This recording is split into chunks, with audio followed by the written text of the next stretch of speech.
Finally, we're back racing. Here we are at FatCat for round 1 of the Michelin MX Nationals, powered by Milwaukee. I'm Jeff Perrett. This is Callum Swan. Callum, we're ready to go. How good's it going to be out here today? We are ready to go. It's been amazing. Yesterday was so good. The racing was immense all the way from 85 to the pro riders. I'm really excited for today. I hope you all enjoy the stream. We're going to do our best. We'll do our very best. Hopefully there'll be no mistakes. We'll try and keep swearing to a minimum. Kick back, enjoy the show. It's going to be great. See you later, guys. Okay, welcome everybody. Here we are, FatCat. Actually, not so sunny today. My name's Jeff Perrett, as you can see, it's also good intro there. Yeah.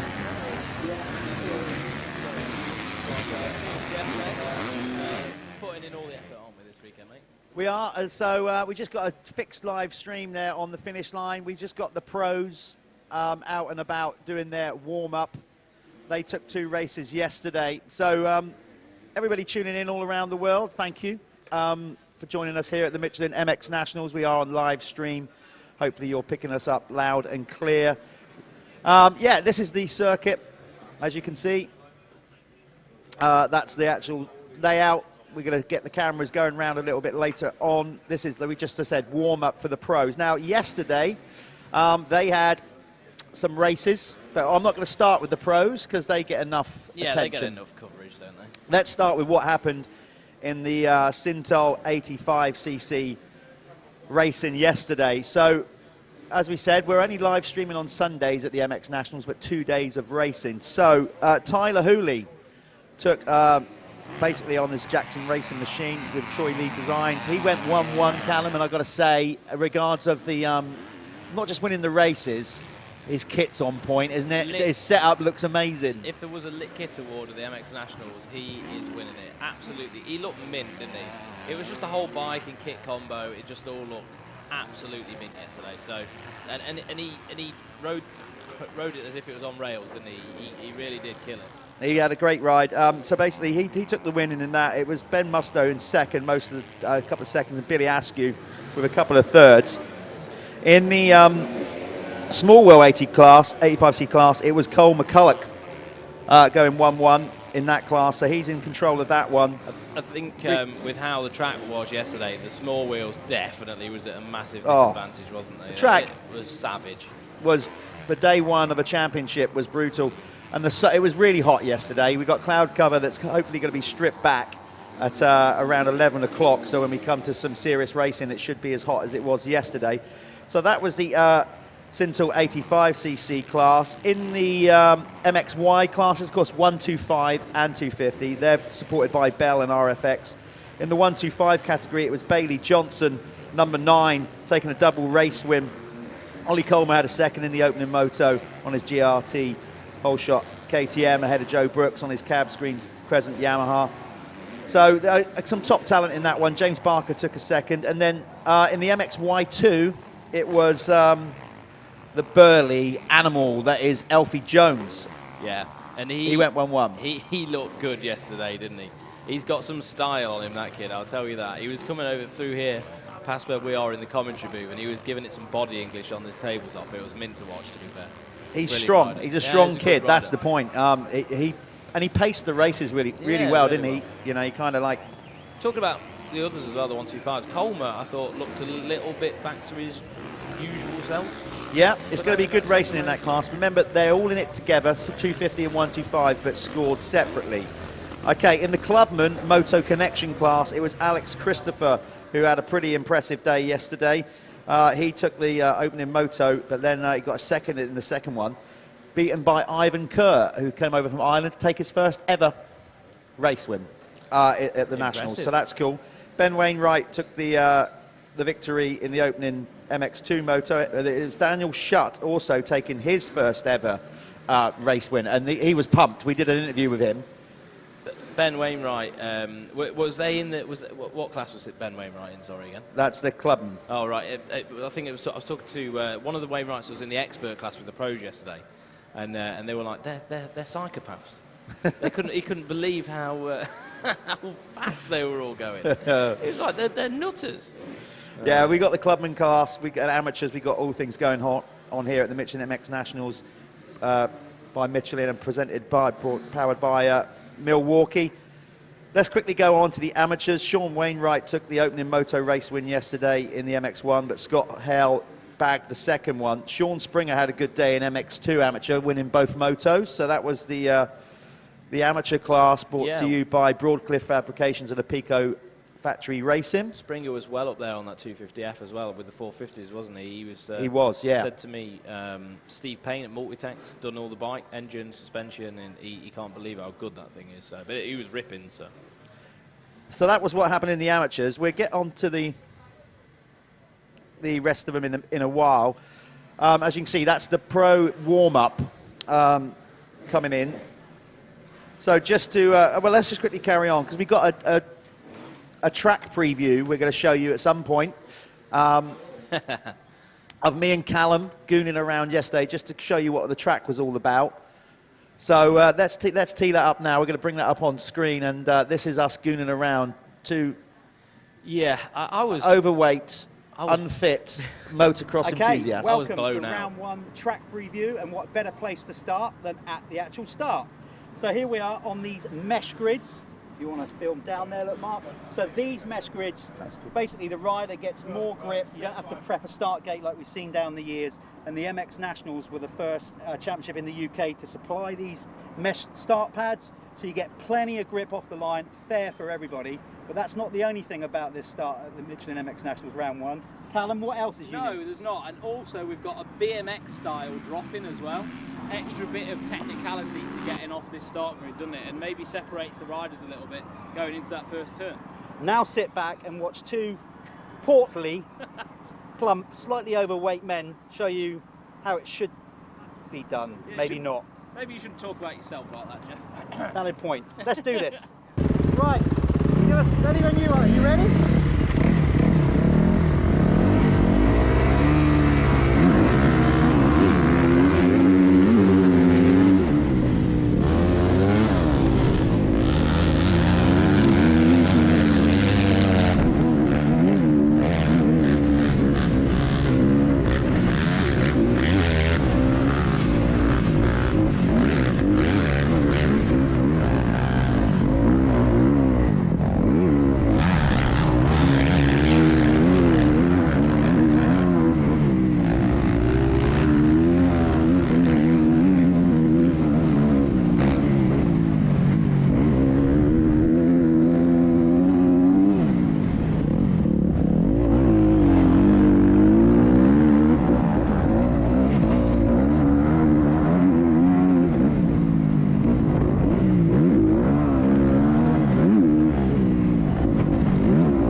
See on the screen there, me and Callum just going around the circuit. Nice, gentleman-like pace. Very gentleman-like. It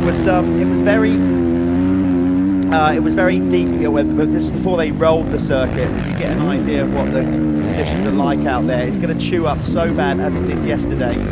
It's quite a fast-flowing circuit with a lot of inside-outside we're trying to do. Callum trying to fill me in there.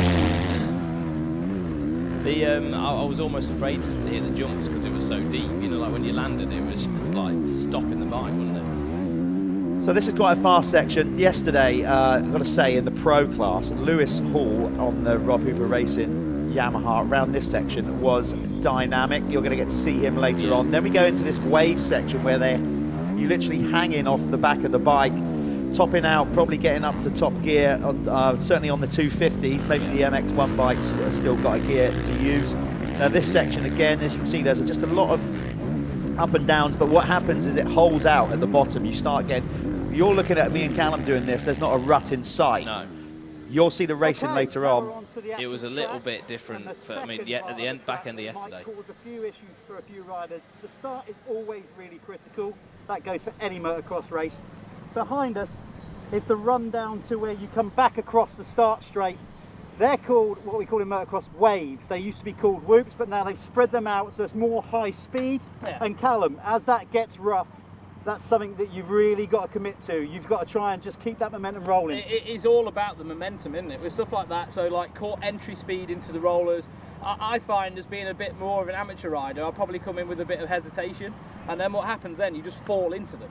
You know, like as more of like the pro guys, you'll probably see them come out the corner, a lot more corner speed, and just get on top of them a little bit more, which actually is easier, but harder probably a bit mentally. You know? He's absolutely hit the nail on the head. So the pro riders will be probably rattling down there, maybe even hooking the tallest gears on the bike, top gear. At least fourth gear, I think, through there. Easy, whereas yeah. Me and Callum will probably be struggling to get out of third. But we're going to give it a go for your viewing pleasure. So here we go. Let's go and attack the wave section. Surf up! Do we have to ride again? Yeah, we got to ride again. I know. Surf's up, baby. Let's do it.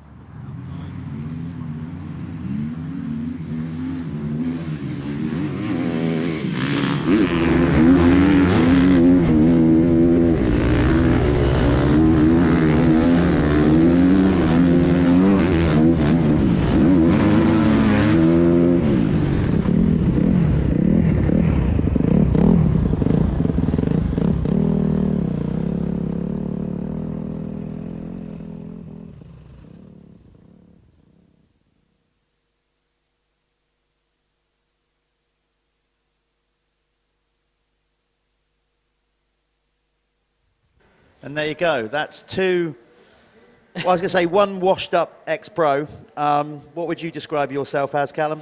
One washed up ex-amateur. Excellent. Well, we'll take that. So that's what it's like to do a lap round FatCat Motoparc. Obviously, that was when it wasn't all chewed up. So you're going to see later on the action. Yesterday, the track got really, really rough. Even some of the top pros. Conrad Muse, who's here racing with us at the weekend, this weekend, he said it was actually as rough, or he's known it to be rougher than Lommel, which is, that's something to say for those motocross fans that all know that Lommel is like the mecca of going to training in deep sand. When we was up in the Revo 7 Kawasaki awning this morning, we had a few riders come up, didn't they? My back is done. My back is done. And these are pro guys that do it, you know, this is their job. So it just shows, you know, how physically demanding that track was yesterday. I think it took a lot out of everybody, didn't it? It did, and a new format this year for the Michelin MX Nationals. We've got the pros joining us now on the Saturday as well. So they get 4 motos over a weekend. Now, all the other riders and classes have done that for the last few years, but it's new to add the pros. Gives you great value for like spectators coming out. You can basically come out over 2 days, watch the pros. The racing was excellent yesterday, but today we're going into the fastest 40. They are later on. So I'll give you the running order of the racing today for those of you viewing in on our live stream, and also here at the venue. We are going to be starting right now with the 85cc class, brought to you by Sintel Lubricants. They are getting stacked and racked on the start line. We've just got the last few coming to the gate, and then we will switch over to the start gate camera to show you what's going to go on there. Then we get the MXY class coming out. That's MXU 125 and 250. They're brought to you by Bell and RFX. Then the Clubman class are following them. That one is brought to you by Moto Connection. Then we've got the amateur class, which a brilliant racing yesterday. The Broadcliff Fabrications, a Pico factory racing supported in that one, as are the experts. They're by Broadcliff and Fabrication, a Pico. And then finally the pros are brought to you by Michelin and Milwaukee. Here we go then, the opening moto of the live stream. This is Moto 3 for the 85 combined open class, small wheel and big wheel. Look at them all there, little warriors. Oh, I'll tell you what, they will lay it on thick and fast. They were awesome yesterday. As I said, Tyler Hooley, look out for him, 101. He took the race win, both race win. We've got the Planet Moto first across the line award. Let's see who's going to pull the whole shot first, though. So the gate drop looks like Cole McCulloch, number 5, straight down the pipe, but is it? No. It looks like Harlow Green, number 10, on the Brian Goss Racing. Gas took the early lead, but he's being pipped there going down that first straight. So we are up and running.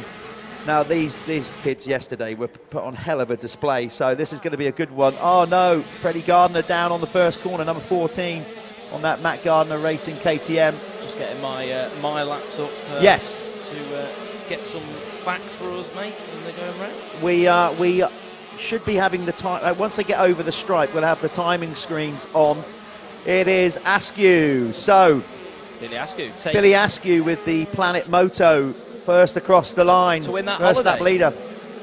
So he gets 5 points to his tally. So what this Planet Moto Motocross Holidays is going to be is every race this year, first rider in every class except the pros over the line will score 5 points. The winner, the person with the most points at the end of the year, is going to win a holiday, a ride holiday down to Spain, courtesy of Planet Moto. It's not bad, is it? Pretty cool gig, eh? They take your bikes and everything, don't they? I think, like, all the bikes are collected. You just get on the plane, nicely, the all easy in journey. It's all done. So, not, you know, we normally have whole shot awards, but it's a pretty cool concept to be like first over the line. And yeah, and what a great prize. So thanks to Max Flint and everybody at Planet Moto for stepping up with that little extra bonus championship within a championship. I tell you what, Billy Askew's looking pretty good at the minute. Well, I'll tell you, yesterday, Billy had 2/3. He is such a sublime technical rider. He's small, diminutive. He's growing a bit quicker now, mind, but he has got great technique. Where's Tyler Hooley? So Tyler Hooley came through in 12th, so he's got quite a little bit of work to do, hasn't he? Obviously, Tyler Hooley, pretty dominant performance yesterday, wasn't it? So see what he can do during this race. He looks. I said to you yesterday. There he is. Look at his. Look, he's on point with that looks kit. Like Dave Pingree from back in, you know, when he used to be in the Troy Lee vibes back in the day. Big up Tyler Hooley because he's made it easy for us to spot him. Yeah, he's he in does. that float. Nice Troy Lee kit. They're just heading down the back now, so still leading the way. Yeah, so Askew, he's on the SJP Moto KTM.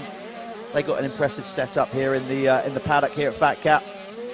Yeah, and the 125s, they've got Heyman now, haven't they, as well? So team's really trying to get to work in the youth classes. So I've got to say, Cole McCulloch, the rider from over there in Ireland, obviously Dad, Phil was a top rider, Philip, but Cole is on a small wheel.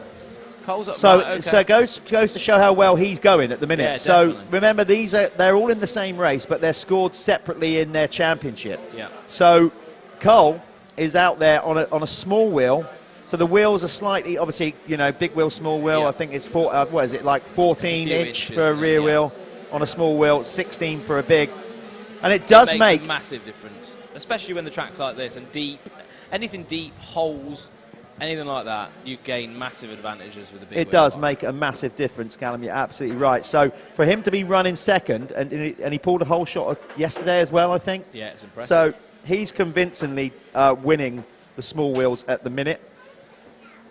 Now, what you're seeing on screen, the viewers there, regards all that time, not the times, but the positioning on the left-hand side, then that's not separated. That's just as they're running in the race. So, yeah, so if you want to, obviously you can do what we're going to do now. We go on to the Speed Hive app, don't we? My Laps, and on there it will be separated into small wheel and big wheels. So if you're at home watching and you want to get into it, then that's also an option for you to do that. yeah, so separating the classes rather than the running order on the screen. I know it gets a little bit, we've got a couple of riders down. So you can separate the classes on there. So basically with the small wheel, the current running order of the small wheel, it's Cole McCulloch leading the way over Harlow Green. Chester Hyde is in third. Then it's Reece Jones for fourth. Hayden Stapp is in fifth. But that looked like Lewis Spratt on the floor to me that we just saw rolling around. So I think he's fallen out of sixth. Brandon Buckley for seventh. Drew Scott is in eighth. Then it's Elfie Osborne in ninth. Then Freddie Gardner, who got that bad start, went down on the first corner. Then it's going to be Zane Sibley Deakin for 11th. 12th is Zane Stevens. Then it's Kalen J. Griffiths. Currently, this is in the small wheels, for 13th. Mason Jones, 14th. Ronan Mallet for 15th. Then it's Louis Challenger. That's a great surname. It is a brilliant surname, isn't it? 16th. 17th, Tyler Townsend. In the big wheel class, you can see clearly leading the race. Number 441, Billy Askew. Tyler Hooley is up to second. in the big wheel category. Well, I mean, third in the race. Considering his performance yesterday, I did expect him to pull through the pack, that's for sure. He is closing in fast on Billy Askew. I think it's only going to be a matter of time, and he's getting pushed along by Ben Musto, who's in third. Ashton Bowden with a pretty good start for fourth. Fifth is Ollie Budd, then Harrison Greenoff in sixth. Kyron Karen is in seventh position. Eighth, Ryan Waggett. And you find Josh Vell back in ninth. Not such a good start for him. And 10th is going to be Jack Meara. So there you are. That's the running order in the separate, if you separate the classes. So it looked like Hooley is now in second. So Hooley's now chasing down our leader, Billy Askew. So they're both on big wheel bikes. So Tyler Hooley and Billy Askew are battling for this championship. The cameras are... Oh, no. What it's like to be... Zane? I'm not sure. He can't see. Is that Zane Sibley Deacon? Yeah. I think it is, number 4. What a shame. Well, I remember being a kid that size. Oh, and you just can't pick the bike up. But to his credit, he was giving it a go and not stood there, flapping his arms. Waiting for Dan. I always remember at AMCA back in the day, you used to have to do a test where you'd have to pick your bike up. And remember those little tests that you used to have to do before you raced? Good times. Good times indeed. This is such an amazing sport, of course. If you're tuning in for the first time and watching a motocross event, we hope you enjoy what you see, because we might be slightly biased, but it's the sport of kings. You've basically got to have fitness, determination, the whole focus. Strength. It's a very difficult sport to train for, isn't it? It's the same as MMA, really. You know, you've got to be good at everything. Conditioning, body, mind, the lot. You know, it's not a simple sport, motocross. So, at the minute, as you can see, Tyler Hooley is just creeping up towards the back of Billy Askew now. We haven't got it on screen at the minute, but that battle is starting to brew at the front. Yeah, in the middle of, right in the middle of the circuit. Here we got the guy in the flow kit, Tyler Hooley, going for the lead with Billy Askew. So they're just entering the section what we was talking about, where Lewis Hall yesterday was carrying a tremendous amount of speed. So we're on them now. Here we go, We're onto the lead battle, watching Tyler Hooley, and trying to carry tons and tons of momentum around there into the roller section at the back that me and Jeff were talking about, not that specific roller section. Yeah, using his legs, using his body, hanging off the back. It takes some... Oh, yeah. Here we go, Callum. Buckle in. First moto of the day, and it's already going to get exciting. Here's Hooley. He launched that jump there. So he is using those longer legs. Billy's a little bit smaller. Maybe doesn't quite have the strength for Tyler, and Tyler is muscling that bike round. So it's going to be... Oh, I can't see. Billy's going to have to defend here. Does he even know that he's caught him that quick? Look at Tyler down that rolling section. He's going to go round the outside here, isn't he? He's making a ton of time in those roller sections. He's really using his long legs to his advantage, isn't he? I think like having that extra bit of height in those, you know, those parts of the track, it does help. Absolutely flying as they launch over the finish jump. He is hanging off the back of that gas. So it's a KTM versus gas. Well, loads of you in the sport will know they are different, but they're kind of not. You know. Yeah, they're the same, aren't they? It's KTM group, isn't it? You can have a red one, a white one, or an orange one. It's up to you. But Tyler making it work. I noticed Tyler had a Hooley in second there. He's got a higher padded seat because he's grown so much. Look at him. I mean, yeah, he's I wonder if he's got a bigger frame as well. I mean, I know a lot of the kids now they go for the bigger frames. They get them made in Belgium, don't they, or Holland or something. And it is an option for some of the taller guys, because Hooley is one of the taller riders, isn't he, in this class? Here he goes round the outside, trying the move, carrying more momentum down the straight. But Billy is riding those inside lines. And sometimes you think carry more momentum around the outside, but look at that. Oh, straight up the inside. Is he going to be able to do it, though? Because Billy could probably maintain a little bit more speed now going on through the outside of this section here into the rollers. I don't know whether Tyler's going to be able to... This is where he was so quick. Look at him hang off the back. Yeah. Look at him trying to seat bounce that thing down through there, but Billy's going to pinch him. No. There's no way that Billy could have defended that, I don't think. So there you go. You have a new race leader, number 101, Tyler Hooley, who took 2 moto wins yesterday. But I will tell you this, Billy Askew, he might look diminutive, Yeah, and quiet. And the minute that crash helmet goes on, he fights, man. He's an animal. Look, he's going back now. He's not letting Tyler just walk away with it. He's led, you know, he's had a few laps led now. He's had a taste for it. He's going to want a bit more of that throughout the season for sure, isn't he? I mean, Hooley's just so fast around here through the roller sections. I just don't think any of the others have got that speed. In, you know, whether he's got a tall stature, hasn't he? It really does help, but see whether Billy Askew can do anything about it. Yeah, what a great couple of opening motos, and one we have today by this Syntol Lubricants 85cc class. Syntol, by the way, a brand new oil brand that in the UK that have basically launched and then got involved with the Michelin MX Nationals powered by Milwaukee, and it's great to have them on board and coming straight in and supporting the series. It's great to have any new sponsors on board, isn't it? It is, and we thank all of our sponsors, obviously. The Michelin MX Nationals, fueled by Milwaukee now. Yep, so cool to have Milwaukee getting on board as well, so we can't thank those guys enough as we just continue to grow the series. That was Mason Jones just picking his bike up there. So no sign of the one-lap board to go yet. This race is 15 minutes plus one lap. Oh, we've got another rider. Oh, another rider gone into the back end. That was Musto. Ben Musto, who is currently running. That's not Gus Musto, by the way. That's his brother. That's actually Ben. They've got the name wrong there. That is actually Ben Musto, not Gus. They're sharing transponders or something. Which doesn't like help us. No, it doesn't. Oh, that's a shame. So I wonder how many spots he's lost because of that. He's a big wheel rider, isn't he? Right?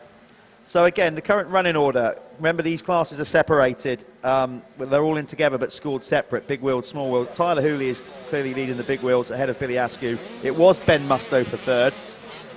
Then it was Ashton Bouge and Ryan Waggett. That was your top five in the big wheel. In the small wheel, it's still Cole McCulloch with a 17-second lead over Rhys Jones, 104. Then Harlow Green sits in third ahead of Chester Hyde and Hayden Stapp. Ben just shaking his hand out there. Yeah. I don't know if he's hurt it or... Probably covered in sand, isn't it? He's already got sand all up in his gloves and everything. It can get messy, can't it, when you fall off in this stuff? It just gets everywhere. I mean, me and you did 2 laps and you had it all over you. I wonder why. Yeah, I had 2 laps because when we was doing that track preview, what you didn't see on the camera is the man sat next to me thought it was hysterical to just absolutely fill me in with sand when I was trying to do a piece to camera. Why have we not got that footage? I want to see that footage. Why did you cut the fun stuff out? I didn't edit it. Don't blame me. So, Tyler is starting to edge out at the front of the field. Now, we are hoping we got the winner's circle this year, so we got to try to educate the riders. This is all new to them as well. So when the race is finished, to come straight down to the winner's circle where we're going to have a chat with the race winner of each race you see today. It's good for them as well. They can broadcast their sponsors and stuff because often, like, you know, when you're watching it like this, people can't really see exactly the branding on their bikes, and it just gives them that little bit more, doesn't it, to showcase who's helping them out. It does indeed, and as you can see, from when me and Callum did the track preview and it was all nice and flat, we're one race in here with 85s, and you can already see how the track develops, how berms get pushed through. Corners start to have big sweeping bumps that start to build. I can't believe how quickly that actually forms here. You know, the rollers through the corners and stuff. I mean, I know some of these, especially at the start of the day, some of these turns, especially like through the middle there, they're so high speed, aren't they, going into the rollers at the back. And I cannot believe how quickly the track just churns up. I looked at that, half an hour ago, and it was just a motorway. It's bizarre, isn't it? It's good, though. It makes for some good racing. That's motocross, man. That's what we want. Motocross. Yesterday, we're at the English Lommel. Yeah, hopefully you're going to see this later on today, particularly in the second moto. As I said, we had Conrad Muse with us yesterday, who took 2 moto race wins in the MX2 Pro class. The back section, over by those Oakley banners you'll see on the circuit in a while, phenomenal. Yeah. I mean, he has he's gone up a level. And how cool is it that we've got riders like Conrad here, and then we've got youth riders, clubmen, amateur. We can all watch him and learn, and watch the pros and learn. And I think at the minute, I mean, it might be quite a bold statement, I don't know, but I think Conrad is one of the fastest 250 riders in the world, and I'm including America and everything. He may even be the fastest at the minute. I've never seen Conrad with so much confidence. Well, we did a piece with him to camera yesterday, and I've got to say, he's a different cat than what he was 2 or 3 years ago, I think. And he admits it in the interview, so hopefully we'll get that on the live stream today, and you'll get to hear what Conrad Muse thinks of it all and where he's at his career right now. He's been working on himself in other ways, like, you know, a bit of mentally and stuff, and he seems like a different guy, doesn't he? So let's see what happens when it comes to the first MXGP gate. It'll be good to see. Yeah, looking forward to that.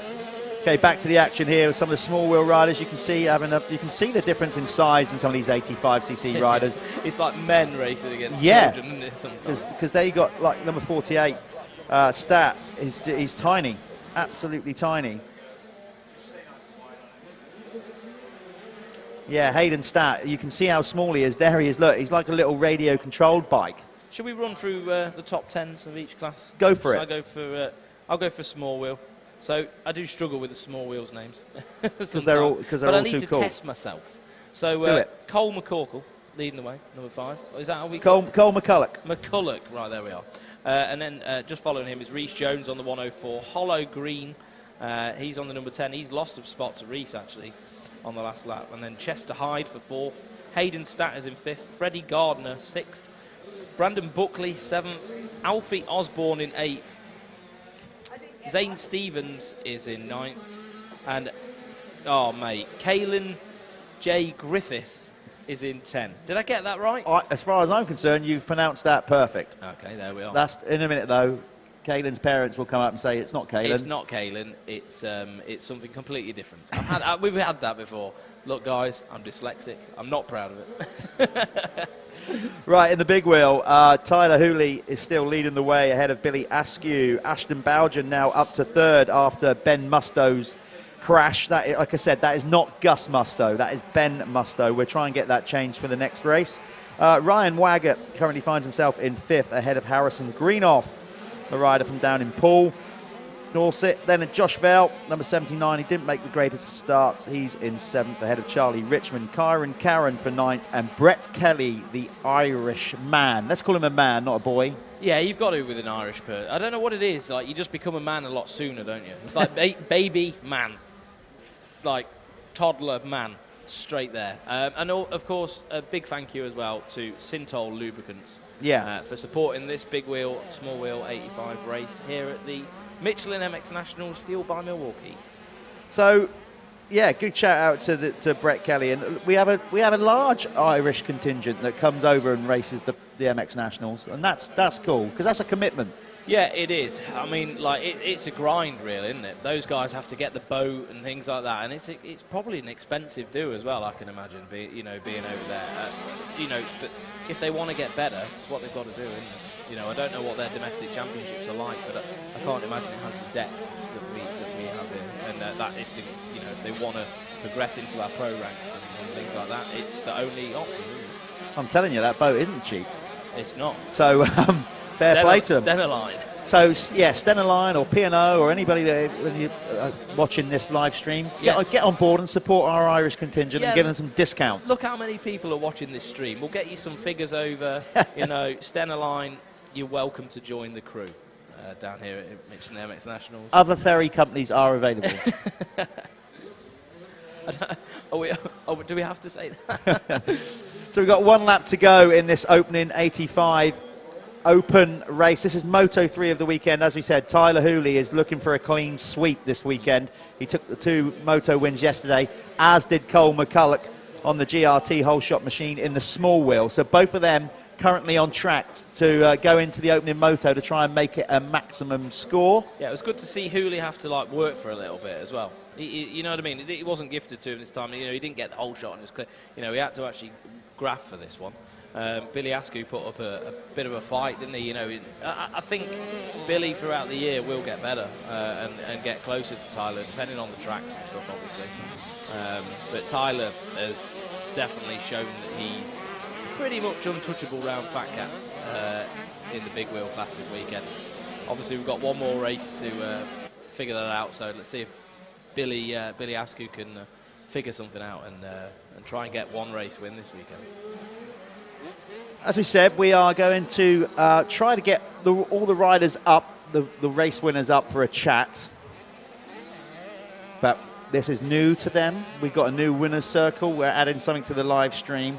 So we've got to hope that the riders get educated pretty quickly to remember when they win a race. We're trying to get up there. And if you're watching it in the motorhomes and stuff, then you need to get up there. We're educating you. We have to keep saying it over and over again, because I was having to drag people by the scruff of the neck yesterday. and sometimes you feel like the rider comes off the track, they're steaming, you know. Well, there it is. There's Tyler Hooley with another race win. So that's we're going to try and get him to go up to the winner's circle. Right. One of us is going to go down there. Have we got Chisora down there? I'm not sure. Let's go and see. If not, one of us are going to go down. I'll go down and speak to Tyler. Okay. And see what he's got to say. So, yeah, we're going to get the winner's circle interview up next. So, Jeff's on his way down there to meet Tyler now. So, once the camera switches over, if he's remembered to come up, that is, and if someone's down there to pull him along, pull him aside, fingers crossed, we'll have him in the winner's circle. And yeah, Tyler Hooley has just arrived outside on that lovely-looking gas, and I'm sure Jeff will take over with a little bit of an interview with him in just a moment.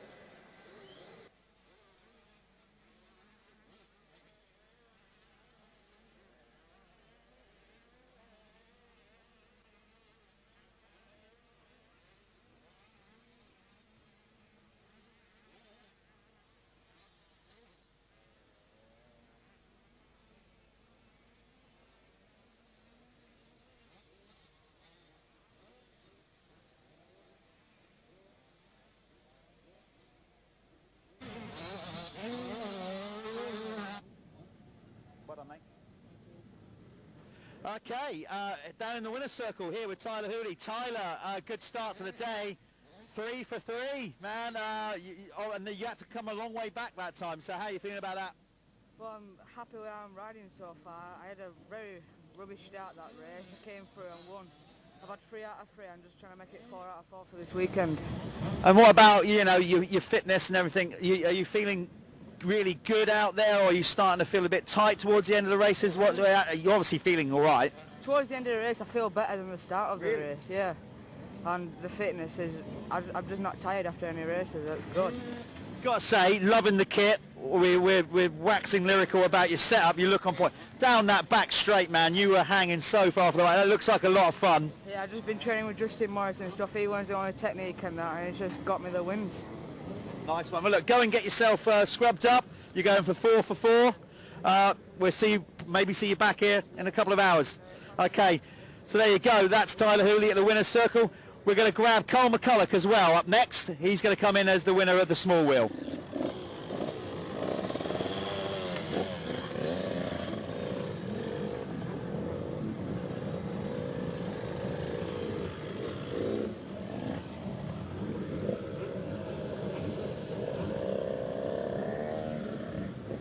So here comes Cole.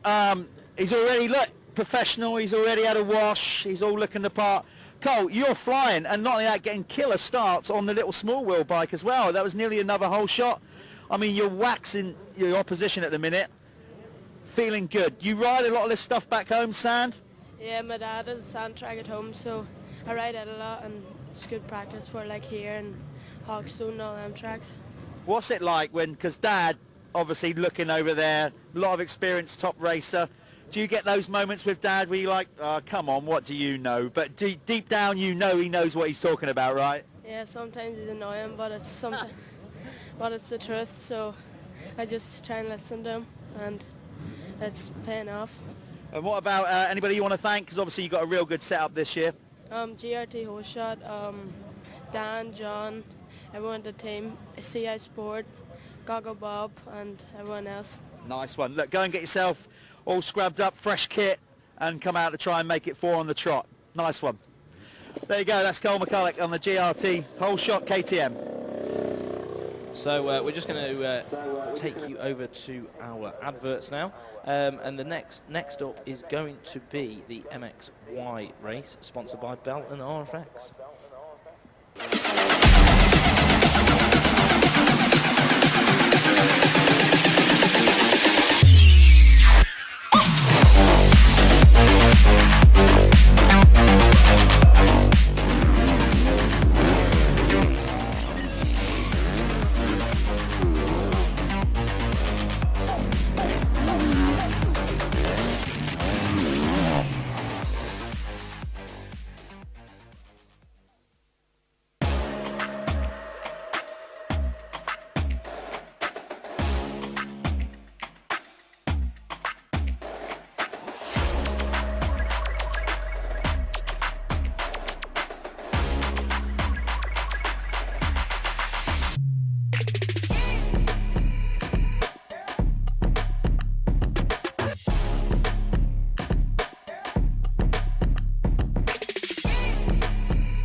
Right, so here we are. We have the MXY 1 and 2 now.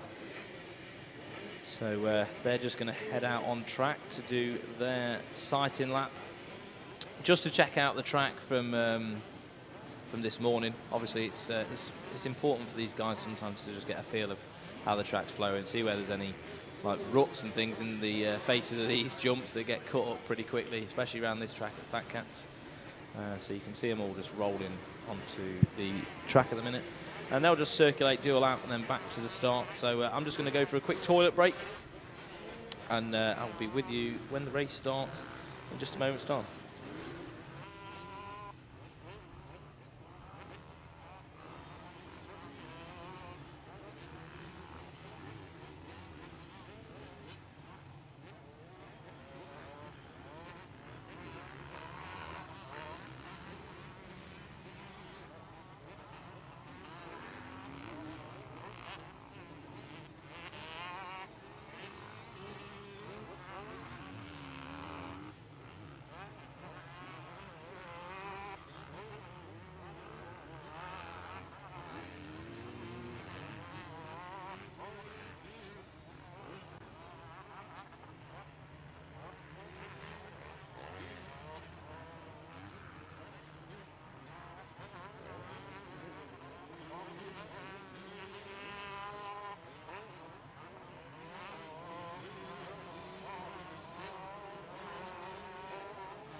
Okay, big thumbs up from the Michelin man there. So we are now going to go racing with the MXY Championships. That's 125 and 250.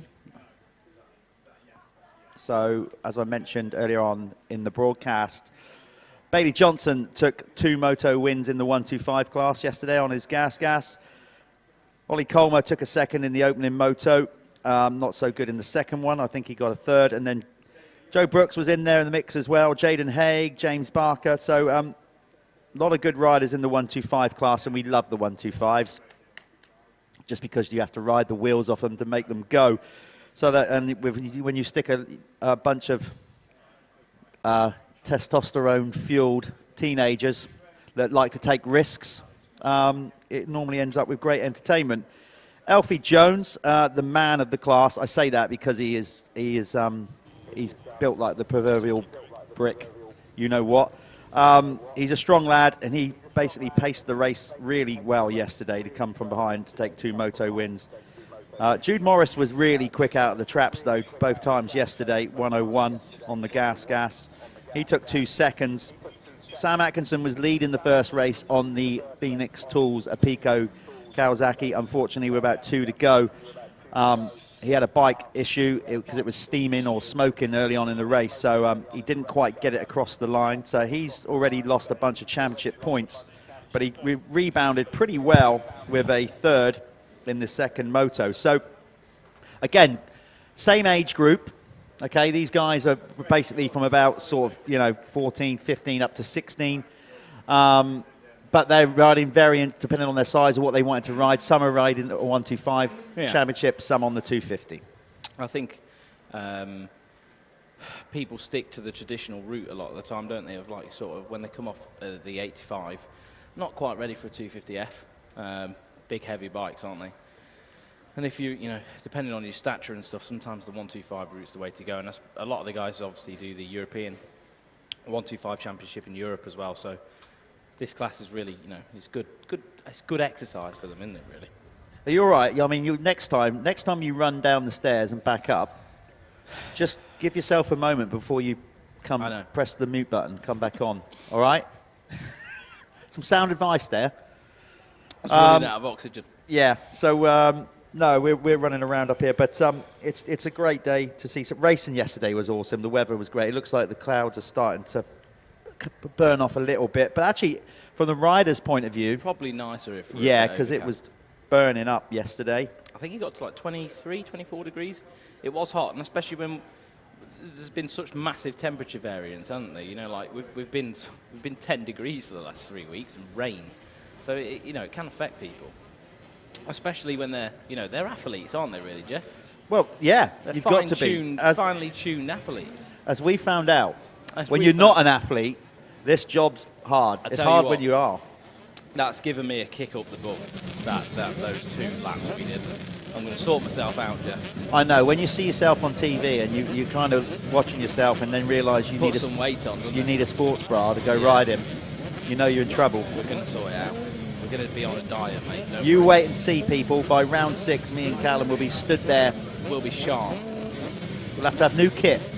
Kay's just on her way up there, your missus, with some bacon, egg and mushroom sandwiches. So, maybe make a start after this weekend, yeah? Yeah. Next round, Kay, if we could do like kale and eggs or something like that. Right, enough of our eating habits. I'm sure the viewers don't need to know about that. But anyway, here we go then. This is the MXY Championship racing, 125 and 250. MXY, if you just wanted to know, stands for Motocross Youth.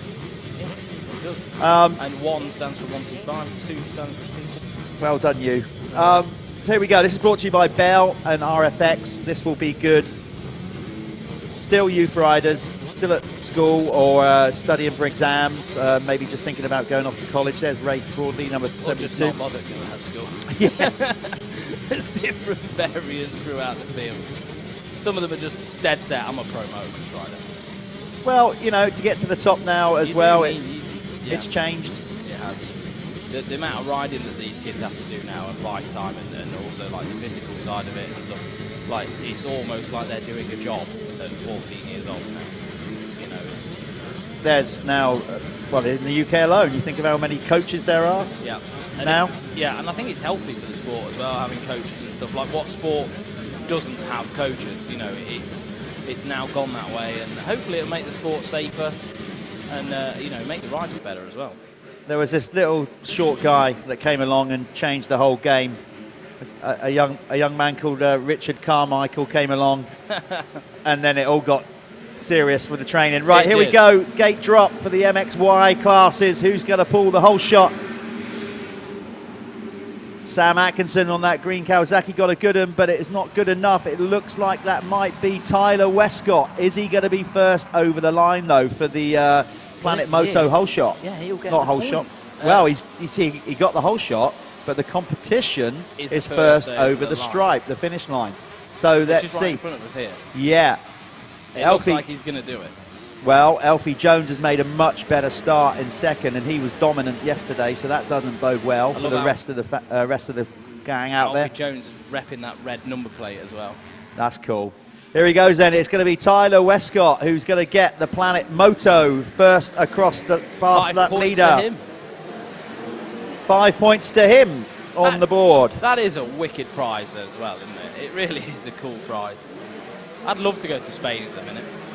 Yeah, that would be nice. I've put my Holly Bobs on hold because we're at the Michelin MX Nationals, sat in a booth. If you're looking for sympathy, you're not going to get it. Well, everyone's moving dates around. I've had to put holidays on hold, haven't I? So Tyler Westcott We'll leave that one. on his gas. Oh, Hudson Roper on the Relaxed to Race gas has hit the deck. Not what he wanted. New team. Relaxed to Race obviously is an arm pump oil, CBD oil, and it's pretty good. I need to start using that, I think. I need to put it over my whole body. So I think what will happen here is Alfie Jones on that MXM, very distinctive grey bike there, will take his time with this one. He knows he's got the strength and stamina. But Tyler Westcott was solid last year in this class. So it's George Hopkins leading the way in the 125s at the minute. Charlie Heyman second. Third, we've got Bailey Johnson. So that's the top three in the 125s. You can sort of pick them out, can't you, if you are watching the stream. Obviously, 2 strokes, 4 strokes. Oh, wow! Well, that was a leap, wasn't it? He's got some confidence, that boy. He's got some confidence, and he, like I said, he's a unit. Yeah, he is. He's a fully grown man. So, new race leader before the end of lap 1, it is Alfie Jones. But look at Sam Atkinson on that Kawasaki in third. He is really gutted that he didn't finish the first moto yesterday. He lost a bunch of points, and he wants to try and make up those points as quickly as he can. What actually happened? I missed it. Well, there was steam, smoke coming out the side of his bike. I can only assume that. I just think that.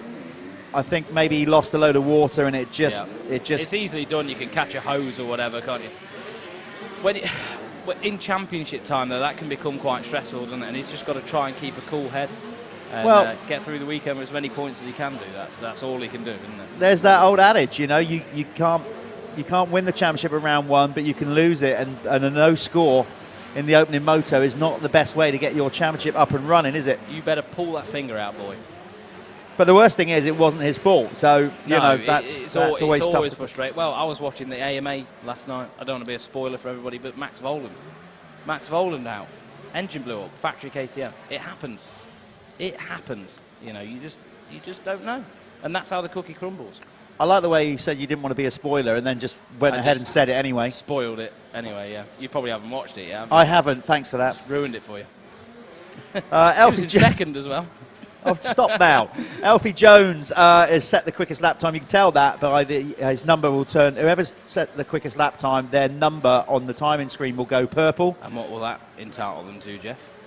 Oh, yeah. Completely forgot about that. Throughout the weekend, sorry, Eduardo, we've also got another competition going throughout all this series. We have got the Kex Fastest Lap Award. Now, basically, that does exactly what it says on the tin. Win yourself a new pair of skidders after the weekend. Yeah. So if you're not aware what Kex is, well, basically started out making underwear, but they're now making clothing, which we decked out in. We are decked out in it, and it's sports-induced clothing, isn't it? Yeah. It's really good quality gear. Check out kex.co.uk, check the website out and see what you think to it. Ed's put a lot of time and effort into this brand, I know he has.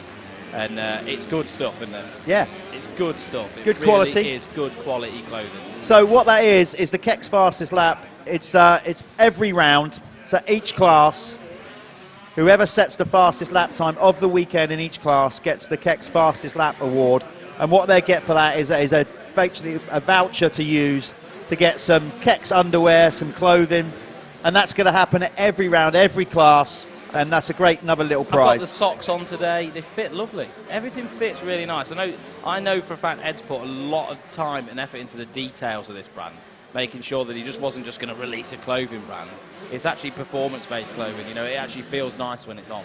So that's and especially when you're riding bikes, you want to be comfortable in the old man area, don't you? Yes, you do. You do. Yes, you do.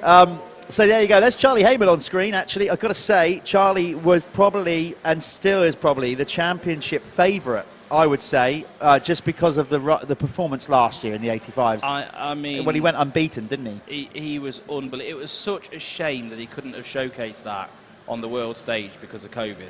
It actually was. That is heartbreaking for me. But he's got another chance now on the 125s. So and looking at him, he's figuring it out, isn't he? Yeah, but yesterday, not so. I don't know exactly what happened to him yesterday. He didn't have the greatest of days. I know he crashed in the opening moto. Yeah.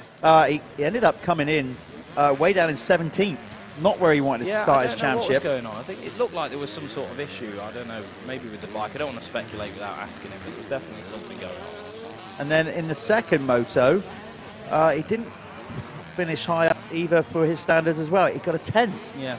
So, I don't know. He faded back, though. Like, he started good, and because I was thinking, oh, man, now Heyman's on it. And then something went wrong. I don't know what it was, but we'll see today. I see can whether he can figure it out. Safely say, though, today, Different. whatever he's got going on, it's different because he is actually closing in on the riders in front of him as the lead 125 rider. He's closing in on 101 Jude Morris pretty quickly. Jude Morris has got the fastest lap as well, so he's motoring. Yeah.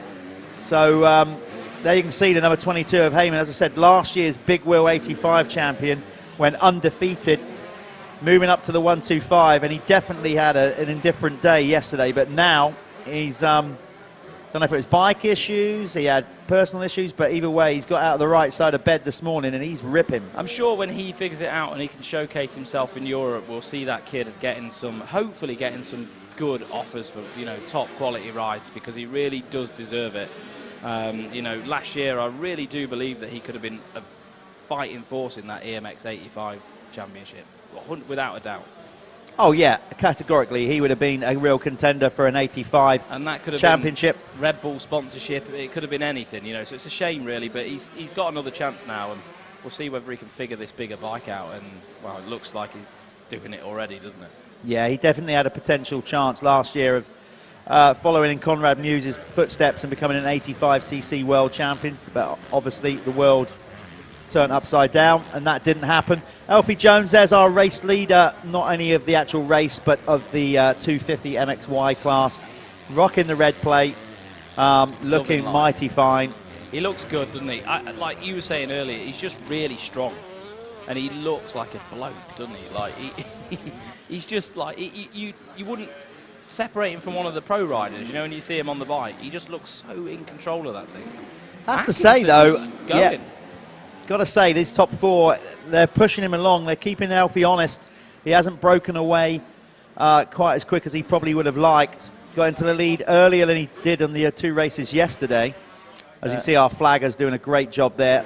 Protecting that rider down. I was talking to Carlton Husband yesterday from Phoenix Tools, Kawasaki, and he was saying how much better the bike is now, the new bike. He was saying it's a much better package.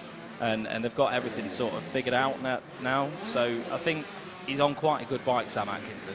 I think the package that he's got is not too shabby. So he's definitely in a good place if he wants to get this title. That's his goal. We know that. It's just a shame about that DNF, isn't it? But long way to go, though. The way he's riding now, though, he looks very good. He looks a lot better than he did yesterday, even in the second race. So he's worked something out. You like that new bike, don't you? I do. I need to ride it more.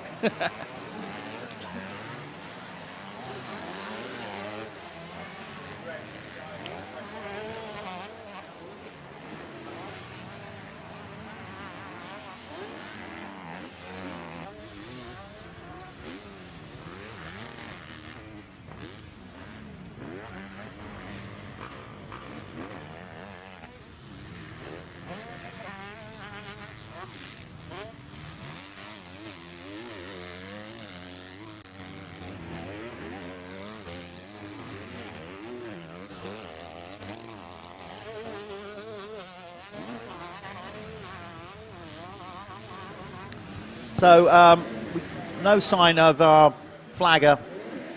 He's over there. We call him, Barry Flagman. Is this official? His original name was Barry Ward, but he's so obsessed with being a flag marshal, checkered flag marshal, he actually changed his name by depot. He's even got the checkered flag gloves on, hasn't he?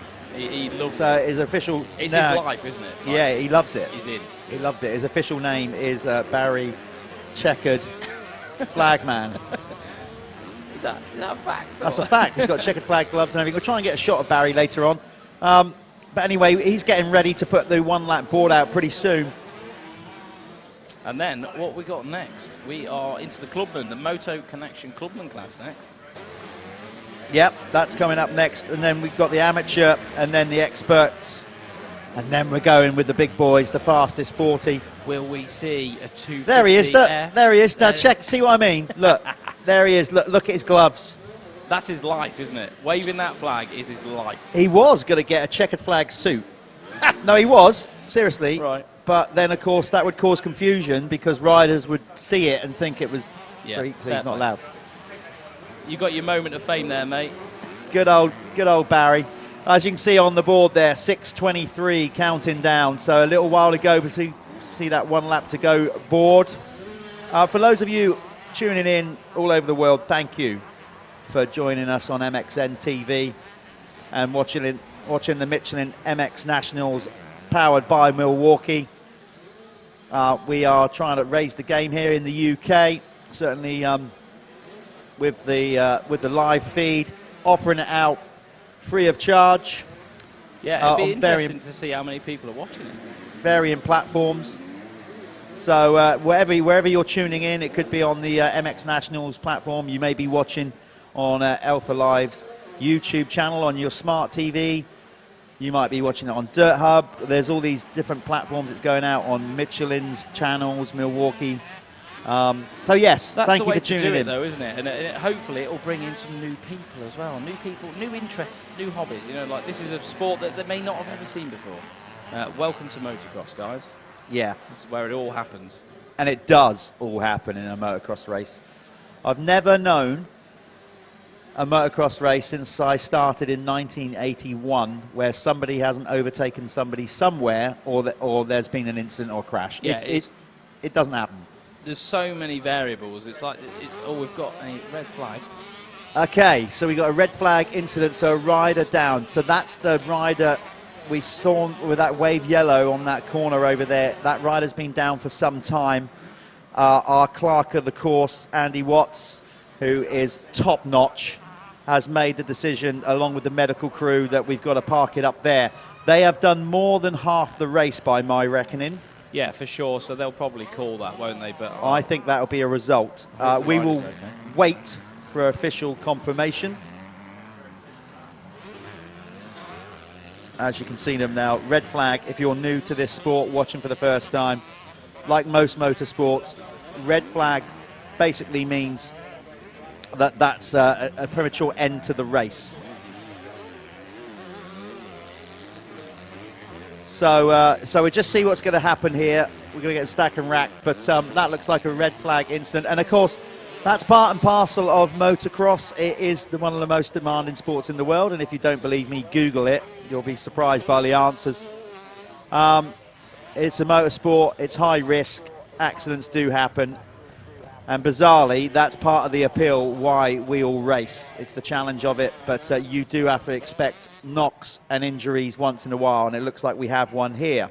I caused my fair share of red flags. You got away with it though, didn't you, in your career? Yeah, I'm freak-like. A lot of people would say that anyway, but I am freak-like in injury terms. I raced for 30 years, I think, or just shy of 30 years, or over. Can't remember. Memory shot.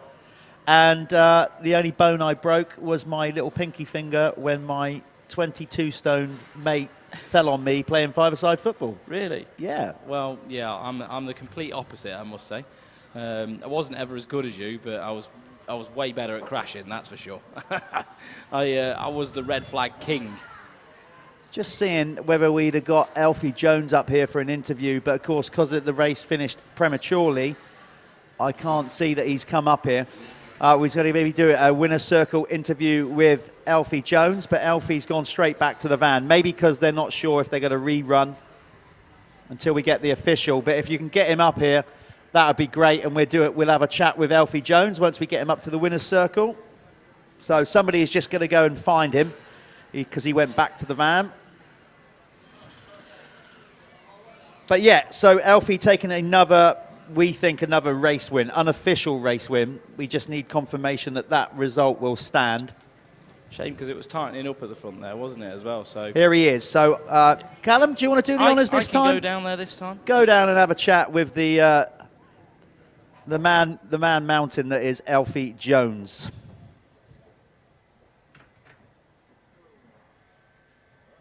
So a good ride for Alfie. He's on form this weekend, getting his championship off to a great start. Callum's gone down there now, so we'll hand over to Callum right now with Alfie Jones. Are we live? We're good. Okay, so Alfie, mint.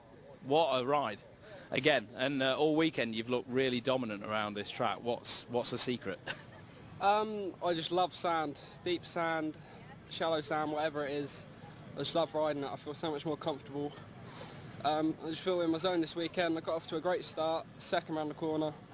Was able to make the pass to get the lead and just kept it. I must say, you look really strong on the bike and comfortable, especially even in the last races yesterday when the track was really beat up. It just didn't seem to phase you. Do you do a lot of training in the sand? Where do you go training a lot? Where do you live?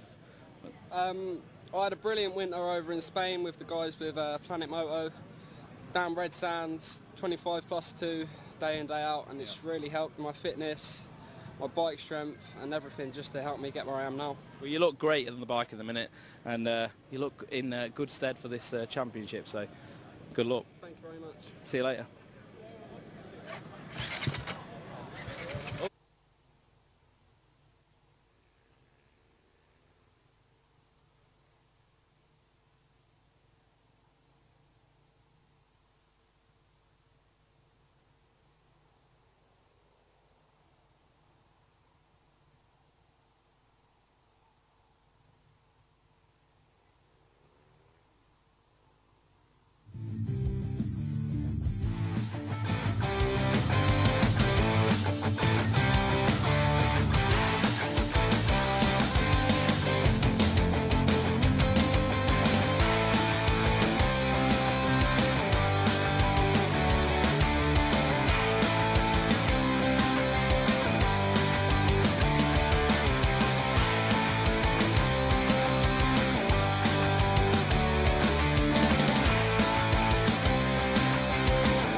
Okay, welcome to round one track preview, and what better place to start than at the actual start.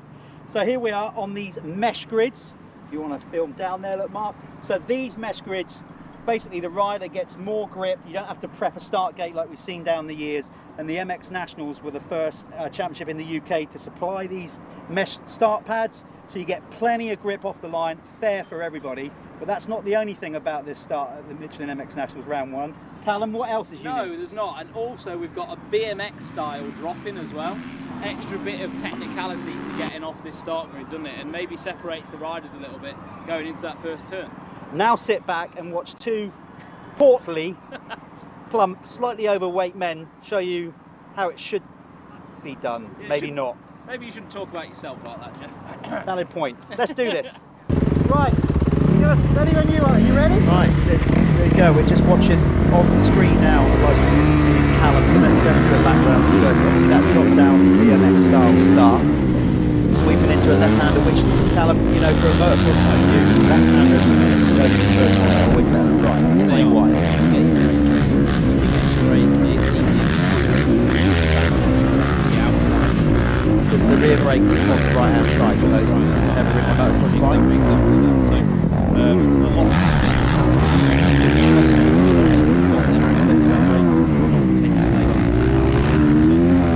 I'm just gutted, Jeff, that they didn't get away with it. No, so you're going slow there. So then you come sweeping back across the start straight, a different kind of track design here at FatCat, and that BMX style drop down gate. Then you come over this first little lip, and then you go across the finish line over this biggest, probably the biggest jump of the track, finish tabletop. You can see the action you've seen so far, ripping over that. And the whole FatCat circuit has been dug down, obviously from its, you can see how it's kind of the banking around the circuit, and then what they've done is obviously on a load of different obstacles. It gets rough as well, but there's not huge jumps, but these just kind of elevation changes enough where the bike G's out and makes it get rougher. So the way the track is, you always have high speed into time, high speed into time. Physical track, right? We were both shocked, really, weren't we, after doing these laps, how tough it was, but it was really. Yeah, and then they rolled it, but you can see it's like high speed, so we're ripping around here, probably like coming up to third, fourth gear over this jump. This is pretty much we only did 3 laps, so I think this was our first lap out you're watching here. So, you know, we weren't overly committed, but just to give you an idea of how close you get to each other there. A lot of sweeping bends, but they're nice and wide, and that's the point. A lot of the track gets used. You've seen that already, how in the racing that you've already seen on the live stream. Momentum is key. It is, but then as the outsides then get rough, so this is how a rider has to learn. So throughout the day, a motocross rider, you should never ride the same line all day. You've got to constantly be evolving with the circuit. Yeah, for sure. And a lot. I think naturally on this track, you want to go wide and sweep. So sometimes those inside lines get left, and you will start to get used towards the end of the day, won't they? Because there's still some good bits of track there that are littered with bumps and ruts and everything. What you're seeing on screen at the minute, folks, is nothing like this circuit will be at the end. Now we're on to the actual track, and the second part of the track that might cause a few issues for a few riders. The start is always really critical. That goes for any motocross race. Behind us is the run down to where you come back across the start straight. They're called, what we call in motocross, waves. They used to be called whoops, but now they've spread them out so it's more high speed. Yeah. And Callum, as that gets rough, that's something that you've really got to commit to. You've got to try and just keep that momentum rolling. It is all about the momentum, isn't it? With stuff like that, so like caught entry speed into the rollers, I find as being a bit more of an amateur rider, I'll probably come in with a bit of hesitation, and then what happens then, you just fall into them. You know, like as more of like the pro guys, you'll probably see them come out the corner, a lot more corner speed, and just get on top of them a little bit more, which actually is easier, but harder probably a bit mentally. You know? He's absolutely hit the nail on the head. So the pro riders will be probably rattling down there, maybe even hooking the tallest gears on the bike, top gear. At least 4th gear, I think, through there. Easy, whereas yeah. me and Callum will probably be struggling to get out of 3rd. But we're going to give it a go for your viewing pleasure. So here we go. Let's go and attack the wave section. Surf up! Do we have to ride again? Yeah, we got to ride again. No. Surf's up, baby. Let's do it.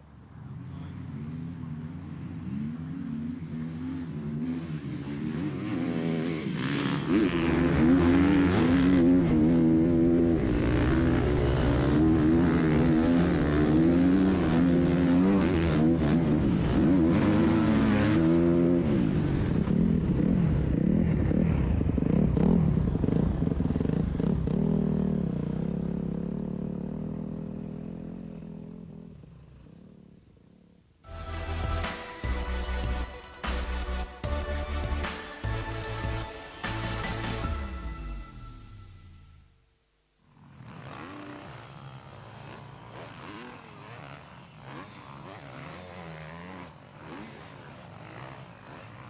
So as you can see, the Clubmen are up next. This one brought to you by Moto Connection, one of the UK's largest online motocross stores.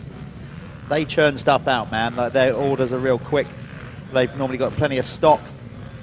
So, excuse me. So yes, thanks to Moto Connection for sponsoring the Clubman class. This is where you get a little bit of insight of what's going on. Look at this. You're going to see how the start gate goes up if you ever wondered. There's Ewan Johnson there, part of our track crew, is just going to get that set. And then the riders come out onto the gate, and you can see that mesh grid. There they go. They can't put the start up until all the riders come back off their sighting lap into the waiting zone. You can see all our sponsors lining up across the back. Look at that, those key people. Michelin, title sponsors since we started in 2014. Big up Milwaukee, stepping in and powering the series. Great, absolutely great. It just elevates the game, doesn't it? It makes people think, that's a big deal. That's a big deal. So thanks very much, Milwaukee, for getting involved. You can see the Oakley banner there. Obviously, Oakley, we got the goggle service here. Bob Buchanan providing the Oakley riders with a service where they don't have to prep their own goggles. That's rock and roll. He does a good job as well, doesn't he? I've had some goggles from Bob before, and they're never going to fail you, are they? He puts a lot of passion into. I mean, he is anal, obsessed with goggles. He is. So I think Bob goes to sleep listening to goggle podcasts. So yeah, thanks to Oakley for getting involved with the series as well. As we said, remember, every race we have the Planet Moto First Lap Leader Award. So that is exactly what it says. It's not always going to be a full lap, depending on the circuit that we're at, but it's not the whole shot. So it's the first rider across what we call the stripe, the finish line. That way there's no arguments, because the timing beam if it's really tight, we know who's done it. And the winner, you can get 5 points. We've done 5, not 1, just because it's going to be better at the end of the year with a bigger points tally. Makes it worthwhile. Yeah, and I think it also it makes it easier to just get a few on the board, doesn't it? You know, yeah. If you do one or two, it's going to be a bit more tricky. And someone's going to win a holiday. A holiday, so but a different holiday, not like lounging about on a beach. We're talking about a proper holiday, going riding for a week. Riding, training, in the sun. Bit of beach, bit of pool, whatever you want.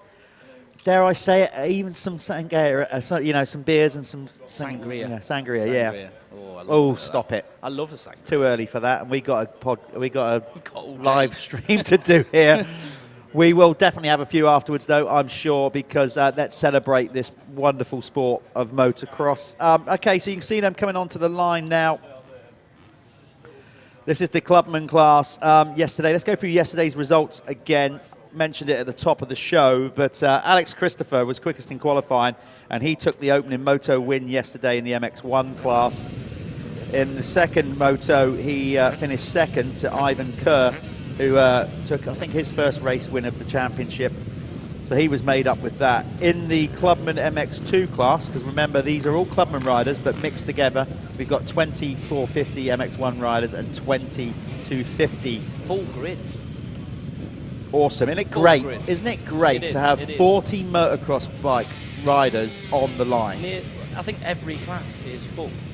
It's amazing to see. Or, you know, you don't get that often, and it just shows that people really do want to be here supporting the Michelin MX Nationals. Fueled by Milwaukee. Yeah. So it was Ben Wainwright that took the opening moto on his Yamaha, Wainwright Plant and Haulage, yesterday in the MX2 Clubman class. Max Fletcher was second, number 6. Then it was Elliot Pugh for third. Daniel Shutt took a fourth, but then Moto 2 took his first ever MX Nationals national win. He's only been riding for 4 years. We did a we did a winner's circle interview with him. He was buzzing. I can imagine. That's 4 years. Yeah. Fair play. Fair play. It's a shame that he didn't get into it younger, because he'd have been a hell of a rider, wouldn't he? Yeah, it was it was good. It was great to feel the energy, the genuine excitement when we interviewed him. Just it kind of makes you realise what it's all about. You know, it was especially, I think, at this level, the grassroots level of the sport. Like these are guys that go to work, they just do this. They spend all their own money on their bikes. They're getting bikes ready all week and then go racing at the weekend. bottom line is, the riders you see lining up behind the start gate, without them, there is no championship. No. They buy the parts, they buy the kits, they use the local dealers and all that sort of thing. You know, it really does help support everything from shop to championship. Like the whole way through motocross relies on these people. The real heroes, the Clubman. Right, here we go. Clubman Moto 3, first of the day. Who is going to get the whole shot?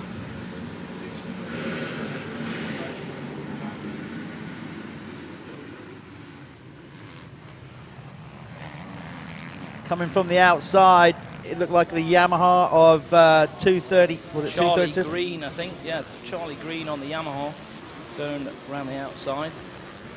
Just wait till they come through so we can get a bit of confirmation. But Yeah. I think it is. Once they cross the line, of course, that's when we know who's where. And if you're working out, wondering how that happens, they've got a little orange box, basically zip tied to their forks.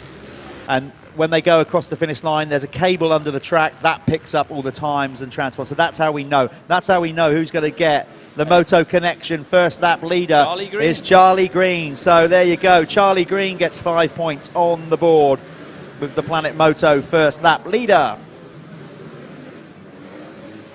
Remember, these are 450s and 250s mixed together, all of the same standard rider, hence the Clubman class, but ride in varying CCs, 450 and 250.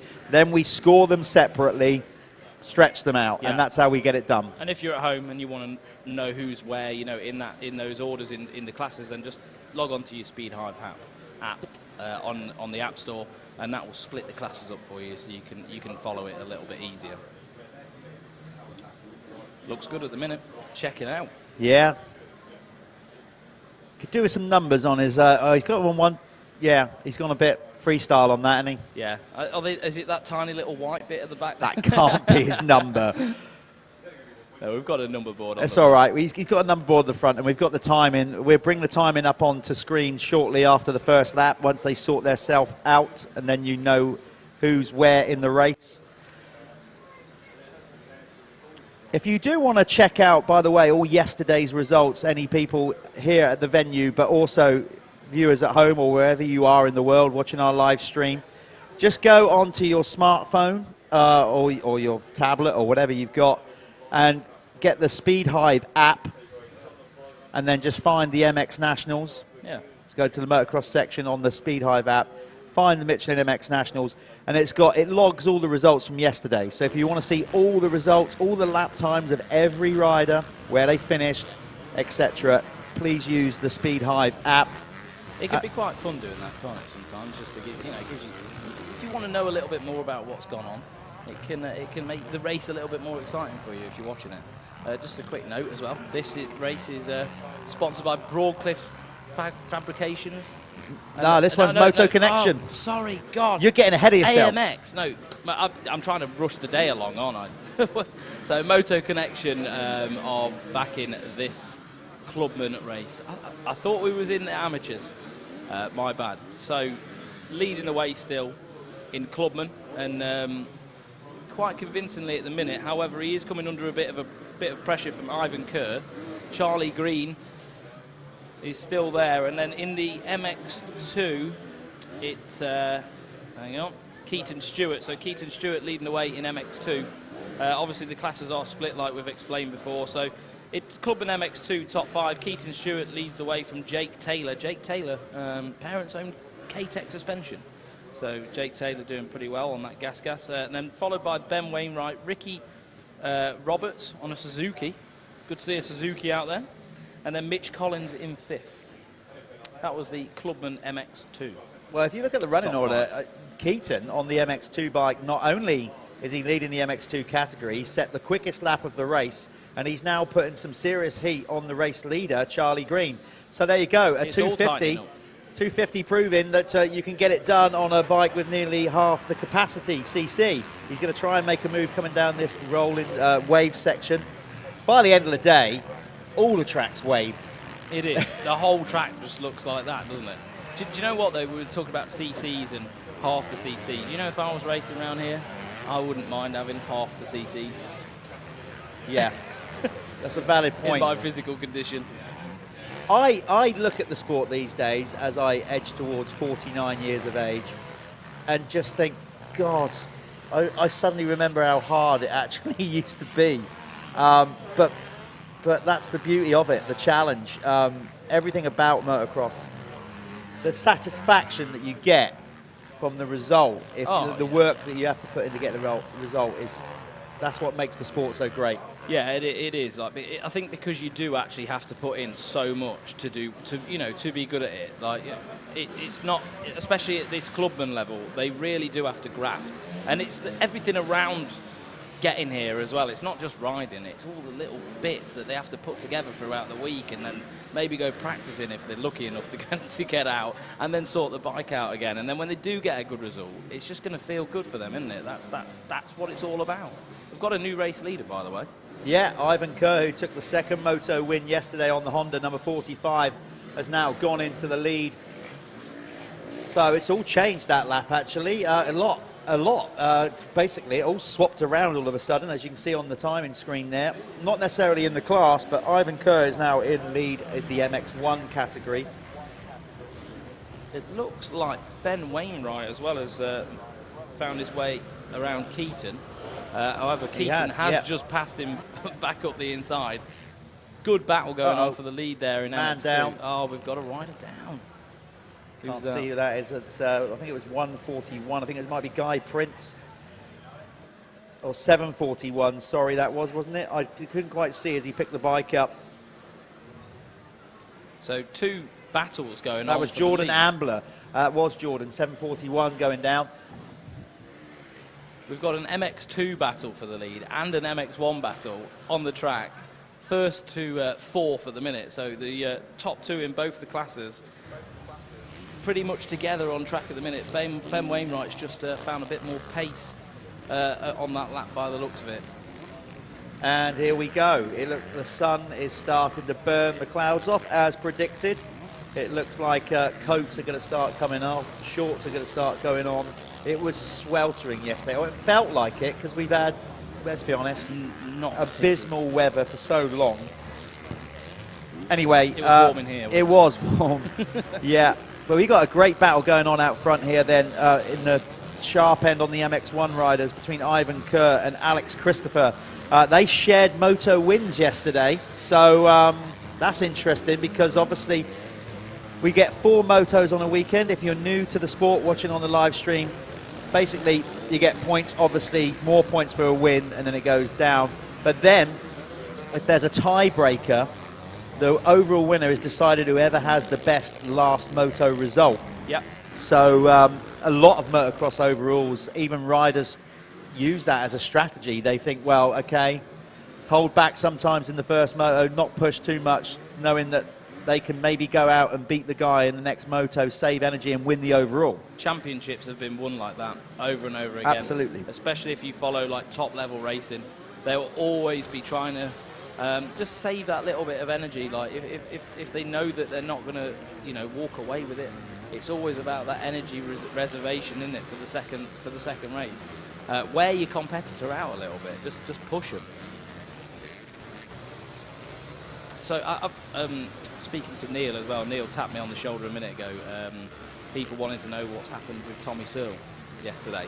It was a matter of fact that he's just not very well, really. So Tommy's picked up a bug, I think, from his little boy going to nursery and everything else. You know, the usual bugs that come home from 2-year-olds and 1-year-olds. Yeah, he just wasn't very well. Nothing more than that. And he really wasn't. No, he was. Not at all. He was in a bad way. He looked really weak, struggling even in practice. In qualifying, did minimal amount of laps, and then was basically out there in the race. And then I hope a lot of you have already eaten your breakfast or brunch. But yeah, he was being actually sick during the race. He wasn't well, which didn't really help his sponsors when he's all down the front of his down the front of his race jersey. But there you go. So unfortunately, Tommy is out, and obviously he's going to lose a handful of points in this championship, which is going to make it difficult to win it. But I'm sure he'll bounce back at round 2 at Hawkstone Park. Ivan Kerr is still leading the way, number 45 in the MX1 class. I think Ben Wainwright's leading the way in MX2. Yeah, number 41. So in that Lakers sort of 7 gear as well. Let's try. Really cool, that, doesn't it? Let's see if we can speak to our producer here, Tom, and see if we can get the cameras to pick up number 41, our race leader in the MX2 category.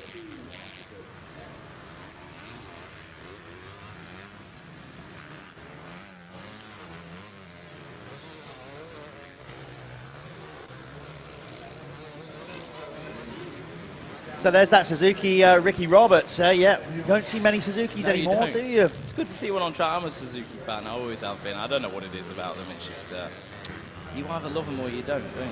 It's one of them. Dude, they were. I don't know why I called you dude. I suddenly went all American. I don't know why I did that. Anyway, Michael, that's why. In the 70s, I mean, they were the dominant brand in the 70s in world motocross. You know, obviously Joe Robert won all his 250 titles on it, and then DaCosta, then you had Gaston Rea. Was you weren't even born then, so I'm sure they'll be back. I'm sure they'll be back I hope at so. some point. Here's the MX2 race leader on screen. Glad we pulled him up there. Yeah. Wainwright looking fly in his 7 kit. Tell us more about that 7 kit. You were talking about that earlier on. I was speaking to Mark at Revo 7 Kawasaki, and I think they're going to be using it at one of the rounds. But that's like the Lakers kit. I think it was done for Malcolm Stewart for like the Lakers, you know, playing the stadium that they were racing in or whatever. But it looks so cool, doesn't it? The mustard yellow with the purple just works brilliantly. I love it. Absolutely brilliant looking kit. So, yeah, that's the Lakers gear, I suppose. That's the other thing with our sport, how it's evolved. It's become like, you know, like the fashions and everything. It's kit, you know, brands are bringing out so many different kit varieties. Variants. And stuff. You know, like, obviously back in the day, you'd get a couple a year at best and whatever, but now there's so much option. And from what I'm hearing in the industry, certainly since lockdown, and then coming out of it, all the major brands and whatever over the last few months have had their bumper months. It just keeps. So don't tell me that motocross is not popular or not in a bad place in the UK, because sales are going through the roof. It's been insane for the guys, hasn't it? I mean, a lot of the shops and distributors and everything, they're just drop shipping. It's coming in and out on the same day. Like, stock comes in from manufacturer straight out to client. It's just been, I think, mental the last year for power sports has been massive, and it really is a fashion sport, motocross, isn't it? I talked to someone about that the other day. Like, people couldn't believe, you know, when you speak to people who aren't that in it, they're like, how many seasons do they have with these kits and everything else? And there's always new stuff. It's a massive fashion sport, even when you compare it to like superbikes or anything like that. It's all to do with like your gear, your setup, you know, how good you look, and it makes you feel good as well. But it is massively rotated around fashion motocrosses. That's a good plug to get people going on. So if you want to buy stuff, go to www.moto-connection.com, because basically they are one of the UK's, if not the most efficient online stores you can go and buy motocross equipment from. So go and check them out. Back to the racing. Ivan Kerr is still holding the lead out front, number 45, over Alex Christopher, but not by much. We're talking 0.7 of a second, so it's tightening up. They are on screen. In fact, it looks like he's going to go for a move here, Alex Christopher. Oh, check, not letting him through. He was standing on the front brake. That was standing on it. He was pulling it in. You'd see him endo going into that corner. There was a lot of commitment there. Crazy. Listen, they may be clubmen, but they are going at it here. That's the thing. It doesn't matter. You know, they're weekend warriors, and they will take that. That's no insult. These guys will be hanging later on. They've done 4 motos on a tough track. They'll be getting up in the morning, aching, going to work, whatever they got to do, you know, whether they're an accountant to being a plumber to being whatever, loving their weekend. For sure. That's the point here. Do you know what I'm loving as well about this group of riders? There's no one sandbagging. No. There's no sandbaggers. Everyone in this class is very even, like, and it's good to see like the front runners racing each other. There's no one just absolutely disappearing, and that for me is quite refreshing to see a clubman race like that, because sometimes you get some non-quite so clubman riders joining, don't you?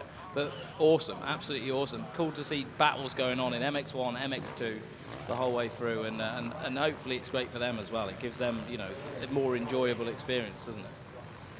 It does indeed. In the Clubman MX2 class, you got Ben Wainwright still leading the way. He's 5 seconds now ahead of number 173, Mitch Collins. Keaton Stewart has now dropped down to third, number 69. Guy Prince is fourth in the MX2 Clubman class, ahead of Daniel Shutt, who took that race win yesterday and is probably still on cloud 9. When I spoke to him in the winner's circle, I said it was a hot day, you know, make sure you're well lubricated for the next day, for today. By that, by that he meant he was going to sink a few. In typical Clubman style, because not only that, winning his first ever race win. So Daniel might have a mild hangover. We don't know. I don't blame him.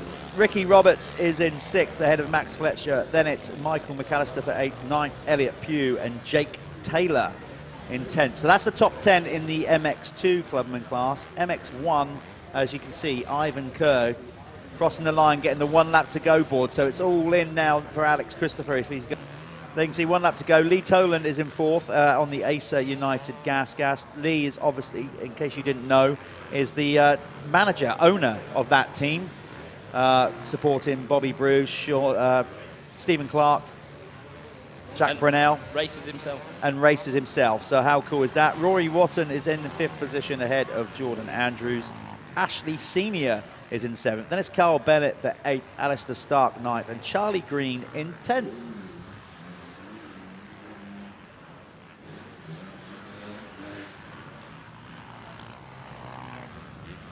So on the last lap here, just seeing, we haven't got them on screen at the minute, but we're just trying to see the race leader. If he goes for it, he'll be holding off Alex Christopher. These two are battling out for the overall win this weekend. They've both taken a race win yesterday. So who is going to draw first blood today? Is it going to be the number 45?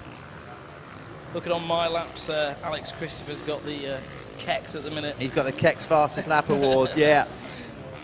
But it's over the weekend. It's whoever set the fastest lap time over the entire weekend in the class. So that was probably a good chance.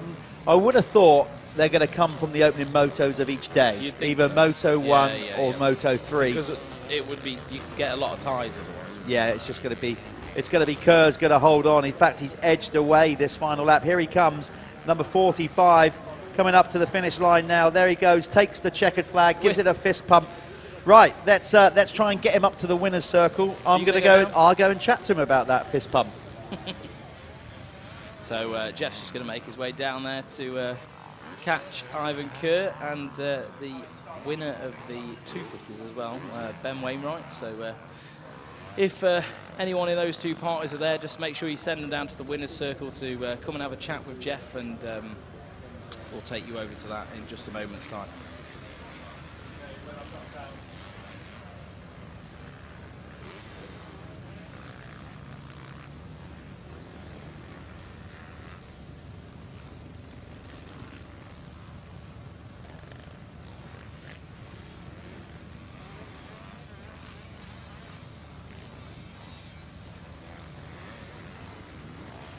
So just quickly, next up, we've got the AMX Amateur class. And this is MX1, MX2 as well. And this is brought to you by Broadcliff Fabrications and the Pico. So it's the AMX next up.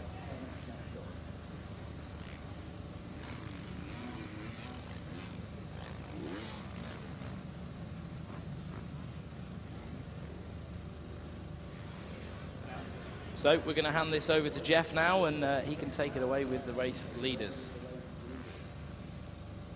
Another race win. How are you feeling after that? Yeah, feeling great, to be honest. I'm just happy to be here, to be honest with you. And the track's rough. I'm first time riding the track, so I'm finally getting used to the rhythm.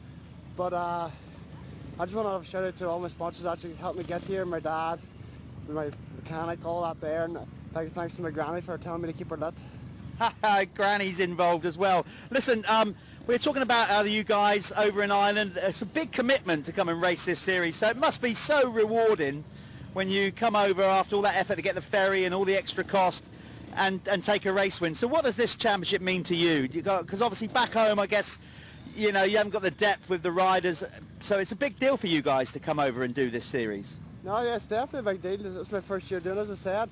There's no racing. The first round was racing was yesterday in Ireland. There was nothing last year. I tried to get on this last year. There was no spots, but definitely it's just, I'm happy to be here, and that's all I've got to say, to be honest. It's good to have you here, man. So look, go and get yourself ready. You're going for an overall next moto, so good luck with that one. There you go, that's Ivan Kerr. We're going to bring in Mr. Wainwright. We're going to get him in here. That's it, it's starting to get hot, starting to get very hot.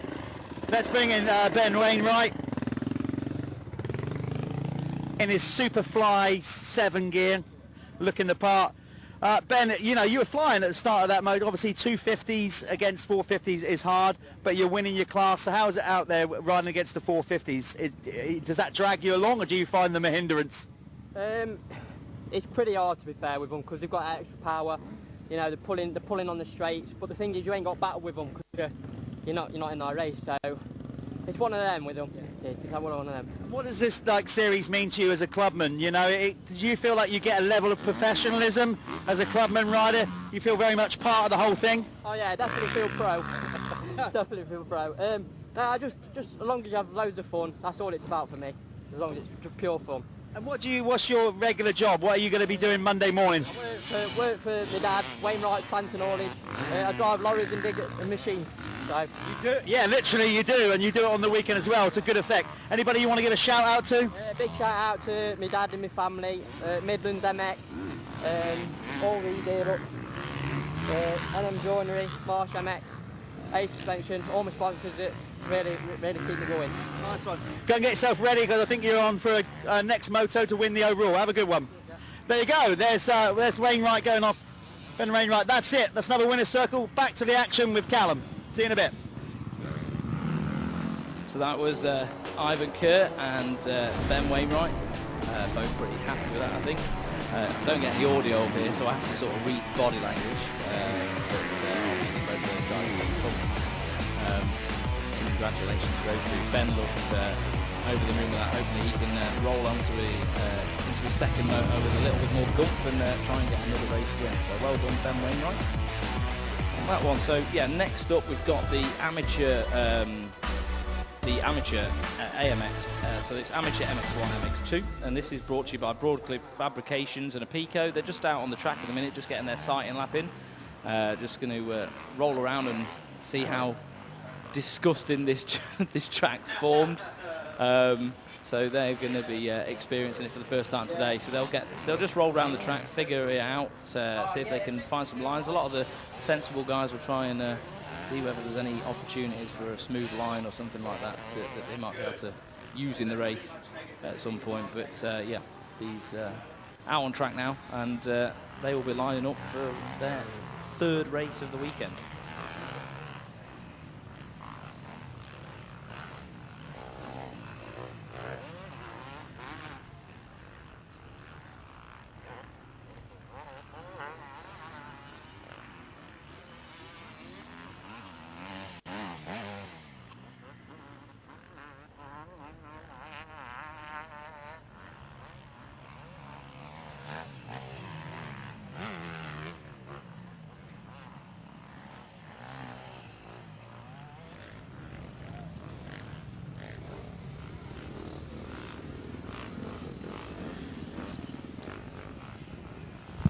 Look at that. So yeah, sunbathing already over the far side. Enjoying his cold beverages. And that, you know what? That's cool. That's what the sport's about as well. Coming out, having a good day. On the beard. Watching some unbelievably good racing, which we certainly had yesterday. And I've got no doubt we'll have it again today. So as you heard Callum say, up next is the amateur class. These guys, so basically that kind of gap between, so what we've got here at the Michelin MX Nationals powered by Milwaukee is trying to put a system in place where we've got a progression and a genuine one where you can race a championship, sort of upgrade and just keep going that little step, but rather than doing it in big steps. So that's why we've got the clubman class, then you go to amateur, then you go to expert, And then obviously the next step after that is to try and make that fastest 40 riders, which we'll see at the end of the day. Well, at the end of the first block. There'll be the last moto of the day. We get 2 blocks of race and 2 races for each class throughout the day. It's the only fair way to do it, really, isn't it? And it gives people that also, like you said, the stepping stones, just that they can progress throughout the ranks. Some people might not. Some people will be a clubman for the rest of their life. But it just gives them people who start shining a little bit and maybe take a championship or whatever to then go and test themselves a little bit more the following season. I think it's the best way to do it. Yeah, there's some big steps in a motocross career, and they get underestimated a lot of the time. Like, for example, the step up even from a 85 to a big bike, that's one of the first big steps. The real critical one, though, if you're going to be like the real deal and try and make a career out of it, is when you come from youth motocross into pros, or certainly into adults, because you can compare lap times all you want, but then you start getting out there and you start getting, you know, men racing. Yeah. You get bullied a little bit, and I think speaking to Bobby Bruce yesterday, and even, you know, and every rider, so many riders before him, that you can stand on the side of the track and watch, but until you get in there with the pros and the adults and the intensity, yeah, and now they just, you know, top riders will just go into a gap that you wouldn't even, you know, and then all of a sudden you got people tearing around all over the place and barging you out of the way. Definitely. They've got the experience to read the track and everything else. I think the main thing from like, or one of the main things from like youth to then stepping it up to pro as well. In the youth, you've maybe got like 3 or 4, 5 kids who are running that sort of pro pace, you know.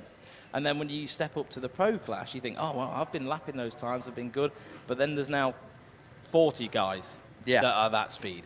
And that's where the problems occur, isn't it? Because you can't just whip through them like you could have done in the youth to get to the front. That won't happen anymore. Totally. So it's you're relying on the starts, you're relying on everything to be perfect to make sure that that race goes how you expect it to go. It's not just you can't manipulate it as easily. No, it's a long way to the top if you want to rock and roll, Callum. Oh, it is. Never been there myself. Don't sell yourself short. I am short, yeah. Short and fat. So, do you want me? Sorry, was you expecting a retort on that? No. Thanks. So far. Going into the amateur, then this one's brought to you by Broadcliff Fabrications, which is steel construction. James Dixon was actually the boss man, was showing me some stuff what they do last night, and it's a massive undertaking, you know, all basically nationwide, steel construction, you know, that kind of thing. So thanks to those guys for getting involved. That's Broadcliff Fabrications. Also, a Pico Factory Racing, thanks to Dylan and all the guys at Apico really getting behind this series too. So a big shout out to them, and of course Apico are one of the big in the industry, obviously retail, load of products. Answer, distribution. Yeah, they got some top brands, haven't they? Answer, Arai, loads of good brands. Liat, I think. Liat, yes. And do you know the great thing about this series is we've got RFX here. RFX, you know, they're well intertwined with this series, with the directors and things like that. And Apico here, they're competitors, and they're here and they're friends, and we're all racing together. You know, it's really, really cool to see, isn't it? And that's how it should be. It's got to be for us in the UK. If we're going to grow this sport, you know, we all need to be united and just basically try and put the sport out there to a wider audience, which hopefully this very broadcast is doing. And just basically put British motocross in a good light, because we need it. Right now, this is the amateur, then MX1 and MX2. Sean Wainwright took the opening moto win yesterday in MX1. Scott Hell took the second moto win. In the amateur MX2, it was Sean Springer down there from Kent. He took a double race win, number 818. Yeah. So he's looking good in the amateur MX2. He was praising that bike that Steve Payne's built him. Yeah. He was well into that.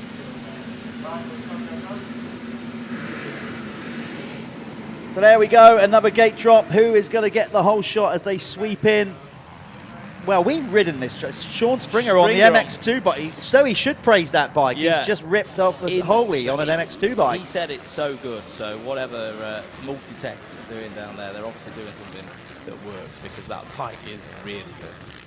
well, Multi-Tech have been around a long time. Steve Payne was Paul Cooper's mechanic back in the glory days. Well, I call them glory days because they were the days I was racing in the mid-90s.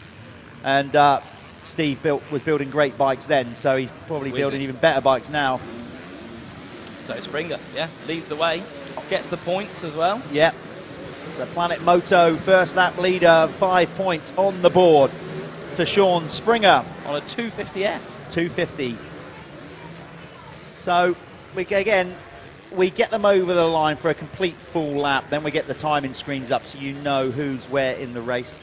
The timing screens you see on the live stream, that is the actual running order in the race. That's not the separated out in the CC capacity. So we will give you the rundown of who's where in each category. This is 2 categories within a race, effectively. Yeah. All amateur riders, but separated by the CC of their bike. So that when they come through the line, we'll be able to look on Speed Hive, on my lap, same as you guys can do as well. And on there it will separate the 2 classes, so you might even have the leader of the MX2 class in 6th or 7th overall in the race, but in this case he's leading the way, Sean Springer on that gas, the Multi-Tech gas. But I was just using that as an explanation that if you do want to see the separated classes, get onto the Speed Hive app and dig yourself into there, and you can just click live and then go to MX Nationals and you can see it for yourself. So the leading MX1 rider over the line was John Kirk, number 15. He took a second he finished second, actually. He had a third and a second yesterday. It was, I think it was quite close, wasn't it? But, get this, so he was, in the opening moto yesterday, he was the first rider over the line. So he's got 5 points on the board with the Planet Moto first across the line. Win himself a holiday in Spain. Yeah. All paid for. But we're looking at Sean Springer on that gas. So gas have been around a long time, particularly in the enduro world, but over the last 2 years since KTM bought the brand, or the KTM group bought the brand, and now just from nowhere seemingly, there's a load of gases riding at the front end in motocross. It's the fun brand of KTM, isn't it? Took Justin Barsha on and the Troy Lee team. They've tried to really elevate the branding of gas, and KTM just seem to be geniuses at that. Yeah. They can just turn any coal into gold, can't they? It's how they are. Check that. We are evolving. Whoa. We are even evolving through the live stream. We've now suddenly got a new leaderboard format coming up on your screen for you. It shows the riders' numbers as well, so that's top notch. Whoever's done that, thank you very much. It's yeah, helped me and Jeff out a lot. So MX2 is at the top there. Sean Springer, Scott Hale, John Kirk, that's top 3 of the MX2, and then MX1, Callum Gordon, Mitch Young, and Justin Robinson. So that's the top 3 of each of the classes at the minute. Bit of a shake-up compared to yesterday. Where's Hale? Scott Hale was in second. Is that who you mean? Oh yeah, Scott Hale. Well, I'm getting lost here. So is this MX2? That's the leaderboard as it runs in the race. That's not separating the classes. I'm good now. I'm on the same page. Good. I'd lost myself for a moment then. That's because you didn't go home last night and you stayed here, didn't you? Yeah. And one thing led to another. Had a few beers. Yes. Had a few beers. It's quite hard to sleep in that truck with Sam snoring above your head as well. Pre-event nerves. I'm glad you've got yourself sorted out. Right, so the opening lap, Sean Springer is leading the way and leading it well. He's got a 2.6 second lead over Scott Hale, but he's on an MX2 bike, remember, so let's get them over the line now, and now we can tell you who's where in the MX2 class. I hope this is not being too confusing for new viewers. I'll just say it one more time. You've got all the amateurs in one class, but we separate them on the CC of bike they're riding. So we have effectively 20 of these riders are on 450cc machines and 20 are on 250. So they're in the same race as amateurs, but scored separately on the capacity of the bike. Exactly that. Just looking on the track as well, it looks like Dan Bruff's on his way up to the front. He's charging up the back of Scott Hale at the minute. So Dan Bruff on that 252 straight used to race years ago in the pro class, didn't he? Years and years ago, had a lot of time out of racing, and he's come back to it. So really good to see Dan Bruff back. I remember him from like KWS days, so a long time ago. But he's really shifting now. It looks like he's going to make a move any minute on Scott Hale and take the lead in MX1. So the running order in, let's start with MX1 amateur riders. That's the 450 class. It's Scott Hale leading the way, number 5, ahead of Sean Wainwright. This will be different to what you see on the screen. What you see on your screen, people viewing, that is the running order of the actual race. We are now separating them by class. So Scott Hale is leading amateur MX1. Sean Wainwright in 2nd, number 741. Then it's John Kirk for 3rd. 4th is Brad Thornhill. 5th is Callum Gordon. Then it's Joshua McCockrell, sorry, in 6th. 7th, Stephen Kelly. David Rushton is in 8th. Then it's Justin Robinson for 9th. And Paul Atkinson is in 10th. So that's the 450 class, the MX1. In the MX2 class, 250cc, Sean Springer leads the way and also leads the race. Dan Bruff in 2nd. Alex Buchanan finds himself in 3rd, 111. Then it's Aaron Gardner. Lewis King London is in 5th, coming over from the Isle of Wight. David Finnemore is in 6th. Harry Foster finds himself in 7th, ahead of Lewis Taylor. Toby Lightbow is out there. Toby is actually the brand manager for Bell Helmets. Really? Yep. So he's out there doing it himself. Yeah, so he's literally, I should imagine, I bet he's got one of those new Moto 10s on. Oh, he's bound to have it on, isn't he? Perks of the They've job. They've not done many of them, have they? They've really limited run on that helmet.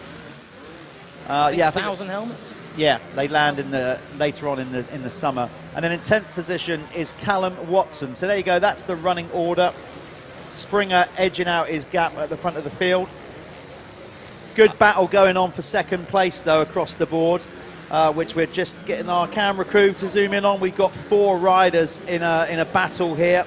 Hale from Bruff, Wainwright. They're going to come into view now, I think, on the screen, are they? Any minute? There they are. This is the battle. 4 of them. So Bruff, I made a mistake earlier on. He's on a 252 stroke, which puts him in the MX2. Class, okay. That's why I got a bit, because that's what we're doing now, isn't it? 250s or 250s, 450s, 450s. So I'm not going to overcomplicate people. 2 strokes, slightly different bike. Some riders prefer them, some riders don't. So you're entitled to ride whatever you like.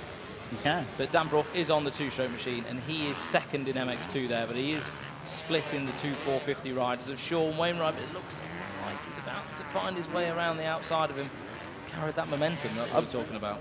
Got to say, again, if you've never ridden a motocross bike and you're watching this for the first time, you know what? Don't watch the bikes as such. Just watch the movement of the rider and how you are just constantly on the go. There's no respite whatsoever.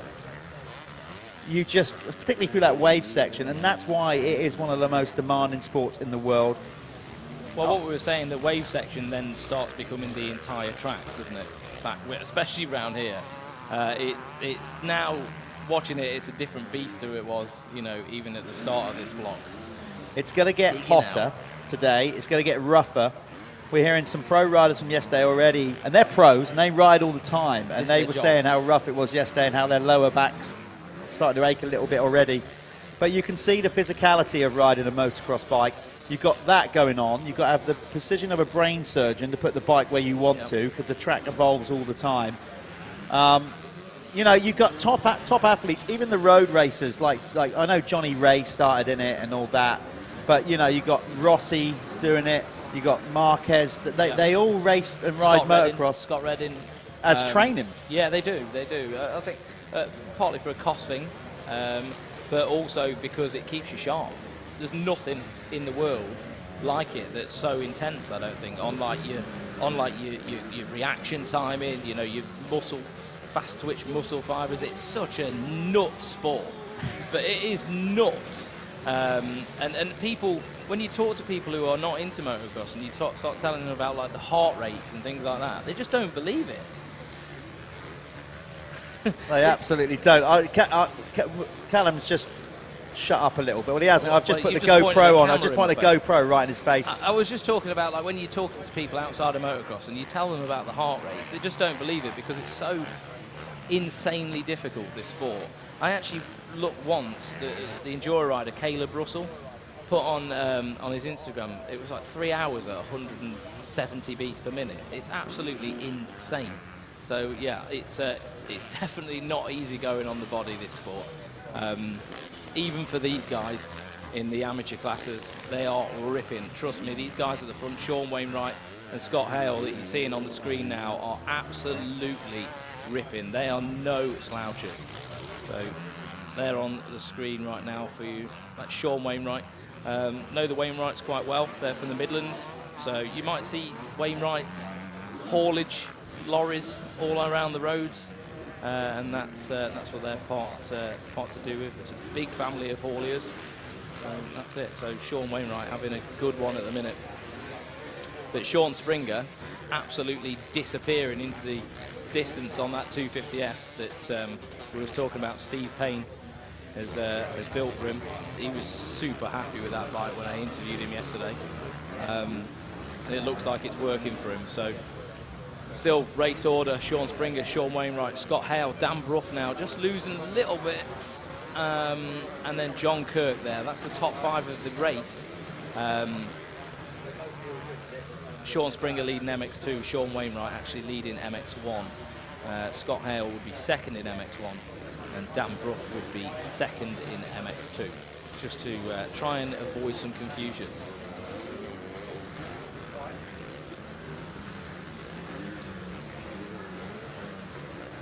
Jeffo's back. Back again. back in the room. Yeah. Are you turning your camera off now? He's playing with toys in here. Look, I'm trying to do my job professionally, and you're just trying to figure out how to turn a GoPro off. It's like watching my dad. Well, you know, I'm not a fay with technology. No, just doing a little vlog as well. You know, multitasking, and apparently men can't do that. I've just proven that. You've just literally proven that. He unmuted his headphones and started panicking to try and turn his camera. It was not panicking. There was medium panic. I don't panic. There was a smidge of panic. I don't get flustered. That's my strong point.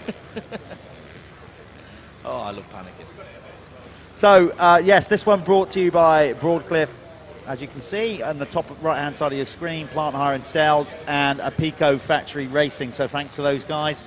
Thanks for joining us on MXN TV. We're going to be building this up throughout the year, the MXN TV brand. Me and Callum are going to be doing a post-event show in between each round of this championship. We'll give you more information of when that's going to be on our social media and website. So keep following us on our social media. We're on Instagram. We're on Facebook. Just a quick one, Jeff. The fastest 40, 12 o'clock. So if you're on the stream, 12 o'clock. Estimated time of arrival is 12 o'clock. So if you're watching the stream and you do want to catch the pro race, just set a little reminder in your phone and make sure you don't miss out on that, because it's going to be insane. Yes, it is. I've got a few predictions in my mind. I just don't want to verbalise it. Don't commit yet, pal. Let's wait till we do it. So you can see on screen these amateur riders. It's again this progression from Clubman. Amateur is next step up. They're a little bit faster. Equally as committed. All our classes are committed. There's no doubt about that. Once you race motocross bikes, it very much gets under your skin and in your blood. These guys as well, like they're shifting. Yeah, they really are motoring. You know, this is when it starts to get a bit serious, isn't it? They have a bit of sponsors involved, all that sort of thing. So there is a little bit of element of seriousness when you start creeping up the spectrum, you know, like towards the expert. It's like this battle you're seeing going on here. So that was Paul Atkinson, who's on an MX1 bike, battling with number 12, who's Adam Hayward. 1, 2. So yeah, so they're not. They're all in the Racers Clubman, but they're in two separate classes. But, you know, it's kind of cool that you've got that going on. So you've got a 125. I think he's on a 125. He's on a 125, yeah. Adam Hayward out there on that Yamaha 125. Probably absolutely loving life on that thing. As we said, the Clubman, the amateur, these guys, they all got 9 to 5 jobs. That's what they go and do. This is their weekend. This is what they live for. Yeah. This is it. The Haywood brothers love it as well. You'll see there's a Haywood in loads of the classes. They absolutely love it. They're from Leicestershire, and they just live and breathe motocross. There's 3 brothers, and they're just at it every weekend. They love it, and that's what it's about. Good on them. So the running order, we have got, where's Barry with the flag? No sign of the 1 lap board to go yet. Sean Wainwright leads the way in the Amateur MX1 and is second in the race. Scott Hell is second in the MX1 450 class. Then it's John Kirk. Callum Gordon now up to 4th, the rider from Weymouth down in Dorset. Stephen Kelly, the Irishman, is in 5th ahead of Brad Thornhill. Then it's Josh McCockerell, he is in 7th ahead of Justin Robinson. David Rushton finds himself number 66 in 9th, and Paul Atkinson in 10th. In the Amateur MX2 250 class, Sean Springer not only leads the race, but leads that category ahead of Dan Bruff. Then David Finnemore, number 70, finds himself in 3rd. Lewis Taylor has also moved up a spot into 4th, past Aaron Gardner. Lewis King London goes into 6th ahead of Harry Foster. Connor Baldry is in 8th. Toby Lightbound still finds himself in 9th. And then the rider we've just been talking about, Adam Hayworth, on that 125 Yamaha in 10th. That's it. Thank you. Nice little run through. That was all right, wasn't it? You know, those days I didn't skive off school. And the names are nice and easy as well. It's not like the kids calling them Zeus and things like that. They do have some funky names, I'll give them that. They do now.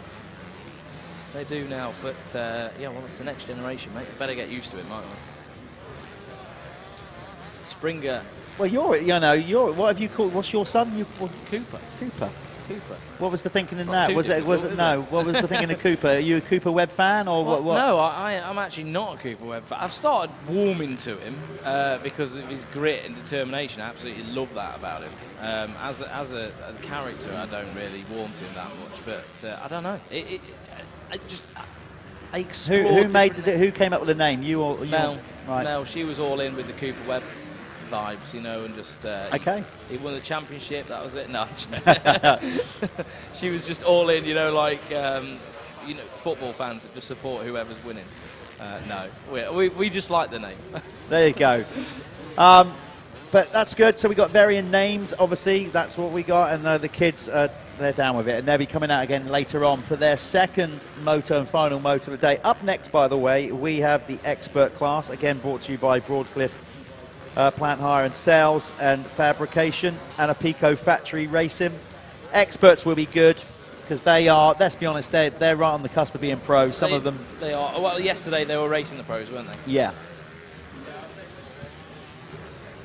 And well, I think, do you know, like reflecting on that, I mean, I know it's a lot of racing for the pros to do, but I mean, all the other classes do it. Yeah, let's just get that point. They do, you know.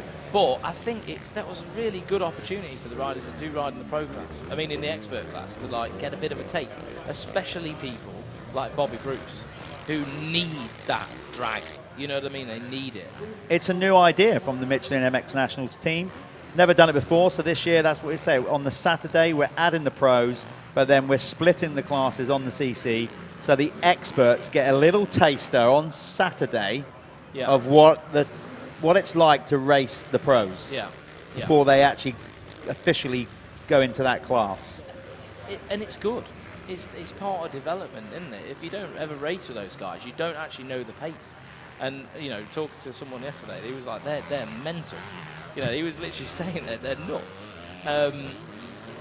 But that you know, that drags those guys on. And even if it's for 2 laps, where they can hang on maybe, it's learning that. You get muscle memory from that. And then, you know, hopefully that will help them with their careers.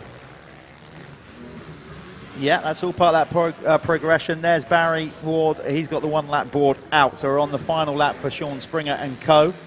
We are going to get Sean and possibly the MX2, well, the MX1 race winner down here as well. I guess, do you want to take that one? Maybe your turn? Sean Springer and Sean Wainwright. 2 Seans. Would it be Sean? He's currently leading? Spelled differently. I think so. No, it's still, so it's oh, it is, yeah, you're right. Sean I Wainwright. beg your pardon. Yeah, see, I'm right. He's only 1.3 seconds now behind Springer as well, so... But that's the thing, he's 1.3 seconds behind him, but he's not effectively in the same no, he's racing not. him. He doesn't need to beat him, does he? No. But, you know, people still want to win. Of course. Got to be in it to win it. Got to be in it to win it. There's Thornhill coming through. I think that was him anyway, number 95. Did I just see come through the shot? Brother of Dan Thornhill, who races for the cab screens, Yamaha. Yeah, Brad, younger brother, Dan. Does a lot of the spannering as Yes. well, doesn't he? Yeah, he's good on the tools. He is good on the tools. So we're counting down this one. We're not far away. As Callum said, rough. We're looking at about midday, 12 o'clock UK time, in case you're watching wherever you are in the world, or the other side of the world. Apparently, we've sort of linked in with the guys in Australia and New Zealand to run the MX Nationals over there. Oh, really? Apparently so, yeah. And these guys... Hi everybody from Australia and New Zealand. I don't know what time it'll be. Oh, God, no idea. Yeah, you probably need to go to bed. yeah, if they're staying up and watching, brilliant. But apparently, yeah, we're going out over there on the other side of the world in Australia and New Zealand. So any new Kiwi fans, obviously we got Dylan Walsh. But just to remind you, we are claiming him as our own because he was born in the UK and then moved to New Zealand. So we're sharing with you guys. So Callum's just left the booth. He's off down there now to grab the race winners, which will be Sean Springer and Sean Wainwright. Track's starting to dry out. You can see the ruts on that finish line. Very different to practice. Can you see the tyre marks up there? So you've got to pick a rut, commit, and as you can see how it gets holed out at the bottom. So the track already starting to get pretty gnarly.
So, Sean Wainwright.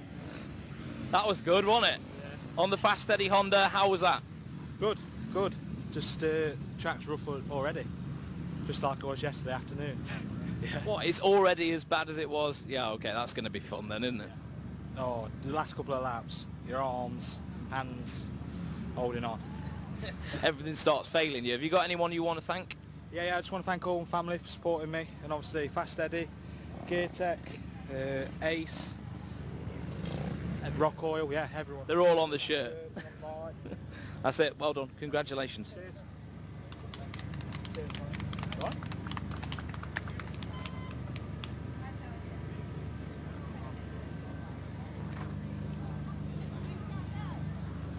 So now we've got Sean Springer, who won the won the race actually out of everybody on a 250F. We were saying yesterday about this multi-tech bike you've had built. It's definitely working, and you look really good out there. What have you got to say?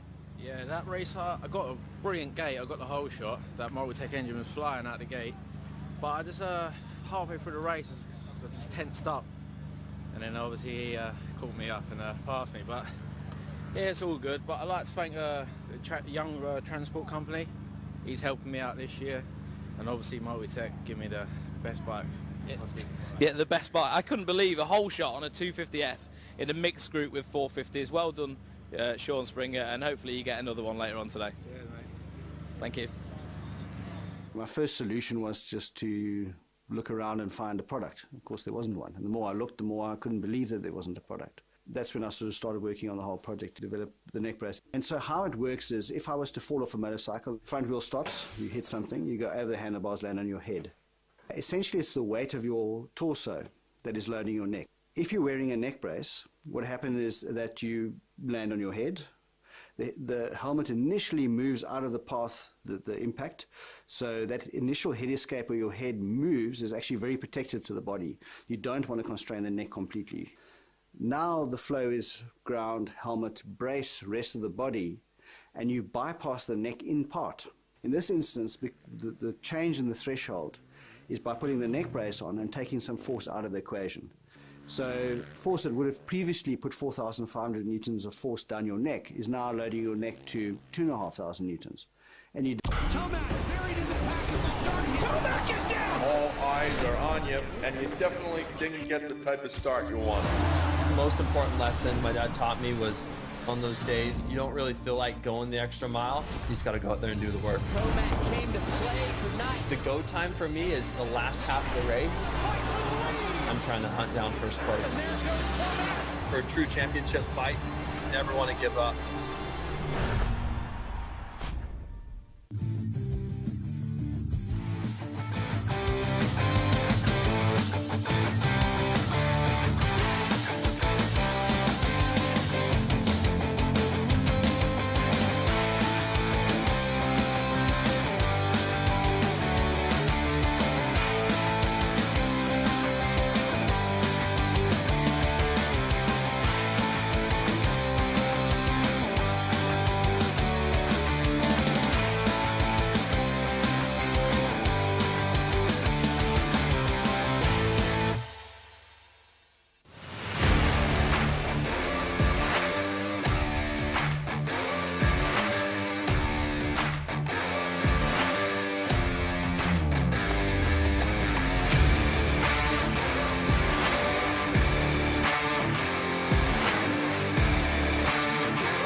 Okay, as you can see, thanks to everybody supporting the series, a little roll of adverts there, commercials. Thanks for Michelin, Milwaukee, everybody. You can see the guys down here. There we go. We got the Moto Exchange Gas team. The reason we're showing them on screen is because they've just been very kind and given a load of water to our cameramen. Yeah, well, fair nice. play. Yeah, you see, Thanks that's the community we got going on here. I've run out of water. I need some. Right, you best get down there then. Get down there to them. So, thank you, Moto Exchange, for supplying some water to our film crew. You get a little overview of the paddock area. You can see the Sintel brand in there for the new oil sponsors, new oil brand that are sponsoring the series. Pro Green. We've got Michelin banners, Revo 7 Kawasaki, Phoenix Tools.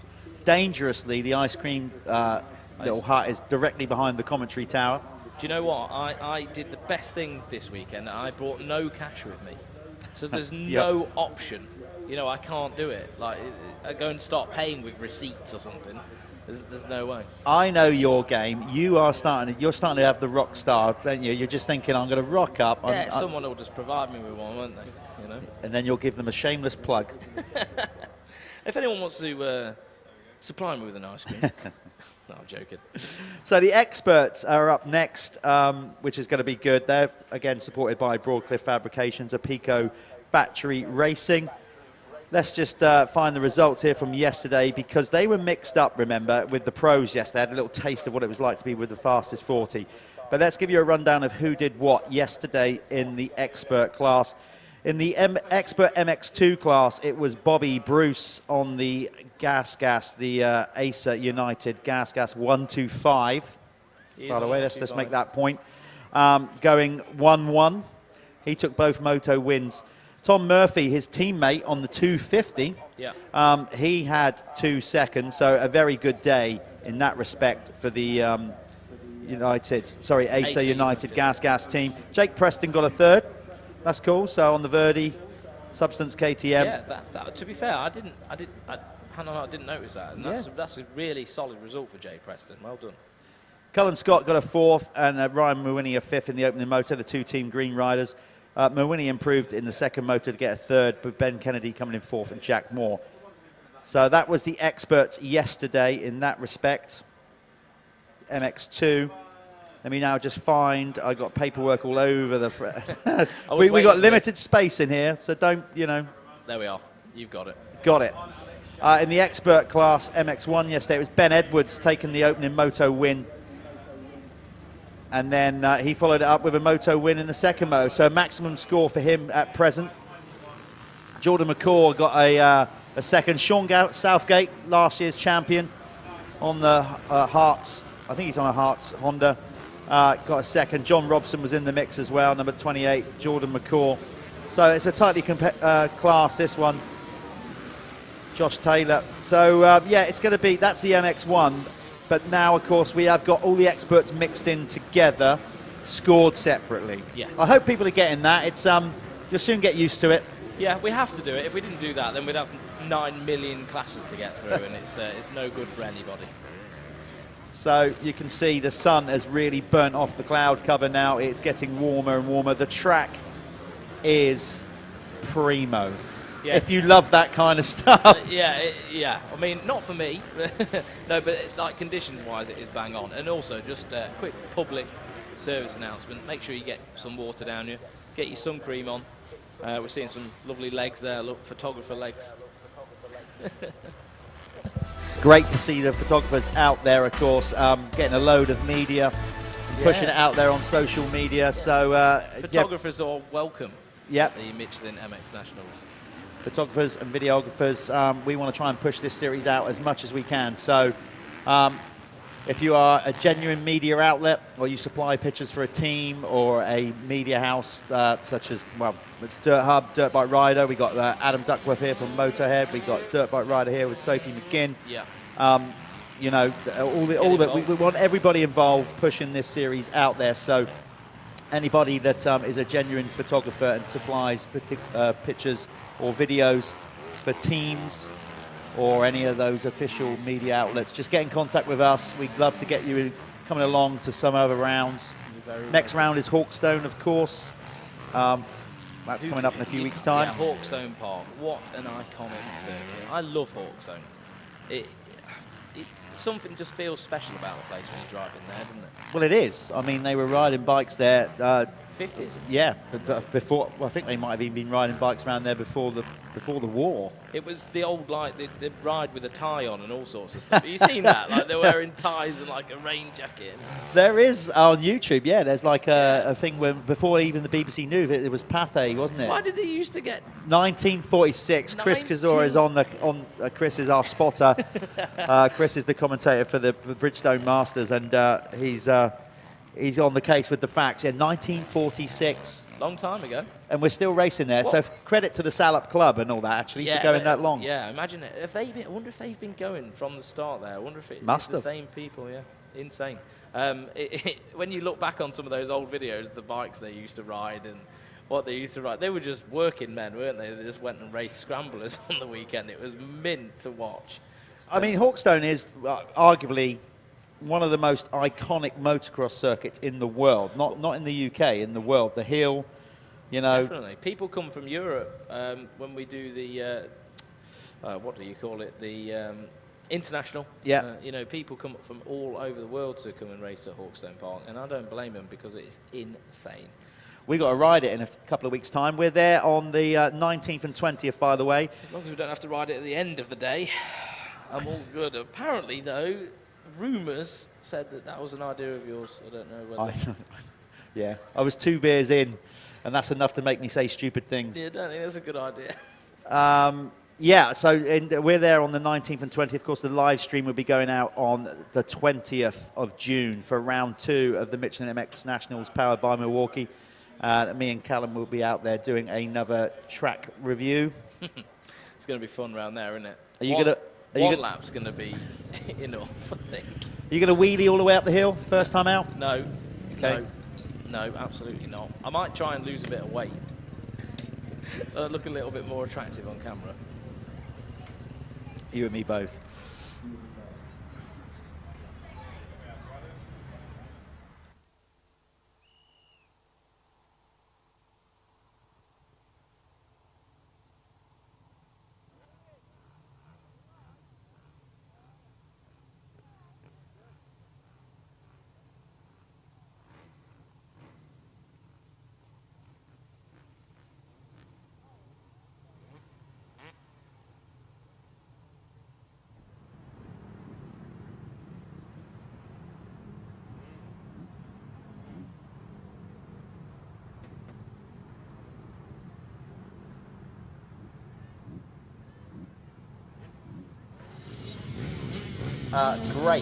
Great to see people coming out to spectate the Michelin MX National. What's even nicer is the fact we're now seeing people's faces not covered up with a mask. What a relief. Do you know what? I'm even just repeating it over and over again on the microphone to please put a mask on. Yeah. I'm so glad I don't have to say those words ever again. Well, hold on. Well, hopefully never again. Yeah. In an outside setting. There's Harvey. Yeah. You see Harvey there on the camera. On the lower camera, that's one of our guys. He's getting Motohead, I think he's working for. Yeah, I think he's getting stuff from Motohead down there. So Harvey's out there, ready to go, getting some media. There's our actual film crew. The other camera, I believe, is part of what live stream crew. Yeah, Alpha Live. Yes. Shout out to those guys. Big shout out to the guys at Alpha Live. Of course, you can see their logo on the bottom right side of the screen. Follow their YouTube channel. They do a lot of other motorsports, go-karting, which Chris does some commentary for. So follow him on Alpha Live. It's not just motocross they cover. We got these guys in for the production of this, the Michelin MX Nationals, powered by Milwaukee. Yeah, and hats off to them. It's pretty good so far, isn't it? So well done, Alpha Live. Absolutely, because the camera crew, I mean, a lot of these guys have never followed motocross before, so credit to them. Right, this is our experts. Expert class. Well, now Bobby Bruce is going to do on that 125. Well, he's... Will we get a shock? This is it, because yesterday he was mixed up with the pros, but now he's with the bigger All it takes is a good MX1 start. bikes. It's just a start. Yeah. But getting a good start on a 125 is not going to be easy. Definitely capable of running up there at the front, though. So again, thanks to Broadcliffe and Apico for getting behind this one. This is the Expert MX1 and 2 Moto 3.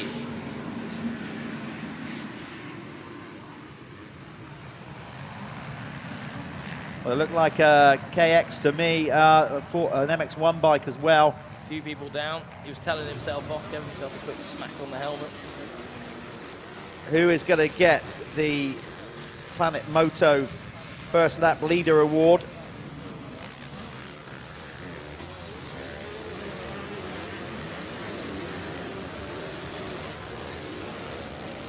I think that might have been Josh Taylor that got the whole shot, number 166. Let's see. It is. He was riding so good yesterday. So Josh Taylor over the line. Not only did he get the whole shot, he gets the first lap leader, Planet Moto, 5 points on the board.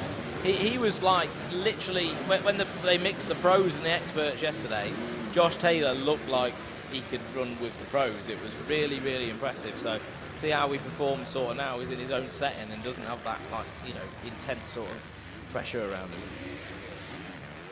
Probably has more pressure now. Yeah. And he's going to get pressure from Ben Edwards because number 3 took both moto wins yesterday, but Southgate last year's champion, is looking menacing in third. Could I just say, Bobby Bruce on the 125 in fourth at the minute. Is that Bobby, definitely? That is Bobby I Bruce. can see a two-stroke pipe there. So fourth. So, well, he must have got a pretty nifty start on that 125 to be there already. Right, I'm going to go out on a limb and say I reckon he's going to win it. There you go. I've done it. I've committed. Have we ever had that? I don't recall an MX2 rider winning, but the expert class, I certainly don't recall a 125 ever winning. This is great for Bobby. He's getting preparations underway. He's going to have a real go at this EMX 125 championship this year at the GPs. Opening round of, by the way, is going to be at Matterley for the British GP. Tickets are sold fast. I think they got a limited 4,000. We're all waiting for Boris and the crew to say, come on, we can sell more. Yeah, I know Dixon's itching, to get more fans there. It's probably necessary with the size of the facility. It's going to need more than 4,000. It would literally look like a club meet in the places that big. So come on, Boris. Yeah. Come on, Boris, open up the doors. Let's get more people out to the British GP. But, yeah, Bobby will be there. Last year, it didn't go well for him. He broke his wrist in qualifying in practice, so he never even got to race. But he is going to be a genuine contender in the EMX 125 Championship this year. Very good. Do you know who he reminds me of? James Dunn. With that long body, it just looks like Dunny all over again on a 125. It's like a mirage. Well, it looks to me like Bobby Bruce has made the move and gone up to third. We're following the second place rider at the minute. So you just see Bobby in shot. Ben Edwards, you'll just see behind number 3, coming up behind number 3, who's second in the race, is Bobby Bruce, who is leading the expert MX2 category. There he is on screen now. So Bobby Bruce really putting down some immensely fast laps at the start of this race, because he's got a job on his hands to get to the front of this one, especially with Josh Taylor riding the way he is in the minute. You can't let him get away too quickly. So Bruce got a right mission on his hands on that little 125. Yeah, there's advantages. Obviously, he's down on power, but for those of you that race motocross, have worked your way up, a 125, let me try and explain this the best I can. A 125, basically, you've got to keep it on the high-end rev range. Yeah. You've just got, so basically you've got to ride it hard. Yeah, you have. You don't rely on the torque. Fit as well to ride. You don't rely on the torque. Or, you've got to keep it rolling and wider sweeping lines and whatever. Keep that momentum going, and that's what Bobby is doing to great effect at the minute. Let's not take anything away right now, though, from the race leader. Josh Taylor, yeah, no, he's riding good. He is riding good, and I mean, like, as I said yesterday, he really did show what he was made of when they mixed the classes with the pro class. He was up there. He was mid-pack with those guys. So look at the glitters on his back as well. Sparkly riding. Take a good look over his shoulder. There's McCaw, number 35, on screen. Can you see how that finish jump is holding out at the bottom? Where they roll on the power, look at Cullen Scott, number 16. You can see they go in that hole. They got a lot. So their front wheel, they got a wheelie into the face of that. That's just disgusting. That's going to get worse. Having said that, we are doing track maintenance between blocks, so and I'm sure the riders are going to be very happy about that as well. Just saw Gareth Paget come through past here as well. It's quite a nice shot, that, isn't it, from behind, seeing that? Good job, Alpha Life. Yeah, well done. And back on Bobby Bruce. Yeah, well, Bobby, we're following him in a minute because he's about to make a move on Edwards. Now, Edwards took both moto wins yesterday, and he's coming under pressure. But, of course, he wasn't racing Bobby Bruce yesterday because we separated the classes with the pros. So this is the first time of the weekend that Bobby's been out here with the likes of these expert MX1 riders. Yeah. I would not like to be Bobby's bike right now. That thing is going to be wringing its neck, isn't it? He's going to be twisting that thing so hard to keep up with these big 450s, especially on a track that takes so much out of the bike, you know, like that FatCat does. I hope Lee's down there with a new set of piston rings to get to. I'm sure he is. Ring her up for the next race. Did a nice interview with Bobby Bruce yesterday for the Dirthub Man in the Van series. So it was a candid chat with Bob. I've obviously worked with him a couple of years when he was riding for Team Green, so it was good to catch up with him, see how much he's matured. He's absolutely shot up in height over the last 2 years, and obviously become a young man. But he was saying in the interview, which you can see on Dirthub in a few weeks' time, just basically saying how he, you know, he's got his feet grounded. He's seen too many people move up into the adult ranks, expecting too much too soon. Yeah. It happens a lot. It does happen a lot, and especially I think that level to pro is really, really difficult. So he's taken the right steps to do it, and I think this expert class is going to be wicked for him. Not only for confidence, but for intensity as well. You know, everything. It's just going to keep building him as a rider, and hopefully he can use it when he goes to do the EMX 125s. Especially the first round of Matley Basin. It'd be great to see him get a win round there, wouldn't it? That would be just awesome. And he deserves it. He's a hard-working kid. Absolutely. You know, he wants to make the grade. He wants to be established Grand Prix rider. That's what he's aiming to be, and he's on track.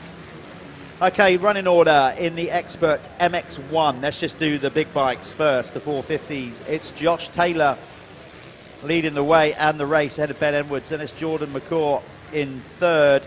Sean Southgate, last year's champion, back in fourth. John Robson for fifth. Then it's Richard Bird, the Irishman, in sixth. Seventh is Aaron Patstow. Charlie Putnam on the Par Homes Husqvarna is in eighth, ahead of Team Green's Joe Clayton in ninth. Then it's Steve Bixby. Steve, the builder from Essex, there in 10th. In the Expert MX2 class, it's Bobby Bruce leading the way, as we've said. Team Green's Cullen Scott picking up not where he left off, because he actually didn't have the greatest second moto yesterday, so he's a bit of redemption. He's currently in second, ahead of Jake Preston on the Verdi KTM, who's in third. Fourth is Jack Lindsay. Team Green's Ryan McWhinney is in fifth, ahead of Ben Kennedy. Then it's Jack Moore. Gareth Padgett is in eighth. Then it's the Acer United Gas teammate of Bobby Bruce, Tom Murphy, for ninth, and Troy Willerton on that TM. Great to see TM out there. In 10th. If you want to see a work of art as a motocross bike, a TM's the one to look at. They're beautiful things, hand built in Italy. So I rode for TM 1 year, full factory. Really? Yeah, went down to the factory. It's a tiny little factory that's basically behind a dress shop in this tiny little street in Rimini.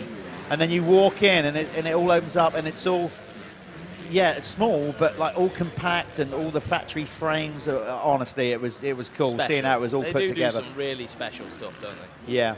So they're down in Rimini in Italy. That was a cool experience.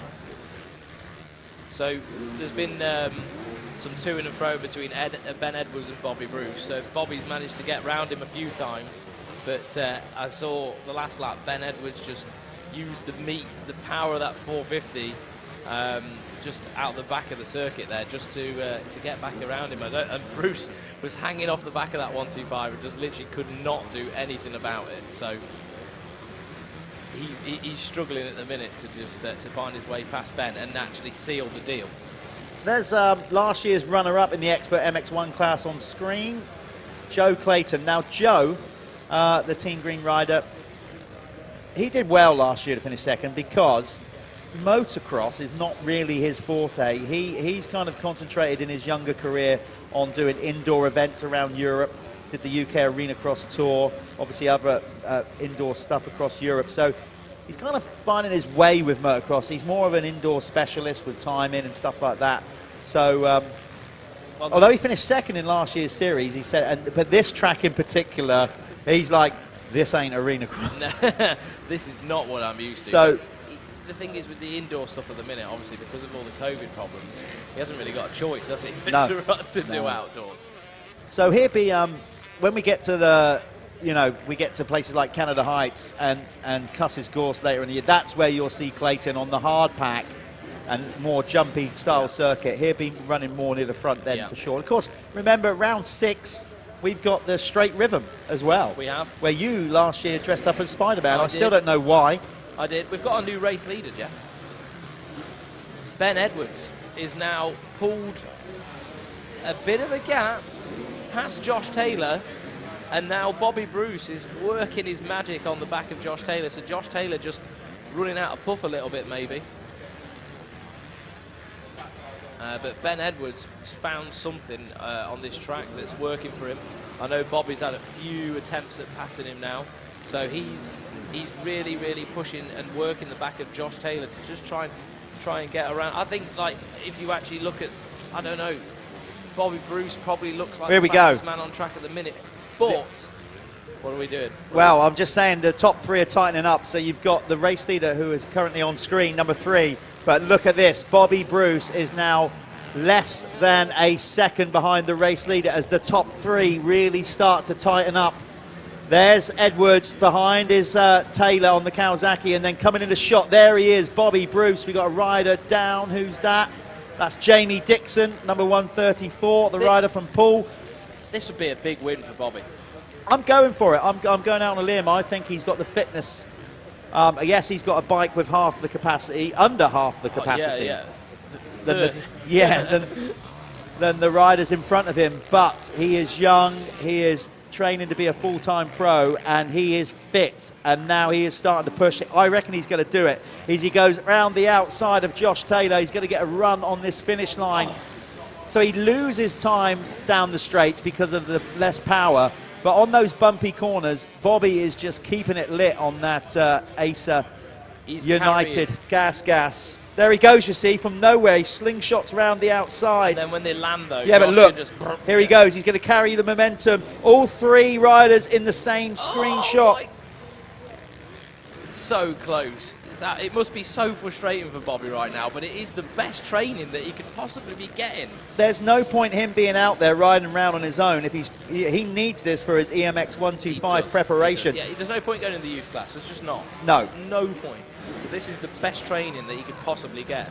So he moves into second. He's gone past Josh Taylor. Obviously, he's comfortably leading his category, the MX2 category, but he's going for a race win, and I don't think we've ever had an expert race winner on a 125, so it will be a first here at the Michelin MX Nationals. It looks like the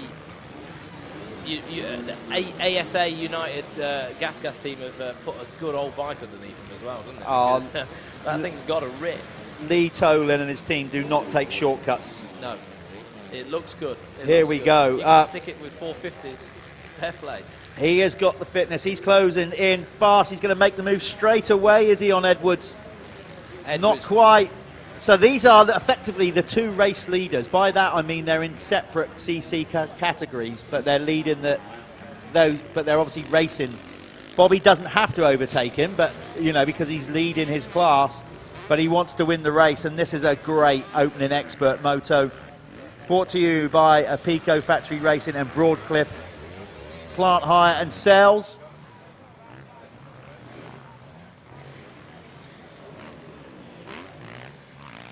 There's the rundown on the screen, the rest of the riders. That is the running order of the whole race. Remember, they are scored separately for 450s and 250s. Bobby comes under the MX2 category on that 125. So this part of the track now where Bobby's just going into is where he seems to be making up a lot of time on these guys. Seems to lose it on the back bit that we can't see, where it's really just straight and balls out fast. But this is where he's working his magic in the middle of the circuit, where he can just try and maintain that corner speed, and he's just rolling through the turns, isn't he? Ben Edwards looks good though for this, Jeff. You know what? Big up Ben Edwards, because he has responded every single time. Yeah, he has picked up the pace here. He knows that Bobby Bruce is putting him under pressure. Of course, from Ben's point of view, he knows he doesn't have to race Bobby because he's going to clearly, he's leading the MX1 category. But at the same time, he won't want to be done by 125, does he? No, of course not. And that would do your head in, wouldn't it? It would do your head in, I think. But Bobby Bruce, I think, I don't know. I don't know Ben Edwards too well, but Bobby Bruce, you'd like to think fitness-wise, in shape-wise, he's good for this one. It looks to me like he's just took a little bit of a step back, maybe get a breath, and then charge again. Only a second or so in between at the minute, though, breaking them 2 up.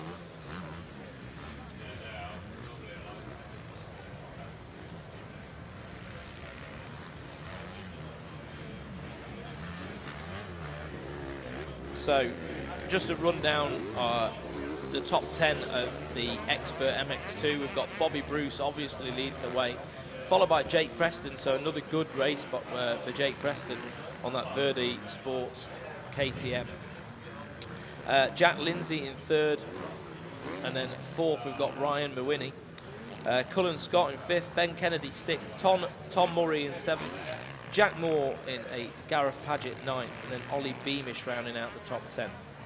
In the Expert MX1, Ben Edwards obviously leading the way, followed by Josh Taylor, and then the 301 of Sean Southgate in third. Fourth we've got Jordan McCall.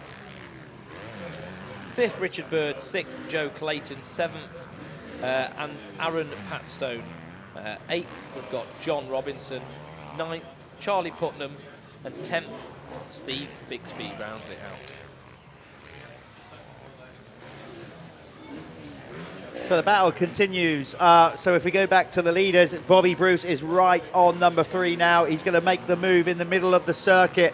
He's got the momentum. We're trying to get back on them. Cameraman just needs to spin around a bit more. Next bunch of riders in front of the riders we got on screen. They just saw them go across, so we're just trying to get the message across to trying to spot the leaders. That's it. Keep spanning around, boys. There we go. In fact, he's done it, hasn't he? No, he's right on him. He's right behind him. You'll see. There he is, right alongside Bobby Bruce. This is the battle for the lead between Ben Edwards and Bobby Bruce. Bobby, oh, look at that, hopping up the inside. But this is where the power of a 450 four-stroke. Every single time. It must be driving Bobby wild. Well, it will, but at the same time, just makes him more determined. There he goes. He's going to get the momentum. He's so fast through this bit. Bobby Bruce goes into the lead. Does he? It's not done yet. Trying to wheel tap over that, but he gets it done. Bobby Bruce goes into the lead of the race on a 1:25. Oh, no, whoa. Ben Edwards is trying to answer back quickly, and he knows as well that if he can just nip back up the inside of it, he's done it again. Every single time Bobby Bruce has passed Ben Edwards, Edwards just does a Cooper Webb and just bang straight, responds instantly. He's just got the power. That's the problem. Bobby's just going to have to keep it lit. This is going to be, no, still 2 laps to go. There's at least 2 laps to go because there's no sign of the 1 lap board yet. Bobby's tear-offs are all flapping in the wind. This is a workout for Bobby, this. Big time. As you can see on the clock, we've got 1 minute to go before they get the 1 lap board. So next lap around, we've got a 2-lapper from here on in. He's so quick on these sections. Like you said, it's that back bit. So, yeah, he can't do anything about it. No, it's power. It is just power. But here, way faster. But Ben Edwards doing a brilliant job of actually holding the tight lines and just not allowing him to capitalise at the minute. Well, that's the thing. He can take the inside lines because he's got the power just to lay it on. Bobby's got to keep the momentum going. There he's going to try again. Right. What he needs to do now is hopefully draw enough gap on him before they get to that back section. And it looks to me like he's finally cracked it. Yeah, I think Ben Edwards has probably tried retaliating back 4 or 5 times now, and that's not easy to do. You know, there's got to be a limit of your physical. You know, he's probably exhausted. It's getting hotter. You know, they've been out on the track now for way over 20 minutes. So there's only so many times that Ben Edwards could, retaliate. And I think Bobby Bruce, like you said, he is finally cracked him. And we've got a race leader in an expert class on a 1:25. That's insane. That is so good, unbelievable ride from Bobby Bruce. And I hope he's happy with the way he's performed throughout this one. So talking about the Keck's fastest lap, of course, we won't really know this until all the racing is done on the weekend. But that's basically how it works. Each class, whoever sets the fastest lap of the weekend in each class gets the Keck's fastest lap award, which is basically a code, a voucher from the guys at Keck's Clothing and Underwear to get, well, basically clothing and underwear. Right now, in this race, Josh Taylor was the quickest rider in the MX1 class, with Bobby Bruce clearly setting the quickest lap time in the Expert MX2. So the running order in Bobby's class, by the way, because he is way ahead of his competition in the Expert MX2 category. Jake Preston finds himself in second in that category, ahead of Team Green's Ryan Mawhinney and Cullen Scott, the two teammates running 3 and 4. Then there's Jack Lindsay on the Apico Husqvarna. Well, at least I think he is still on one. I have to double check that. Apologies if I got that wrong. Tom Murphy is on the Acer United Gas for 6th. Then it's Ben Kennedy, Jack Moore in 8th. 9th, Gareth Paget on the Bike It Kawasaki. And then Ollie Beamish out there, number 771 in 10th. In the Expert MX1 class, it's Edwards leading the way ahead of last year's champion Southgate. Then it's Jordan McCaw. Richard Bird is in 4th ahead of the fast-starting early pace setter Josh Taylor. Then it's Aaron Patstow for 6th. Joe Clayton is in 7th ahead of John Robson. Charlie Putnam finds himself in 9th. And in 10th is Steve Bixby. Bixby. So Bobby Bruce, this is going to be a bit of MX Nationals history. I think the first 125 rider to win an expert race. So impressive, and now he's got quite a bit of a lead as well. Yeah, I did. He wore them boys down, didn't he? Fitness, you know, he's a 16-year-old kid who is training hard. Yeah. He might not have the strength, so obviously now the muscle group, you know, all that kind of stuff. He's starting to grow into a young man. Yeah, grow into his body, basically. You're absolutely right, because he got tall really quick, and now he's getting a bit of meat on his bone. So here he comes, checkered flag. Bobby Bruce takes the race win and makes MX Nationals history with a 125. I'm going to go and chat to the two race winners, which are basically those two. If anyone's down there, just make sure they head down to the winner's circle, and Jeffo will be giving them a quick interview.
Okay, here we are at the winner's circle with history-making Bobby Bruce, the first 125 rider to ever win an expert class.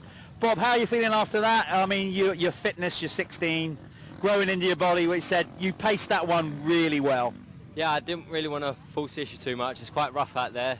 Just kept it on 2 wheels. We had a good battle up the front, and I see 2 laps to go, and I just thought, all right, I'll make the move and then go last lap. So it was good. Track's nice, good practice. Yeah, I was going to say, this has got to be really good practice. I mean, your end goal is to try and win the European 125 Championship. So racing the bigger bikes, we were saying, oh, you're probably getting frustrated, but not, because it gives you something to shoot for. Yeah, it's someone to push. In the youth last year, I didn't really have anyone to battle with. So it's good battling with these guys, and it's going to make it so much easier when I go to European Championship. And the guys at AC United, they've built you one hell of a bike by the looks of it. Yeah, Gifford and Craig from Depp have put a good engine together, and my mechanic Sam, it's unreal. All right, mate, go and get yourself scrubbed up, see if you can do it again next time out. There you go, Bobby Bruce taking the victory in the MX2 expert class. We're going to bring in the winner of expert MX1 class, Ben Edwards, who's looking... I mean, obviously, Ben, you've taken the victory in your class, but didn't take the race win, but Bobby pushed you all the way there. Yeah, it was a good race. I heard the 125 behind me the whole race and just tried to keep a good flow, but started tiring at the end, so maybe in the next one, try again in the next one. Be honest, what, you know, obviously, did you feel, not pressure, but like when you're riding around thinking, oh, I don't want to be beaten by 125, but at the same time, you know Bob's calibre, so... Yeah, definitely. Obviously, a big bike difference, so but I know he's fast, and next up-and-coming rider in Britain. So, I'll take a second to him. At the same time, you're 3 for 3 and looking good for an overall. Obviously, going out, fingers crossed, next moto for a clean sweep. That would be a great start to a championship, wouldn't it? Yeah, definitely. Just try and stay consistent and get good starts, and just try not to drop it. Because I think if you drop it, it's so much energy wasted lifting the bike up, etc. So, just got to try and get in clean laps and try and ride your own race. So, one more to go. Anybody you obviously want to thank? You got a lot of logos on your shirt there. Just give them a shout out. Yeah, Kev at Carnegie Fuels, he's the one that's keeping me going. I don't know if I'd be here if it was for him. And Drystyle Motorcycle, Sniper, Fox, just everyone that helps me, thanks. Good stuff. Well, go and get yourself ready and see if you can make it 4 for 4. Cheers. There you go, that's Ben Edwards. We're going to go back to Callum in the booth. Right, so that was Jeffo, just interviewing the winners of the expert race. We're just going to throw you to adverts now, and the fastest 40 are going to line up. So next up is the pros. Make sure you're here for this one, because this race is going to be fantastic, I'm sure. We've got some cream of the crop riders in here. So we're just going to get set up. I'm going to have a quick toilet break, and we will be back shortly. So enjoy the ads.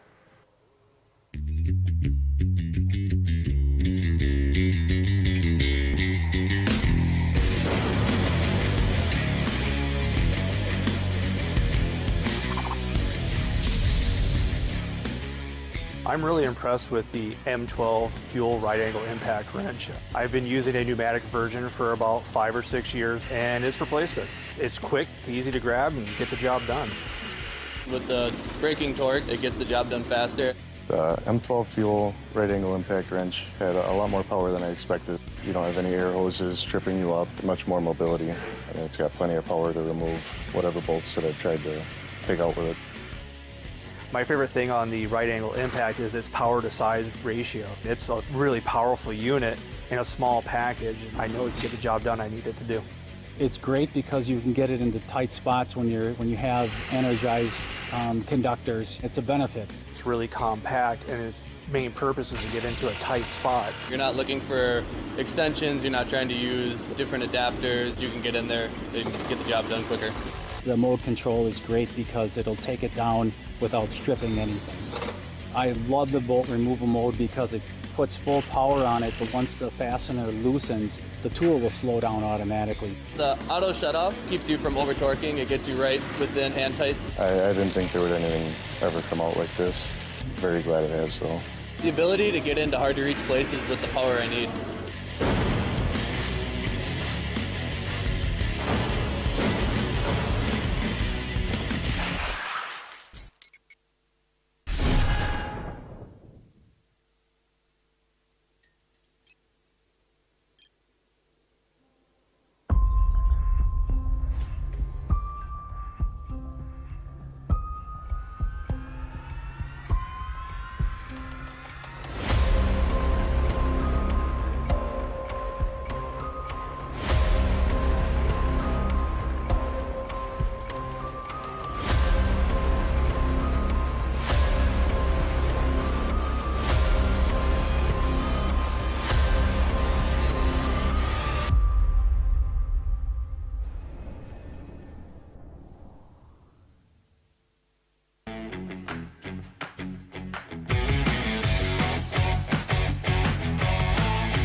Okay, welcome back. We are getting ready to go at it with the Michelin and Milwaukee fastest 40. And that does exactly what it says on the tin. The fastest 40 riders in the UK combined. By that I mean, like most of our classes here, we have the MX1, which is a 450cc machine, and the MX2, which is 250s, all mixed in. But what you've got is you've got the fastest 40 all in together. Now, in Michelin MX Nationals history, nobody has ever won the fastest 40 on a 250 machine, an MX2 bike. I don't want to dump too much pressure on him, but the way he was riding yesterday, there's a realistic chance that we might see that happen today. Conrad Muse was absolutely ripping around here yesterday on his Hitachi Milwaukee machine as he prepares himself on his quest to go for a world championship this year in the MX2 class. Harry Koulas, who took both moto wins in the MX1 on the cab screens, Crescent Yamaha, will have something to say with that, as will Dylan Walsh on the Revo Kawasaki, 7 Kawasaki. Those guys will not want that to let that happen. It was all going to hinge on the kind of start that Conrad gets, but basically we've just seen Bobby Bruce make history, winning the expert class on a 125. So now can we see history made again? And that will happen. Conrad can probably hear me over the commentary coming out and thinking, all right, don't dump the pressure on me. But he's been around the block long enough. As a factory rider, if you can't deal with the pressure of a commentator putting it on you, yeah, he gets paid to go out and win races. So he puts enough pressure on himself. So this could be a real interesting race. This is the fastest 40. We are just shaping up this finish jump. Basically, as you saw from the footage on the live stream, that was starting to hole out, and the speed that these guys go, as accomplished as they are, the margins for error are so small. One little placement of a body English, or your weight in the wrong place, or something like that, and it could end in tears. So we want to keep these tracks safe, and we want to lay on great racing for you guys. We want it rough and technical, but there's certain areas that we'll just patch up as we go along. So yesterday, Conrad Muse convincingly won the Pro MX2 category with 2 moto wins by massive margins, way ahead of his competition. Having said that, John Adamson had a great ride in the opening moto. John on the Gabriel Solutions KTM has just not come from nowhere, but my God, he has stepped it up this year. He really, really has, and has started the season strong. Ashton Dickinson as well on the fast KTM. I'm not calling it fast, that's the sponsor's name. He finished 3rd in the opening moto yesterday ahead of Acer United Gas Stephen Clark. Jamie Carpenter on his JC 184 Yamaha came in 5th in the opening moto ahead of Carlton Husband on the Phoenix Tools Pico Kawasaki. And then it was Lewis Hall, who was absolutely ripping in both motos, but then had the dreaded arm pump at about 3/4 of the race and dropped off. That was what happened in the opening MX2. And then in the second one, again, it was Dickinson getting 2nd, Clark moving up to 3rd. Hall had a better race. Adamson got 4th. But they have got a long way to go to catch Conrad Muse in that class. In the MX1, it was, as we said, Harry Koulas taking a double race win for cab screens, Crescent Yamaha. Sean Simpson improved throughout the day. He hasn't got his season off to this kind of start he wanted to. Speaking to Sean yesterday after the races, he was saying that this is good for me to come here and do 4 motos. Is just a big thing for him. You know, he needs race time to build up confidence and do what he's got to do. So it's great to have Sean here as a wild card. Maybe we get Sean back to a few more races this year because he's not registered for the whole series, but it'd be good. I hope so. Like, I mean, he's a Sandman, isn't he? We've got Hawks and next. Why not? Spoke to Sean about yesterday. Apparently, put a set of stock forks in for the second race, just bone stock air forks, and yeah, was comfortable with them. So tried that out. I think sometimes you just have to search for anything, don't you? Also, a little bit of information for you. Just bumped into Charlie Heyman's dad. Yeah, what's going on there? Yesterday, anyway. Had a crash. sort of came together with another rider, and his muscle is almost sticking out of his. He's got a huge, basically, hematoma under his ribs, and it's like the muscle poking out. He's not very comfortable, so he's just doing everything he can just to try and score some, half-decent points. Motocross, eh? Toughens you up, doesn't it? Savage. So yeah, he's in management mode, and he's going to do his best to just stick some points up on the board. Nice one. Nice bit of roaming reporting there. Well done. Well, you go to the toilet, you get stopped by 4 or 5 people, don't you? It's because you're so popular, isn't it? I know. Can't help that, Jeff. So that's good. That's good to know. Well, that's not good for him. It's good to know we now know what's going on with Charlie Heyman under that helmet is what I was meant to say. So Harry Koulas, this is going to be very interesting because we didn't have it yesterday. Conrad was not racing with the 450s. We was all separated, mixed in with the expert classes. That's what makes this race good. We finally get the fastest 40 all out on track together. We do. So, again, thank you to Michelin for basically being the title sponsors from when we started this series back in 2014, and they are still firmly behind what we're trying to achieve here with this series. But it's also fantastic that Milwaukee have stepped up to the plate this year and come on board as a major sponsor as well, fueled by... So... I got these two... Powered by, sorry. Powered by Milwaukee. Yeah. Is it fuel? I don't know. No, it's powered by. The only reason I said fuel is because you've just put something in front of me that's got fuel written on it, and my brain couldn't compute. So I've just been landed these on my lap by Neil, and they're 2 Carlos fuel vouchers. So it's valid for 1 25-litre can of Carlos racing fuel. Apparently it's up to us what we decide to do with them.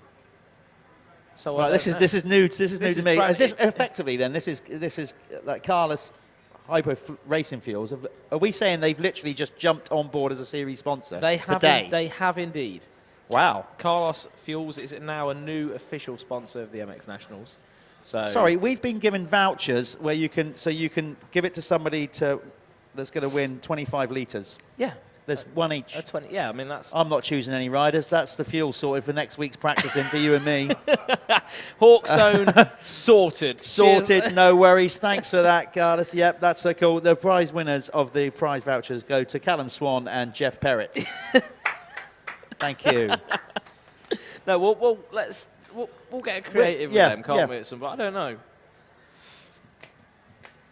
Maybe they should go to the pass of the race or something.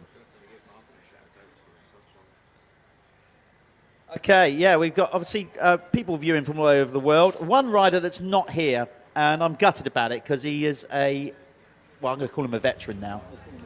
He's been around a long time. I've been around a long time. I don't think you'll mind that. No, Martin Barr, good old Marty Barr, who's just a stalwart of British motocross, still loves it, even though he's now got twins and he's daddy and he's got father. Unfortunately, Marty broke his ankle, I think, or his foot. Last time out when he was racing at Ling. So we're gutted that he's not here, but Marty is watching the live stream and has just commented. So I hope all's going well with the recovery, Martin Barr. Yeah, cheers for tuning in as well. Yeah, whilst babysitting or doing whatever you're doing. Good to hear from you. And hopefully you can get that injury sorted and we'll see you back before the end of the year. Yeah. He's not too old yet. No, he's not too old yet. Still got a bit of life in him. So it'd be good to get him back because obviously he adds plenty to this event as well. Martin has won MX National races and many championship races in his career. The rider from over there in Northern Ireland. Right, they're starting to get stacked and racked here then for the opening fastest 40. This is the big guns, the blue ribbon event, I guess you could say.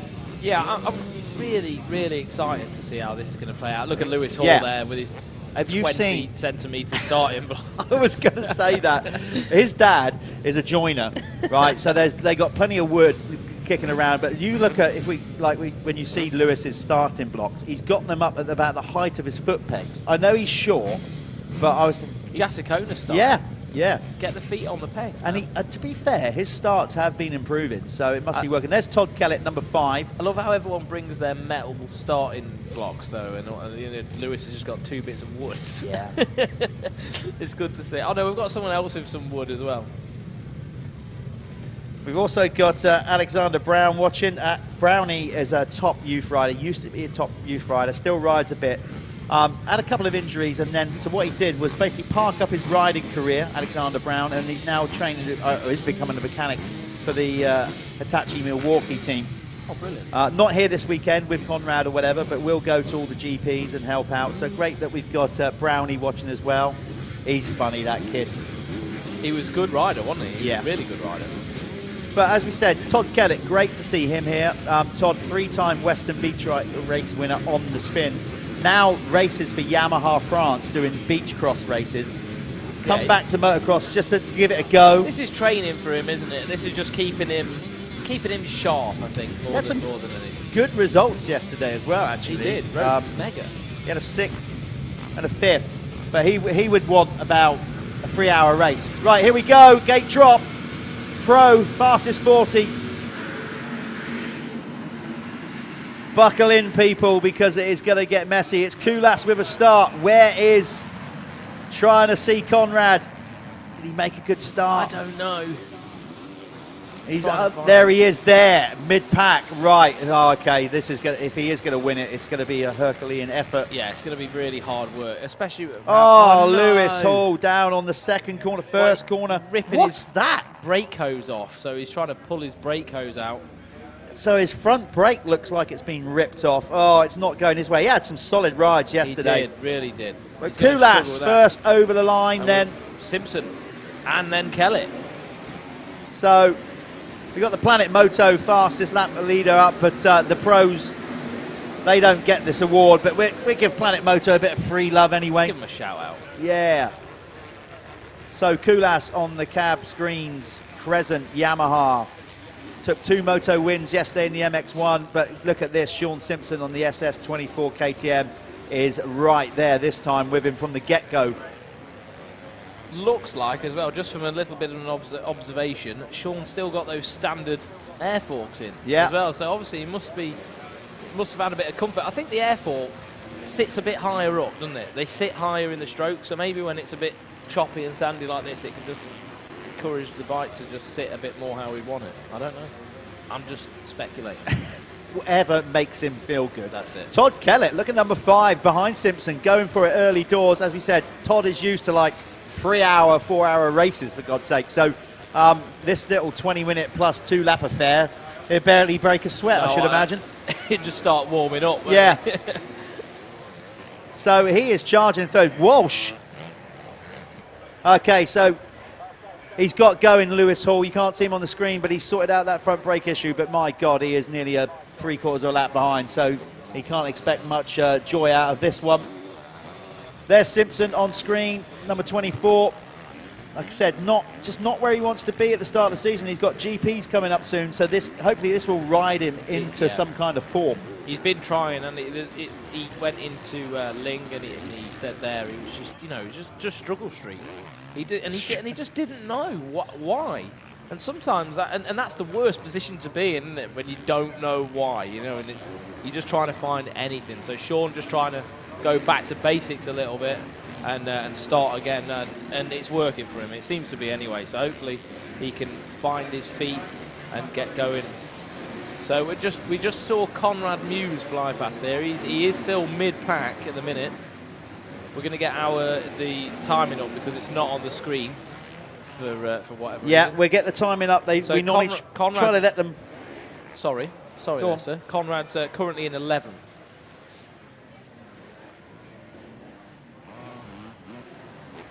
So the running order on the opening lap, we're going to get the timing up on screen in a little while for you. But in the meantime, we'll tell you, Kulas is leading MX1 ahead of Simpson, Kellett, Walsh, Knight. Then it's Tony Craig, Stewie Edmondson. Then it's Dan Thornhill, Jason Meara, and Gavin Stevenson rounding out the top 5 in MX1. In MX2, Florent Mio on the Par Homes Husqvarna leads the way ahead of Ashton Dickinson. Then it's Tom Grimshaw. Carlton Husband is in 4th. Conrad Muse making his worst start of the weekend in 5th. Then it's Jamie Law for 6th. Jamie Carpenter is in 7th. 8th is Stephen Clark. 9th, Jamie Wainwright. And John Allenton not making a good start, actually.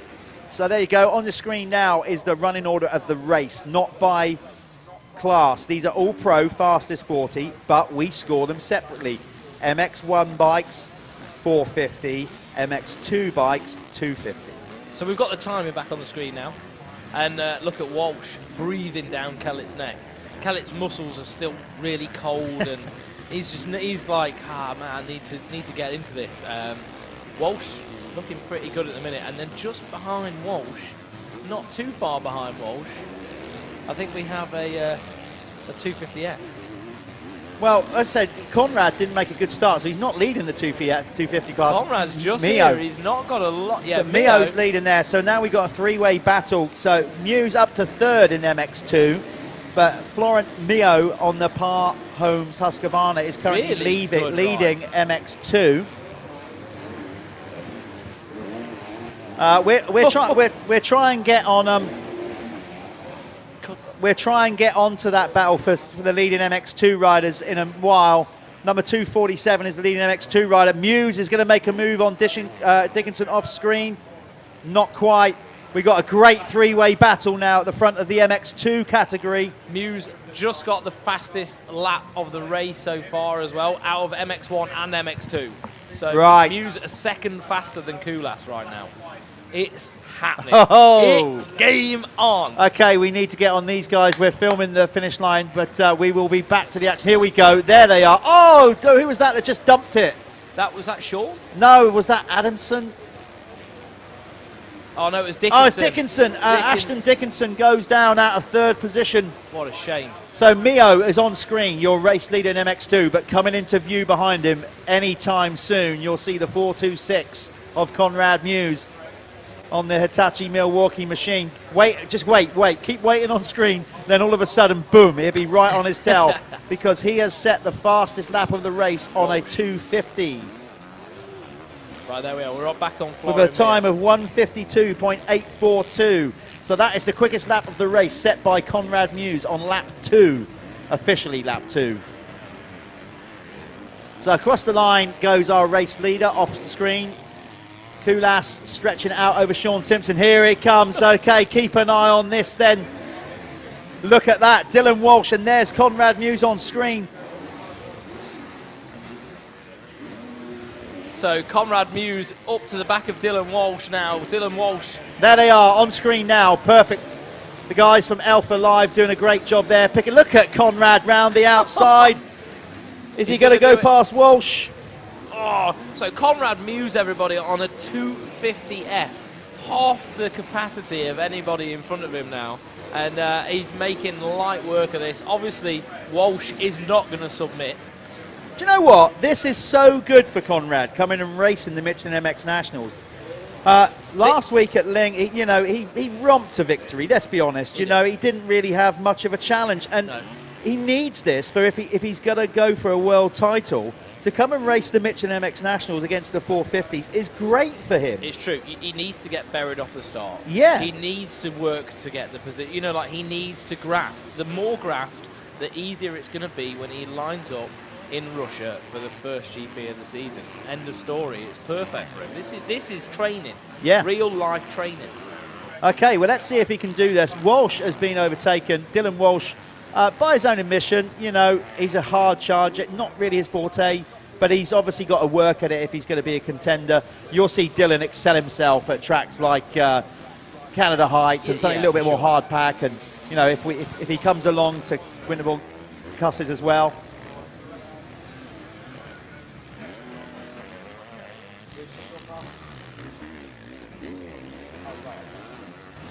So Conrad up another spot. He's now past Todd Kellett and he is closing in. But look at, okay, here we go. Now we get a visual off screen. So he is now closing in on Sean Simpson. But I've got to say, Kulas, Kellett was gone down in the finish corner. Just off screen there. Todd Kellett drops a spot. There he is, number 5 up and running again. There's Walsh. Somebody cutting across the track. Who's that? I think it was Matt Burrows. Matt Burrows calling it a day, going for an early burger. I was talking to the Revo 7 Kawasaki team about Walsh, and he's still just trying to find his feet with that 450 a little bit. Obviously, he won the British MX2 title. He is, he is reigning British MX2 champion, and he just needs that little bit of time, I think, to find his feet with that 450. And when he figures it out, we will see Walsh win races. Listen, I guarantee it. He's not on a new team because he's ridden for Revo before, but it's a whole new setup for the team. They took a kind of year out, they've come back, it moved up into a 450 category with a new brand, new manufacturer. The dynamic there is good for him, though. Like, everybody gets on. Him and his mechanic Sam, they're good friends. We was down there this morning. The vibe's just good for Dylan, I think. So hopefully he can thrive there and see something special from him. I would say from the Kiwi, but he's British. He's born in Britain. Let's get that Kiwi out there. Yeah. Right, Dylan Walsh is British. Okay, he was born in Kent. Then moved to New Zealand when he was 4 years of age. The reason we're saying he's British because really we're thinking MX of Nations team, and Dylan would be a genuine good shout for the MX1 spot. Why? Yeah, no, well, open maybe. Well, open, yeah, whatever. Who have we got? I mean, Conrad. Yeah, definitely. Yeah, Simpson, Watson, probably Watson. Yeah. I don't know. There's a few, but I think Walsh is outperforming a lot of them in certain races at the minute. So Walsh is definitely. Here he comes. Look at this. Great spot. work by the Alpha Live crew again, picking up this battle for second. Here it is then, Sean Simpson. Who Sean is obviously getting towards the latter part of his career. He's probably still got a good couple of years left in him yet. But Walsh down. Talking about Walsh. What a shame. He's hit the deck, but he's got that electric start back into life. So Harry Koulas flying. So Koulas now and Conrad both on the 152s, so they're the only riders cracking into the 152s. But this battle, Sean Simpson, and here comes Conrad Muse. Speed down that straight is phenomenal on a 250. Sean, I tell you what, you got two riders here that need it. That need this little challenge. They do. Sean needs to be pushed because he hasn't got his season off to where he wants to be. He wants to pick up the race pace. He's now going to get pushed all the way by Conrad. Conrad's got somebody to chase. This for them is a standard Wednesday Lommel training exercise, isn't it? And that's how they should see it. You know what I mean? This is what they need. This is what they need to do when they come and race these domestic championships, to prepare themselves for battle. That's all this is. He looks phenomenal. The speed he's carried down there. Look at that. The speed he just carried around the outside of Sean Simpson in that corner there. Outrageous. Outrageous. He carried all that speed down that back straight and basically set that move up from about 500 yards back. So he moves up to second position. Conrad Muse obviously comfortably leading the MX2 category, now into second place. Now this is the real challenge because Harry Koulas on the cab screens, Crescent Yamaha, is riding immaculate. He looks immaculate. He's not any dirt on him. He pulled the whole shot. But this is it now. This is a 20-minute plus 2-lap moto. Can Conrad Muse, with 7 minutes 49 left on the clock, plus 2 laps, close it down? Harry Koulas is hard as nails. He is, and they're both, at the minute, the fastest men on the track. And I just don't know whether the 20-minute moto is going to allow enough time for Conrad to catch him. 10 seconds is a big ask. It is a huge ask. ask. Who's that down? Oh, no, no. Down again. Uh-oh, this is not good. Dylan Walsh is down, and he looked in some discomfort. Oh, no, I don't like to see that one bit. Where has he crashed? I'm trying to see where he is on the track. So over by the start area. That looks like the bike looks pretty damaged as well. So okay, so as they go back across the start area, he's gone down. That's high speed through right there. In front of the pit signaling area, so not good. Well, hopefully he's okay. I'm sure that we'll leave that to the medics. Yeah, we can't speculate on that. Let's just hope that that's not bad. He didn't look good, though, for Dylan Walsh, I have to say. He looked in some real discomfort there. Looked like a leg injury to me. Hopefully a dead leg. Hopefully a big dead leg. But we'll wait and see. Fingers crossed for Dylan. Yeah, I don't know what to say. It's upsetting, isn't it, when you see that sort of thing? Yeah, you never want to see that, but that is that's our game. And I thought that might be happening, a red flag incident. So Sam down there not happy with something. We got the red flag out, so that does seem pretty bad. I don't know where we're going to call that. We probably were over halfway. That might be a result. But again, hold fire. We won't say officially. There was 6 minutes to go. Yeah, so we're going to... Well, just over 6 minutes by the time the flag came out. I think the ruling is if you're over halfway... Then they're going to call it, normally. I would imagine they will. But anyway, we'll wait for the official word on that. Fingers crossed they can get Dylan sorted out. Do you want to throw this to ads? Well, let's just see what goes on. Just trying to hear a bit of information on this first. But yeah, let's just we'll probably just go to a quick ad break while we try and get some information on what's going on here. So just sit tight. We'll roll a few ads and we'll come back to you and we'll let you know what is going to happen here, if we're going to do a rerun or we're going to move straight into the next block of racing.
Okay, so we're just, this red flag incident, we got our medical crew down there and just assessing the situation. That result will stand, by the way. They was over half the distance, so it was a race win for Harry Kulas in MX1, a race win for Conrad Muse in MX2. Just while we got the diggers and track maintenance going on, let's throw to a little video of one of our guest riders at round 1. Hopefully we're going to get him back a few other rounds if his schedule allows. We caught up with Todd Kellett yesterday, talking about obviously his beach racing, and now he's come over, now he's riding for Yamaha France. And so this is a little interview we did with Todd Kellett yesterday for your viewing pleasure. So sit back and enjoy that. We'll be back to you in a short while to give you more up-to-date speed of what is going on here at the Michelin MX Nationals powered by Milwaukee. Noddy K, back in the UK doing motocross. So what's happened there? You know, tell us all about what made you come back and just race a bit of motocross in the UK. Yeah, so like 2020, my plan was to race full British Championship on a two-stroke. Hence the two-stroke in the background. And I always want to race, but sort of throughout that year of beach races, I sort of thought, doing both, it's a lot, And when I go to France, I go in September and I don't come back until February, and it's 6 months work of hard graft. So yeah, today is just to come along and have a good crack, and I was expecting to be a bit deeper, if I'm honest. But it's important for me, to keep the racecraft, Okay, I don't need to race in the summer, but I need to maintain fitness and I need to maintain racecraft. And I think it's good to come here, there's a lot of riders my sort of pace, so at the end of the day, it's always a good race. So what about, you won Western first time, then you won it again, three-peat, but after the first one, did you start then thinking about a change of direction from motocross? No. When did you start thinking about becoming a beach race? No, certainly not. After the first one, I sort of expected the phone to ring off the hook. Nobody rang, obviously. The second one, much the same, but no, it sort of, time went on, and after the third win, I was with Verdi that year, and we'd had a dreadful year, my problems, team problems. It was just one of them things, so I went back to St. Lazy Guys and said, I want to continue riding. And I had no direction at that time. I actually was talking to John T. Edmonds a lot about just trying to do some enduro. And nothing really materialized with that, unfortunately. But what he did do is he gave me an entry to the Red Bull Knockout. We were at the Red Bull Knockout, just me and the old man went in the van, didn't know what we were doing, obviously. Got there, did the first race, come in with a teaspoon full of petrol left, and filled the fuel bike up, kicked the tyres. Yeah, she's beauty, that's meant. And we were in these little pit bays, tiny little bays, same size as the van. And next door to me was Milka Potozek and Dragon Tech Yamaha. And the bike is completely stripped. I was like, tapped on the shoulder, you got a problem or something, what's going on? And he said to me, where did you finish? I was 5th in that one. Oh yeah. Do you ever want to ride a Yamaha? And I was like, yeah. Yeah, of course. And I don't know if he was being polite or not. Maybe he was just being polite. But anyway, we went home. We did Skegness the following day, just for the prize money, just for the crack. It was a mission of a journey. But the following Monday, I went to St. Blaise, picked up a Yamaha. Thank goodness they were Yamaha dealers, worked perfectly. Rang Guillaume. Oh, I'm coming over tomorrow. Okay, no problem. And I went in October, and I didn't return until February. And I did a full season with him, and it was all down to him. There was no support from Yamaha at that time. It was all him. He paid for my entries, he paid for my license, he paid for everything. And I can't thank him enough. And then from that was good. And then I did the 2 strokes. Still wasn't really thinking, I'm done with motocross. I still thought I had something to give. And then I managed to sign a 2-year contract with Yamaha France for beach races. And at that time, I sort of thought, I'm making enough money. I'm doing what I enjoy. And I spend a lot of money to race motocross, so I'm happy to focus on the beach races.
Welcome to Alpha Live, the live streaming service where you can be part of the action from home.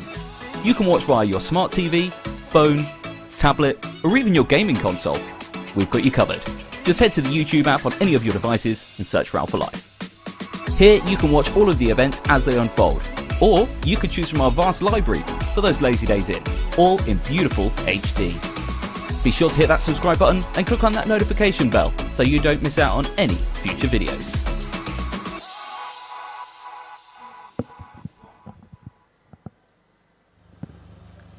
Okay, welcome back again, people watching all around the world. We are still attending to Dylan Walsh. I think we've cleared him from the track. Not getting any news exactly on what the injury is, but he took a pretty heavy hit on that Revo 7 Kawasaki down that rolling section past the pit lane straight, went end over end. So we're really hoping that he's going to be in good enough health to race the rest of the series. We probably won't see him in the second moto, which is due later on the day. Remember, that was a result. So Harry Koulas took the race win, Sean Simpson second in the MX1 class. Conrad Muse took the win in the MX2 class. And I guess we're going to have to find out to the second moto whether Conrad can ride as fast as Harry Koulas and go for the race win. Talking to Conrad, sponsored by Hitachi and Milwaukee, who is one of our series sponsors. We caught up with Conrad yesterday on top of the Michelin hospitality, just to get the lowdown on where he is, where he's been the last 2 or 3 years, what's been going through his head as he prepares himself for this time, a real genuine attack on the World MX2 Championship. So again, just while we're doing track maintenance and getting ready for the next block of racing, those viewing around the world, whether you are on Facebook or Alpha Live, wherever you're watching us, sit back and enjoy this interview with Conrad to see where he's at going into a championship season for 2021. The year's been a bit of a mental one with COVID and everything. How did that affect your preparation? I mean, you got a track of your own, but I guess you couldn't go and ride. So how did that affect the whole build-up to the GPs this year? You haven't started yet, but how's it been? It's been difficult. It's obviously, yeah, everyone was kind of in the same boat. You couldn't do this, you couldn't do that. So we were limited, especially with my fitness trainer. Obviously, we started off where we could only do things outside, like with distance and things like that. And then when he could open back up, which wasn't long ago, sorry, we could really hit home with the training. So on that side, it was a bit difficult. But for me, the riding side, I was in Belgium. So it kind of never really stopped for me. Tracks were open all the time.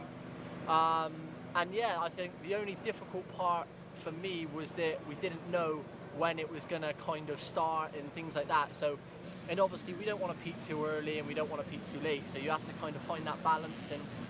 And I feel like the way I feel now, I feel like we've timed that just right. And I feel like with my riding coach, Stephen Sword, and the whole Hitachi KTM Clubman Milwaukee team, and also my fitness trainer, Paul Ryman, I feel like we've had a solid program throughout the winter. And yeah, we're hitting the ground running at the minute. So how's that been? Obviously, you started off your 85 career, Justin Morris trained you. Now you're working, as a lot of top riders do, that they come to a point in their career maybe where things need to be freshened up, either with a team or a different coach. How's it panning out with Sordy? Obviously, you just said you've been working with him, but how is it actually going as a dynamic? Do you hang out much, like when you're not training? Are you coming close pals? How does that dynamic work? Yeah, so obviously I started with Justin, like I said, and like no one can forget the things that he taught me on a bike. You know, like everything that I was doing today and things like that. Like he's taught me all of that. He taught me how to ride a bike, and he taught me from a kid. So I can't thank him enough for everything. And part of my success is down to him and things like that. So. But again, Sordy's done a fantastic job. He's come on board and he's helping me with a program, and we're just getting the work done. And he doesn't need to come and tell me now to put your leg out here and put your leg out there and things like that. It's more of a guide to have in my corner. And we hang out all the time. Me and Sordy are great friends, and I love spending time with him. And it's one of them people that when I have him at the track, I feel like I've got part of my family there, you know, which is nice. But during the week, he comes to the track, he tells us what to do, he's very professional, he's very quiet, and he's doing a fantastic job, you know, and not just with me, with the teammates as well. So, yeah, it's all, like I said, it's all been going great this winter, and I'm looking forward to getting the GPs underway.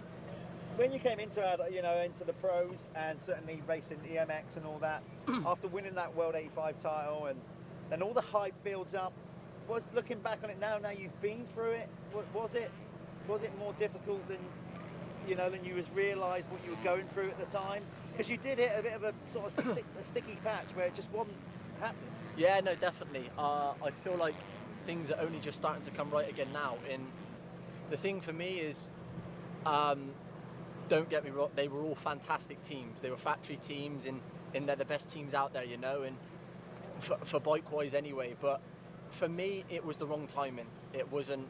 I was a 14-year-old kid that got took away from my family to move to Belgium. I was a family kid, My mum done everything for me, and my dad done everything for me, and I just wasn't ready for that. And it was a fantastic bike, it was a fantastic team, but unfortunately I just wasn't ready, and that knocked my confidence for a couple of years, because I was being put into the big stage, and I had the limelight on me, and I was expected to do big things, and it didn't happen. And unfortunately, that's the way it can go sometimes. So it knocked my confidence for a couple of years, and yeah, we've been working so hard since then. And Hitachi KTM Fueled by Milwaukee have done an amazing job to bring me back up and bring me back to my best. And I can't thank them guys enough. And yeah, like I said, I'm having the most fun ever at the minute riding a motocross bike, which is nice. So yeah, you do seem in a different frame of mind. So all bodes well then, obviously anything can happen in motocross, and it usually does, but as we stand here going into the first GP in a couple of weeks' time or whatever it is, you do seem a completely different person and really ready, I guess, to really challenge for that title. Yeah, and for me, the way I look at it is it takes longer than one off season to fight for a world title. It takes years and years and years, and I've been through a lot. I've done a lot, and I've been to a lot of teams, and I've been at rock bottom before, and I was sat in the back of the van thinking, like, I don't know what I'm going to do here. And so I've had a very tough time with it, and but now I'm starting to come out the other side, and it's only made me stronger mentally. And I'm, like I said, I'm in a great place at the minute. I'm happy, and I'm really looking forward to getting to Russia and hopefully ride my full potential at a Grand Prix.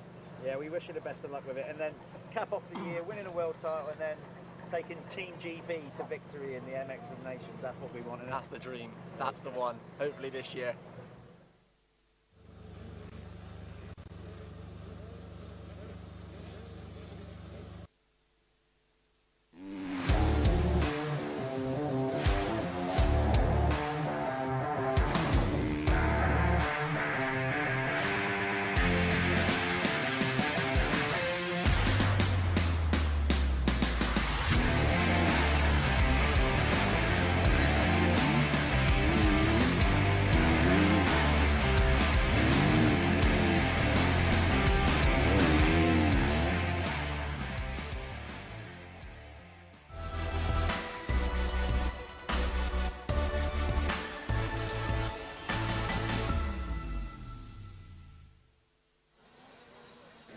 Okay, welcome back. Second block of racing just about to kick off with the Sintel 85 Open CC class. So this is going to be good. Tyler Hooley going for 4 out of 4. That was polished, wasn't it? That was polished, Jeff. Oh, lovely. Let's not, let's not run don't before we can walk. Don't want to blow smoke. Let's not run before we can walk. We got lucky. No. It was good, that was. We've got Tyler Hooley coming out to go with it. Cole McCulloch trying to make it also 4 out of 4. So basically 2 riders, big wheel and small wheel, that need to try and make it a maximum score. Yeah, so as Jeff was saying, there's 2 guys out there who have the chance really to win overall in both their classes, but with a maximum points on the scoreboard, which makes a huge difference, especially in a championship.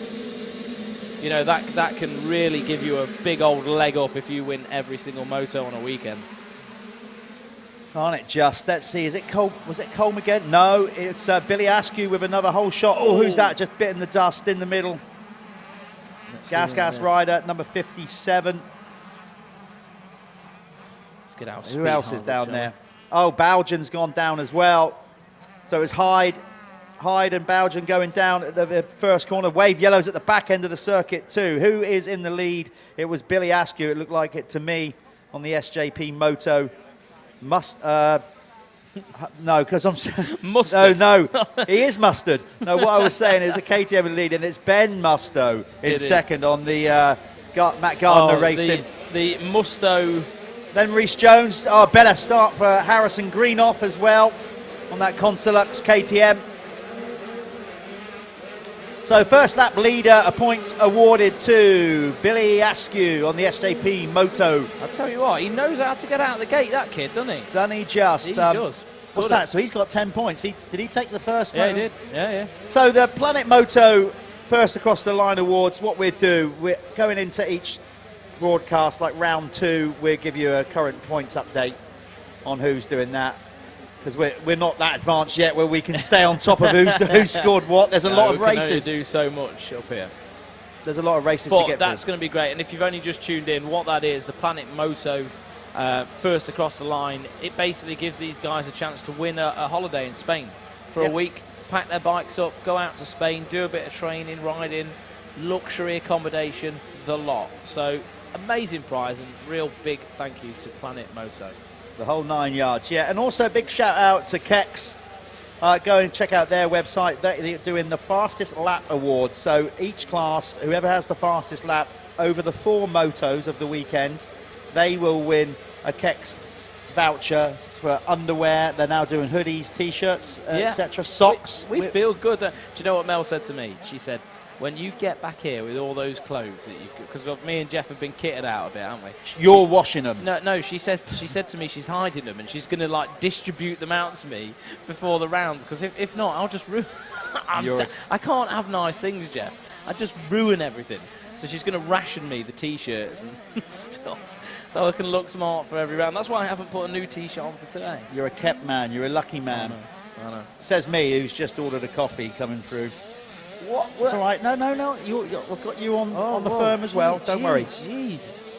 Anyway, never mind that. We need it. Get back to this. Okay, let's get back in. Billy Askew leading the opening lap in full entirety. Now, where is Tyler Hooley then? We're going to get the timing up now. We always let them settle down for a full lap before we bring the timing up. There you go. So Ben Musto got his name right now in second. Bizarrely, got his name right now and not his number. Josh Vale, bit of a better start to this one. Reece as well. Jones too, so a much better start. Trying to look actually, where is Tyler Hooley? Has he already come past? Okay, you keep an eye out for him out the window. So Tyler Hooley actually, well, I don't know where he is. I'm a bit lost here. He's down in 20th position on the chart. There he is, there. He is, yeah.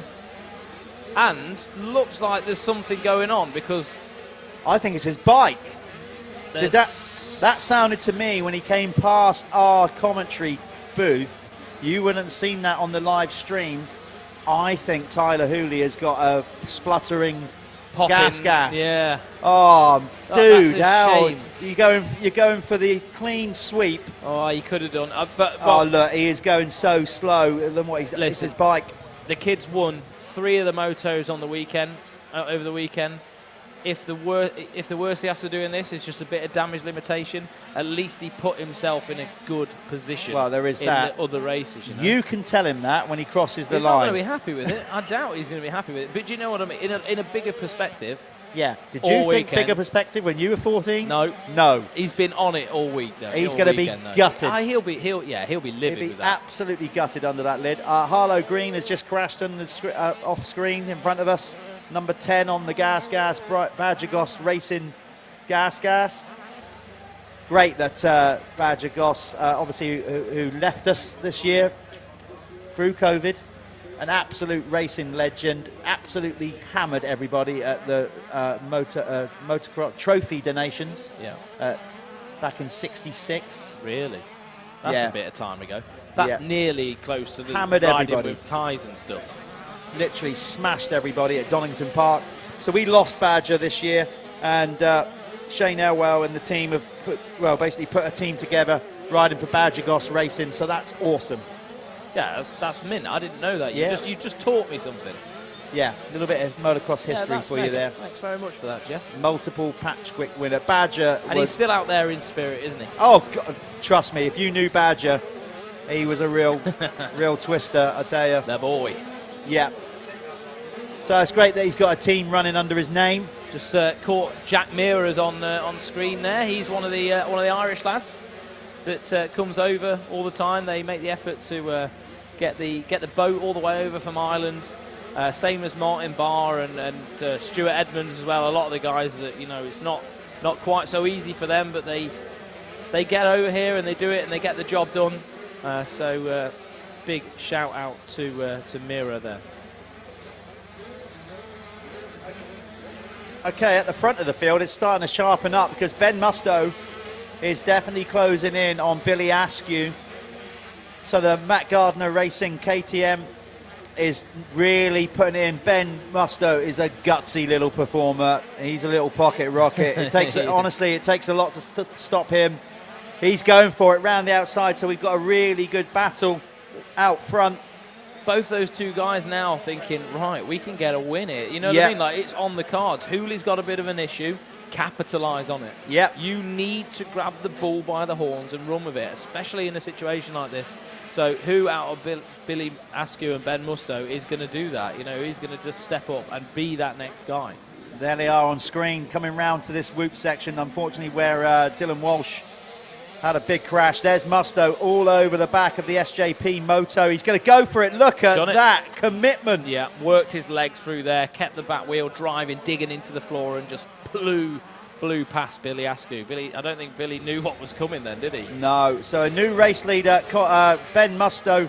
He is actually number 163, not 361. Trust me, that's just all because we've had transponder issues with his brother, Gus Musto, was also entered and riding, but then they've been swapping transponders out. So that's it. Anyway, that's the reason. Now we've got it changed. Look at that. Timing on. They're on it, aren't they? They are on it. So there you go. 163. Ben Musto leading the way. Just taking over the lead on that lap ahead of Billy Askew. Josh Vell in third. Rhys Jones. Then Cole McCulloch in fifth, leading small wheel. So he's smashing the small wheel class. Yeah, he is. And what a rider. What a yeah. You know, when the track gets like this, small wheels do not work like the big wheel bikes do. Cole, Dad Philip, race GPs, top rider. Basically, he has done a lot of Northern Ireland, a lot of sand tracks over there. There's Billy Askew fighting back. Yeah, he Brilliant. is. He's coming straight back. But Cole, obviously, there's a lot of sand tracks over in Ireland, Northern Ireland. You get a lot of good sand riders. Cole has ridden plenty of laps, for example, around Desert Martin. So similar kind of ground.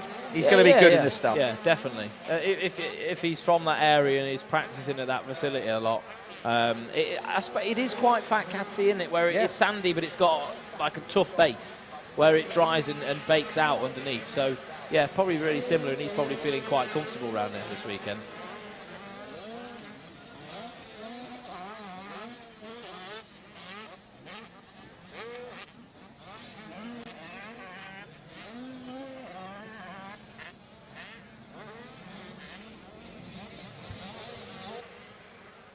Right, I'm back, and we are watching the 163 of Ben Musto. Obviously, we saw just a moment ago Billy Askew not giving up on this one, though. So, just trying to get my eye on them now. They're just about to come back through the finish line. You can see both in shot, Ben Musto and Billy Askew. Billy Askew now just trying to find that pace again. Ben Musto's just took a bit of time out of him. 1.6 seconds, well, 1.7 seconds as they crossed the line. So Ben Musto really did have a good lap. Wow, I just saw Cole McCulloch come over that tabletop then with that small wheel bike. This scared the life out of me. Glad I'm not your father. Well, that's the thing, isn't it? Like kids getting out there, you know, the parents. They're so fast now, aren't they? The commitment, though, you know, that's the whole thing, and that's what makes this sport so glorious. It is the king of sports. Right, this is the thing, right? With Motocross, if your kid's playing football or something like that, what do? You buy them a pair of boots, you go off, watch them train a few times. Yeah. They can go down to the park with their mates, or they can go to train. You can dump them off, leave them there. This game, you can't start or do this sport at this age without your parents. So then the family bonding of this sport, it's such a family-orientated sport, and that's what drives me absolutely potty when you watch the national news or something, and some little tow rag has stolen a bike, ridden through an estate, and our sport gets a bad rap. I know. When it's one of the most friendliest, family-orientated sports you could possibly do. It brings people together. You need commitment from every aspect, don't you? Like I was speaking to Charlie Heyman's dad. You know, they put everything into this. Everything they have goes into this racing. You know, and it starts from when they're the age of 4, 5. You know, it's nuts. Yeah. So I think, like, if you are watching this for the first time, and you thought motocross was a bit of a yobs game, well, it's really not. Absolutely not. It's really professional. not. It's organised. Absolutely that. We've got amazing medical cover. You're looked after. No, it's a nice place to be. You can come here, you can enjoy the facilities. If you now know what the MX Nationals is and you want to come and watch one live, more than welcome to do so. You can find out where the events are. You would come here and you'd be shocked by the hospitality that you'd receive, and also the facilities. Nice clean toilets, you know, respectable people. We really do try and, you know, make it nice for everybody. Yeah, and we've got this hospitality this year as well. So if you want a bit of VIP treatment, get on our website. If you want to come to Hawkstone and be a VIP guest where you get catered. Bit of sandwiches. Yeah. And you get to stand up on the viewing platform. Then get on our website for round 2, 3, 4, 5, 6, basically, and get yourself to the MX Nationals. What a race we've got back at the front. What we've got it going on between the two race leaders in the infield. Billy Askew, and he looks at him. Sorry you couldn't see that on the screen because we're now getting the cameras to pick them up. But Billy Askew just launched back into the lead. We're going to get the cameras on the leaders because this battle is rumbling royal. Oh, it is. Billy Askew just jumped over the head of Ben Musto.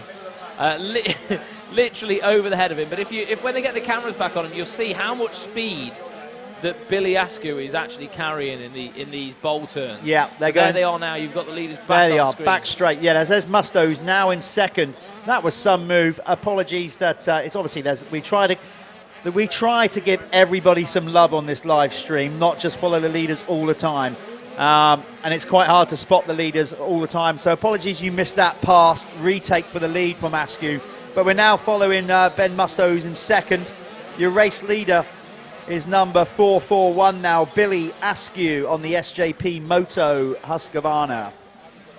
KTM. KTM, of course, they switched brands. They switched. Sorry, my bad. I'm a year behind. I'm on lag. You're still buffering.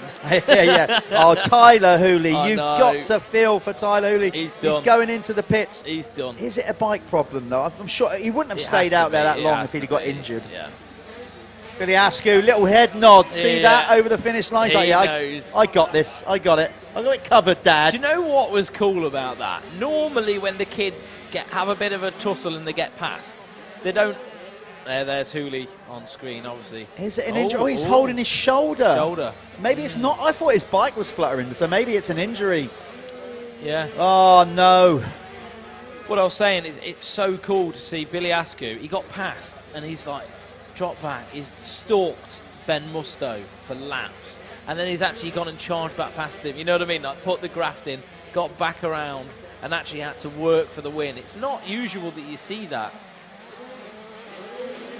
It's not usual that you see that, you know, sort of thing at a young age. So to see Billy Askew really, really digging his heels in and fighting for this win, it's great. And also not taking anything away from Ben Musto. He's put a fight up to Billy Askew the entire time. So that's going to affect the overall. I'm rubbish at maths. I've got to say, Yeah, it didn't give me the buzz I was hoping for in maths lessons. So a basic 4-moto score with the point scoring. I don't know. I think Billy Askew's probably looking favourite here to win the overall. But then Musto's had a solid day as day. I think it's now going to be between those two for the overall Musto has had win at round 1. Josh Vale in third as well.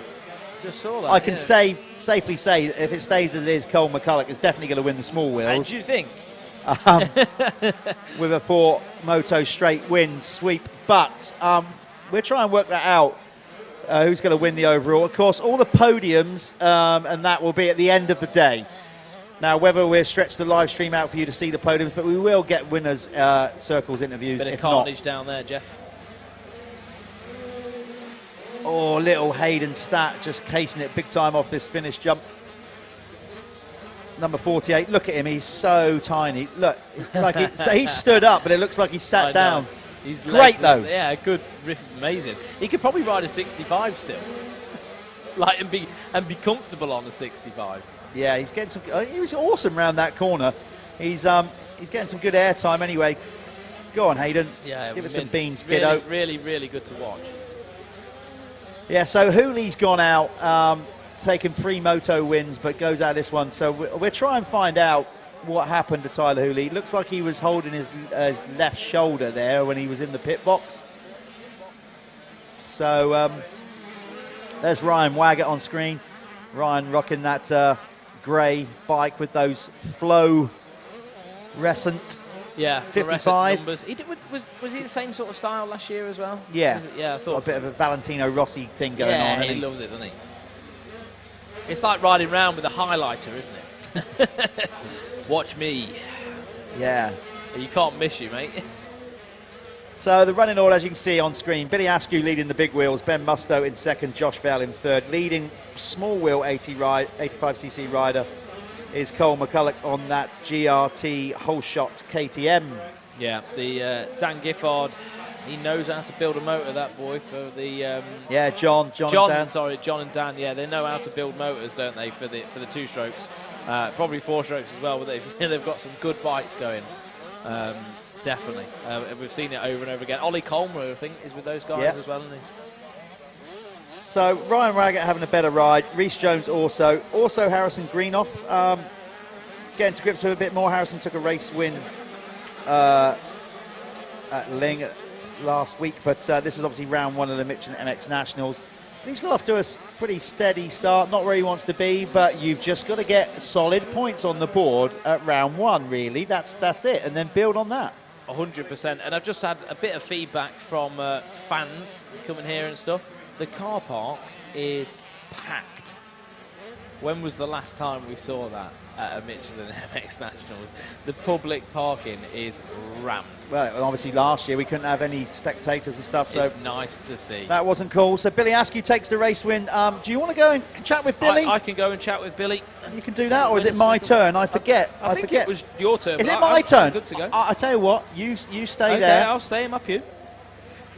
Keep these people entertained while I go and catch up with Billy Askew. See you in a bit.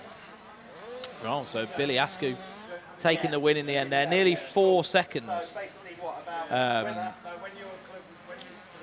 at the end. So convincing win from Billy there. Ben Musto put up a mint fight with Billy. It was quite an intense battle sort of midway through that race. So really good to see 2 sort of young kids on big wheel 85s riding with older heads really and racing clean and really putting on a show as well. So Billy Askew, congratulations to you. It was great to see you fight for that win. And we'll have to get word on what's happened with Tyler Hooley as well. So Jeff's going to go and grab Billy and have a chat with him, and Cole McCulloch as well, who won the small wheels quite convincingly. So I'll let you head down to the winner's circle.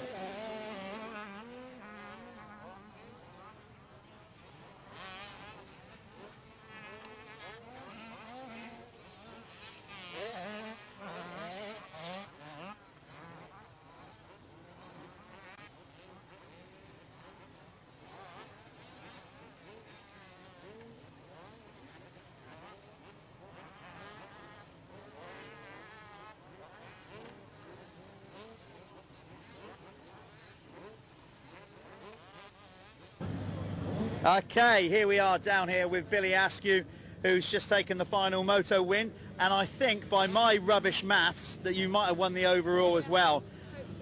You look pretty good. You got into the lead over there, and you come over this jump and you give it a little kind of like, yeah, I'm in control of this. How does it feel to take that moto win, Billy? Really good. I've tried my hardest out there. Ben was going really fast. It was really good, thanks. How's the team this year? Because you've changed brands. You were on Husky last year. How are you liking the KTM? Pretty good by the looks of it. I love the KTM. It's just nice. It's a nice model. It feels nice when you're riding it. Altogether really good. Now, one thing I've always noticed with you, Billy, since you've sort of burst onto the scene, you've got great technique, you know, and that, but you kind of ride with controlled aggression. Was that the case then? You seemed to be completely in control and didn't panic when Ben went by you. Was that the case? Just regroup? Yeah, just look forwards always. Never look behind. And all that. Yeah. And any shout-outs you want to give out? Obviously, you got SJP, you got your coaches over there watching, cheering. SJP, RMJ Rookie Academy, Fox. What else have I got?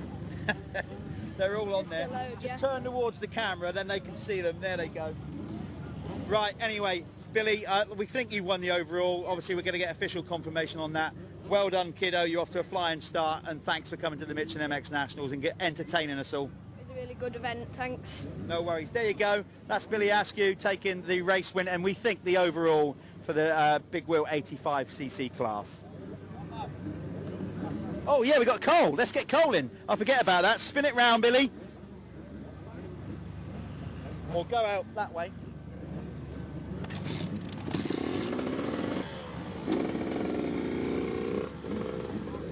Okay, up next we're going to bring in, well, I know this guy won the overall. Let's get him in on the GRT whole shot machine. I spoke to you about an hour or two ago. You went 3 for 3 and we said, oh, you're going to do 4. You've absolutely romped it, Cole. How do you feel? Round 1, 4 emphatic race wins. Yeah, it was good. I didn't get off to a good start then. I came away up the race, it was first small, and then we battled for like half the race, and then I passed them. And then I don't know what happened to me, dropped back, so then I just rode it home and got the race win. I was just saying, it's very similar to Desert Mine, which you ride a lot, so does that help? Yeah, Desert Martin's a good track. It's one of the best over home, and yeah, it's kind of the same as that there. It gets rough and choppy like that, so I'm used to it. All right, well, look, go and enjoy the taste of victory. You're up and running, maximum score. Well done on the weekend, young man. There you go. That's Cole McCulloch on the GRT whole shot KTM. We're going back to the racing now. Coming up next.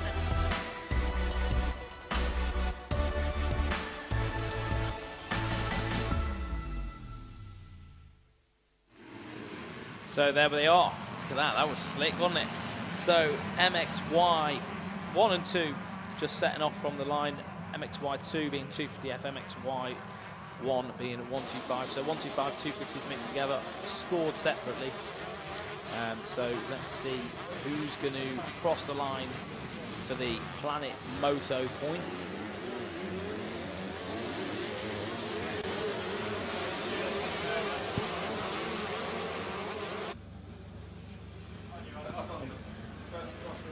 So, there we are. I'm going to get the first across the line.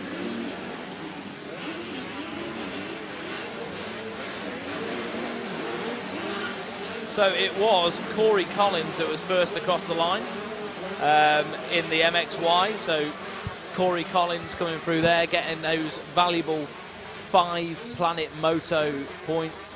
Planet Moto obviously providing a holiday for whoever wins the most points throughout the Michelin MX Nationals Championship fueled by Milwaukee. They are putting on a week's holiday for the winner.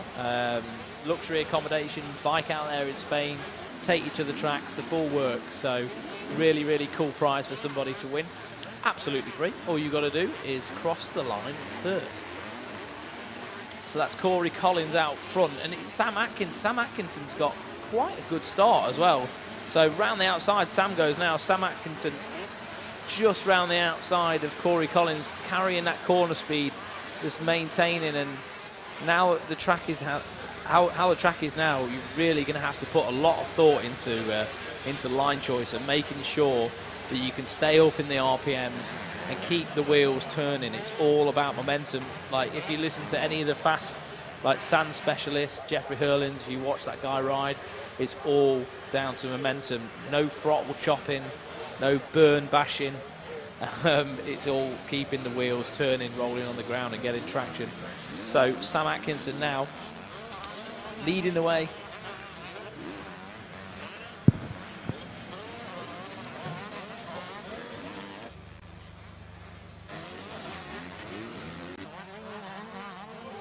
Yeah, Sam, obviously, well, he's riding for the Phoenix Tools Kawasaki team. Talked to Carlton Husband yesterday, had a quick chat with him, and said the bike this year is much better.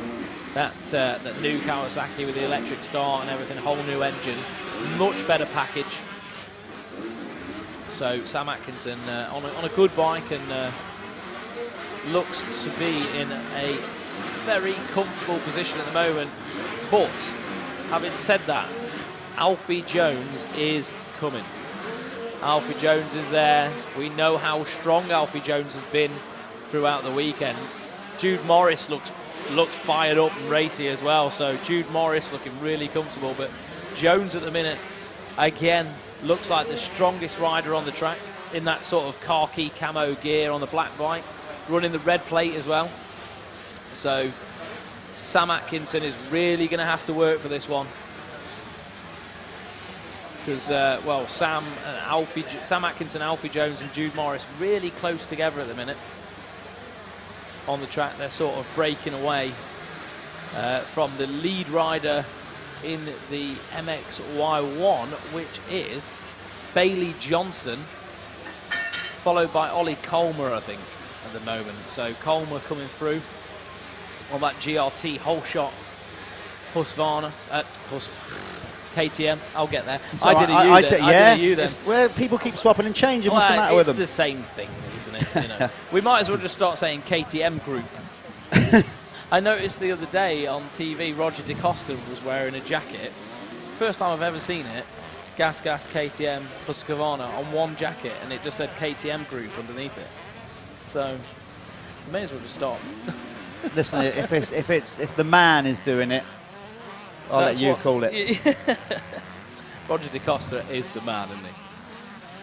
So yeah, Atkinson, well, you know, he got off to a, well, riding-wise, brilliant start yesterday. Led most of the race, and then the bike just gave up on him. I think he said just lost water or oil. It happens. But this is a good race in the 125s as well, just behind them. Really is. You've got Bailey Johnson.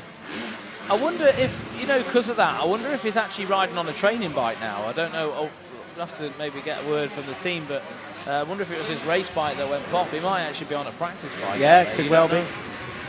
So, actually, Alfie Jones now went round the outside of Sam Atkinson. So, Alfie Jones again displaying dominance in this MXY2 class.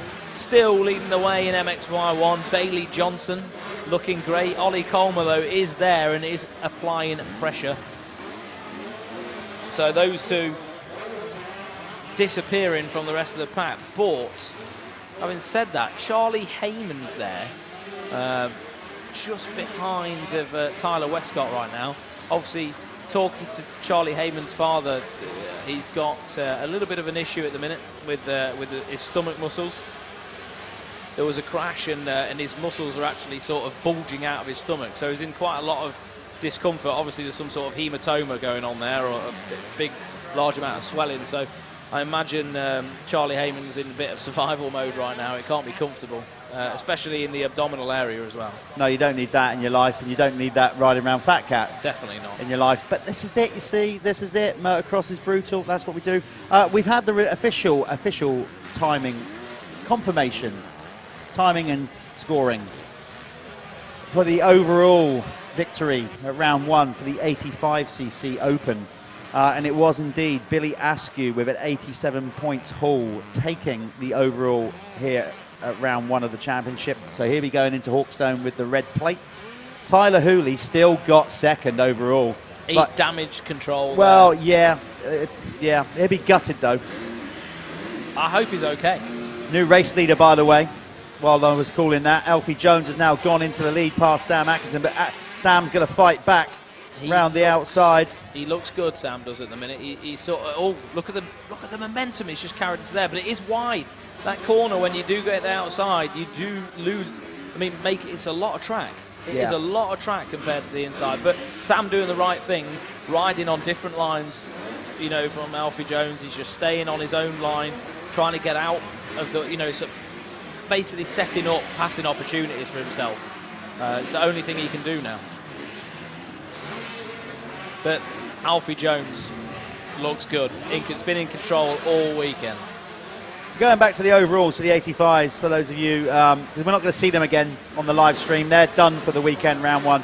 So yeah, it was Billy Askew taking the overall win in the 85 big wheel ahead of Tyler Hooley. And the final place on the box, third, goes to Josh Vale.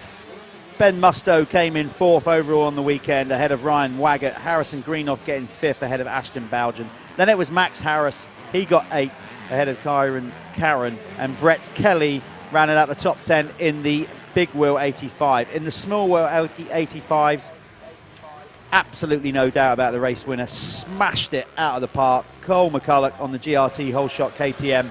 Romp into victory with 4 straight moto wins. Second on the SJP race team was Reece Jones, number 104. Brandon Buckley on the Passion Racing Gas came in third to put it on the box ahead of Freddie Gardner on the Team Matt Gardner MX. Then it was Chester Hyde for fifth. Harlow Green on the Brian Goss Racing Gas came in sixth ahead of Drew Scott. Hayden Statt, little Hayden Statt, he got a lot of airtime. We like seeing him on screen because he's tiny, but tiny in stature, big in commitment. He finished eighth ahead of Alfie Osborne and Zane Stevens from all the way down there in Cornwall coming in 10th place. There you go. That's the overalls for the 85 from round one. I'll tell you what, they were being efficient with all this timing, aren't they? They've got it right on lock today. We got Kath Burridge and Roy on the case. On it down there. They know what they don't. They've forgotten more about timing than we'll ever remember. Probably. No doubt. Yeah. So this is the Bell and Race Effects MXY class, MX Youth, 125s and 250s. Alfie Jones is leading the 250 category, and in the 125s, I tell you, Bailey Johnson leading the way. I tell you what, they better be getting fed up of looking at the back of Alfie Jones this weekend. He's a big, strong lad that's cut out for this stuff. You know, for a tough motocross race round a track like FatCat, you need to have a bit of grit about you. And you just look at him, he looks tough. Having said that, Sam Atkinson, really, for the first time this weekend, is actually putting up a big old fight with him. He's still on the back of him, Jeff. Yeah, Sam will go, we got to get this race. This is a brilliant race going on. For the lead here in the MX2. Look at Sam Atkinson. Wow, what a launch out of there. Good to see him actually, you know, not just being passed and submitting. Here we go. Now we got them back on screen. Our, Tom, our producer, and the Alpha Live crew doing an amazing job picking up the leaders right on cue. Here we go then. This, because Sam Atkinson is fighting back. Look at this on the Phoenix Tools. A Pico Kawasaki against the MXM KTM of Alfie Jones. He's going to put it. He's going to stuff it. No, Alfie's too big and burly. What a race, though. He could have been, Sam could have forced the issue a bit there. Right. Now, this is the deal with this. Alfie has won 3 motos. Yes. And he's in a great spot to win the overall. He doesn't need to win this. 3 moto wins and a second. But yeah, but flip the coin. But then you're going for a maximum. You have to, but flip the coin. Sam, obviously, he's probably in got a bit more of a clearer mindset. Like, well, I've got to win this race. Well, after that first one, you know, I have to win this race because it's so important. Like, he's got to undo some of this damage. I don't think a tough one, isn't it? At round one, I mean, it's a big deal to get a maximum point score on a clean sweep, but you've got to also try and think about championship. If Alfie's in control here, I'm sure he'll go for the race win. If he starts to get pushed and he starts to make mistakes, I think he'll be sensible enough. Yeah, but that's where maturity is going to come in, isn't it? We've seen Tyler Hooley had a DNF and he still got second overall on the weekend. It's damaging, but it's not the end of the world. You know, like, so Sam, I think, is in a good position at the minute. But looking at it, Alfie Jones looks like he's pulled his finger out a little bit. Well, I would say with Alfie, he come up to the class last year on a 125. He's a big lad. His starts weren't great last year. That seems to be something he's worked on. His starts have definitely been better than what we've seen from him in a long time here this weekend. And, of course, motocross is a tough deal, But if you can get a good start in a motocross race, it's not the be-all and end-all, but my God, it makes a difference. You're not getting filled in with roost. You're not buried mid-pack where incidents can happen. And it's made a difference to Alfie Jones. But the great thing about motocross as well is if you do get a mid-pack start, it's not like getting a big mid-pack start in F1 or MotoGP where you're going to finish mid-pack. There's so many variables that make it able to push through. We saw Conrad Muse do it, come from mid-pack to the front of the pro of the fastest 40, and that is something that I love about motocross that just does not happen in other sports, especially tarmac sports. No, it's definitely sorts the men out from the boys. The track variants and how things change, how the track change. I mean, look at this track now from how we saw these guys in Moto 1. Yeah, and on the screen, I promise you, it does not do it justice. There'd be ruts up to your knees if you walk this track at the end of the day. It would shock you. Have you ever walked the track after a GP, you know, like Lommel or something, and you're just like, what the F? You can't even believe that people have been racing around it. Walk the track. I've had to race a GP. Yeah. The last thing I want to do at the end of the day is go and look at it and scare me to death. So Alfie Jones with that red plate still leading. As Atkinson made a little bit of a mistake, maybe. Bailey Johnson looking good on the 125 in the 125 category. He's third in the race. He's still ahead of Ollie Colmer, so that's the battle. So basically we've got two MX2 riders out front on the 250s. Riders 3 and 4 are battling for 125cc supremacy. That's what we want. Yeah. That's what we want. The top guys at the front there, like, and it just and it shows you that the 125 kids, maybe a bit younger, a bit smaller, maybe, you know, lighter kids, they've still got it. Especially when you look back at like Bobby Bruce fighting for it in the experts. These 125 rip. They absolutely do rip. And these kids coming through like Ollie Colmer, Bailey Johnson, Charlie Heyman, they are the next cream of the crop to come through. They really are. We've got a big batch of special kids brewing in the big pot of motocross at the minute. Yeah, we got some talented riders in the UK, as proven. Riders like Ben Watson, Conrad Muse, they all came through the youth ranks in the UK, started out. You know, and we're in a good place. Yeah, there's talent there. We just need to nurture it, and hopefully the Michelin MX Nationals, powered by Milwaukee, will do just that. Jude Morris is having another solid ride on the gas. He is in third in the MX2 in the MXY2 category. He's fifth in the race. Ollie Colmer is on the GRT whole shot KTM, is really keeping the pressure on Bailey Johnson. We'll try and get Bailey on the screen in a while. Bailey Johnson leading the 125s, followed by Ollie Colmer. So also Alfie Jones, only rider on track under 2 minutes lap time, which is, in my view, a step towards that Kex fastest lap award. So Alfie Jones, the only rider on track, sub 2 minutes at the minute. So he's after a pair of new skidders, isn't he? He is, isn't he? Yeah, yeah. You know, because having raced motocross, particularly sandy circuits, you know what it's like when you go around the corner and you actually, the roost tail off the back of your own bike loops up round, goes down the back of your neck. Straight down. And then, without getting too graphic, it's everywhere. Yeah, by the end of the moto, some cases it's like you've ridden with a sheet of sandpaper between your butt cheeks. It is. It's disgusting. It is disgusting. Especially when you sort of ride in Honda Park at 30 degrees and you're coming out the corners and you hit the gas and you just feel that cold trickle of sand go down your top. I don't think we're selling the sport to anybody that's thinking about taking it up. It's absolutely fantastic. It's so clean. The dirt actually cleanses your skin. Is that better? That's better. Yeah, much we'll better. go with It's a great sport. Get involved with it, people. Either riding or come along. Maybe you can train to be a mechanic. Maybe you'll end up being a sports photographer. We welcome the media here at the Michelin MX Nationals. 100% we do.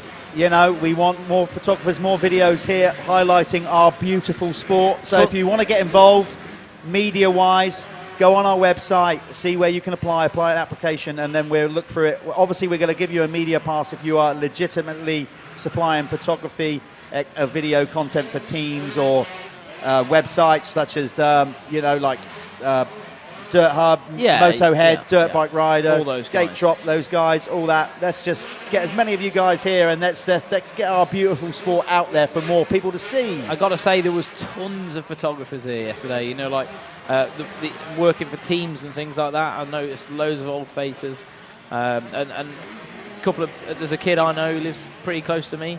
He's actually hung the boots up himself when he's picked the camera up because that's what he wants to stay involved in the sport. You know, Great. and that's really cool. You know, you might be watching and think, oh, damn, I love this sport. Maybe you can't afford to get into it. It's not.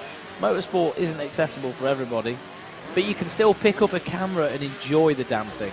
You can turn up at the weekends and enjoy it. This sport needs fans. Absolutely. It needs fans.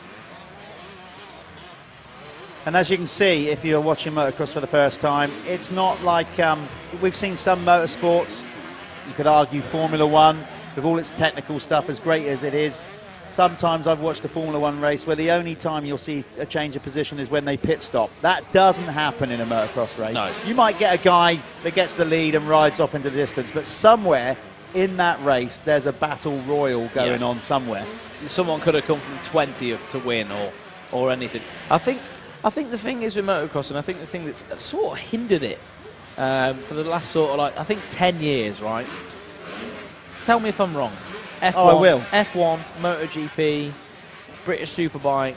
You get fans of those sports because they're not, you know, to the average man who earns an average salary, it can never be achievable. So you get fans of those sports. The difference with motocross, majority of people can go pick a bike up for a couple of grand and go riding on the weekend. You know, it is an accessible motorsport, and it's probably one of the only accessible motorsport. And that's why you don't get the fans like we used to, I think, back in like the 60s, 70s, 80s.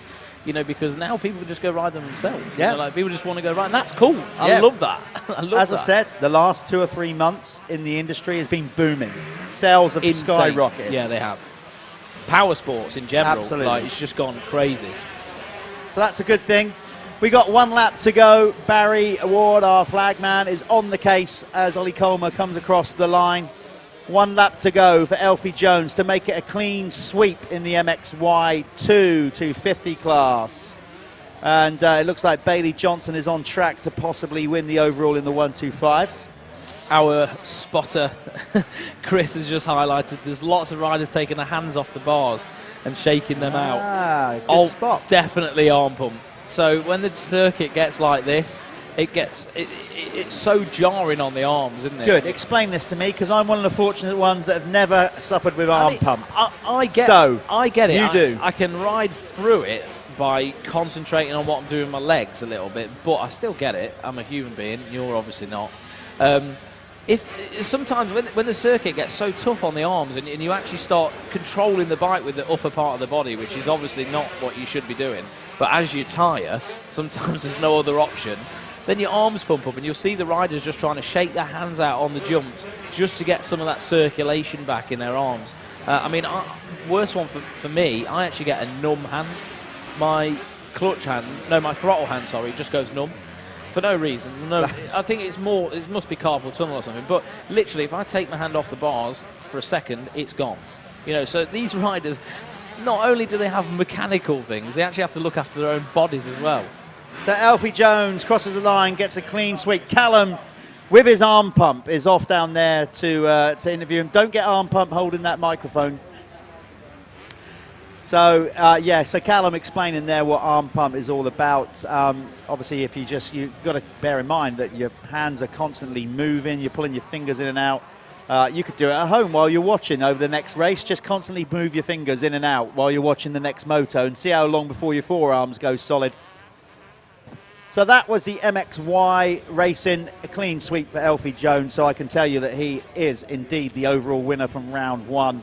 125s, we wait for the official results to come in, but I think Bailey Johnson might win the overall in that category. We're going to get the winners of both classes down there if we can. Up next, we have the Clubman Moto Connection class for their final moto of the weekend.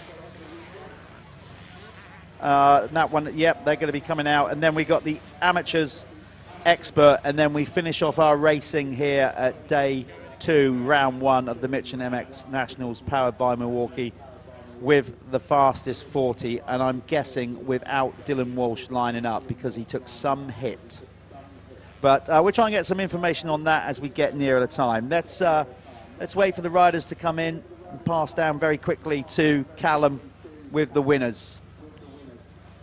We might just we'll try and make sure we get these interviews done quickly. If we don't, we'll hang with it and maybe just miss the start of the next Clubman race, because it'd be good to hear from the winners with this one. So I'll warn you in advance, if they take too long, we might just miss the start of the next moto, but it'd be great to hear what these guys have got to say.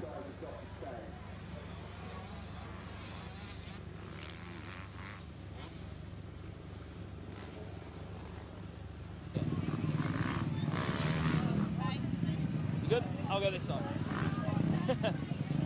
So, Bailey, that was good, wasn't it? So 125, bit tough out there probably with the 250Fs. But how did you do it? How did you manage the race, and what do you feel? Well, I managed to get a better start this race, and managed to just to stay up the front and keep the lead all the way, and just keep my stamina at a good level now with my training. Yeah, you putting a lot of work into that, because I saw Colmer was pressuring you the whole way around then, and you managed to just stay composed and get on with the job. Yeah, I've been working a lot over winter, and even like up to races during the week. I'm always trying to improve myself every week. Yeah, it's great. Well done. Let's have another one.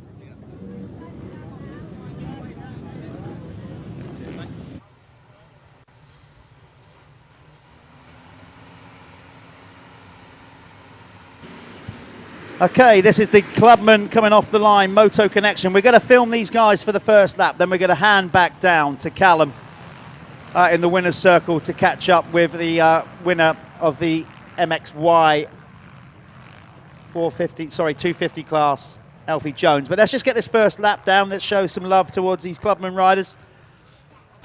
We've got 2 riders to interview in the winner's circle because we got 2 classes. But we just film these guys at least over the line for the first lap to see who wins the Planet Moto First Lap Leader Award and gets 5 points on the board.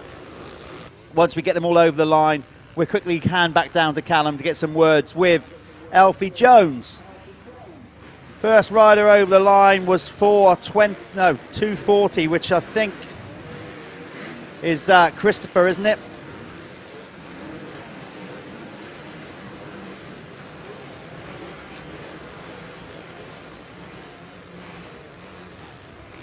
Yeah, it's Alex Christopher who gets that award. Another 5 points on the board for him. He leads the way on the Clubman. So while they're getting sorted on their first lap, let's hand back down to the winner's circle and Callum and the winner of the MXY2, Alfie Jones.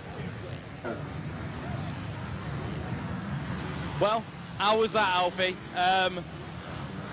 That was a tough. You had to fight for that one then, didn't you? Sam was pressuring you. How do you feel? Anyone you got to thank? What you got to say?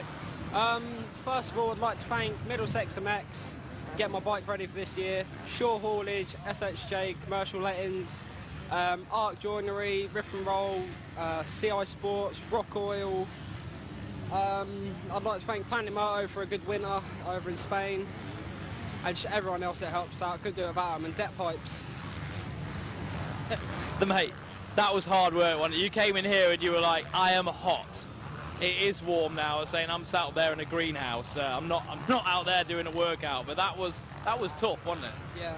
It just makes all the hard work that you put in off the bike worth it. These conditions are just probably the hardest I've ever rode in. The heat kills you out and the track's brutal. Yeah, especially going from 10 degrees last week to now 20 plus. But well done, mate. Thank you very much. Good luck for the rest of the season.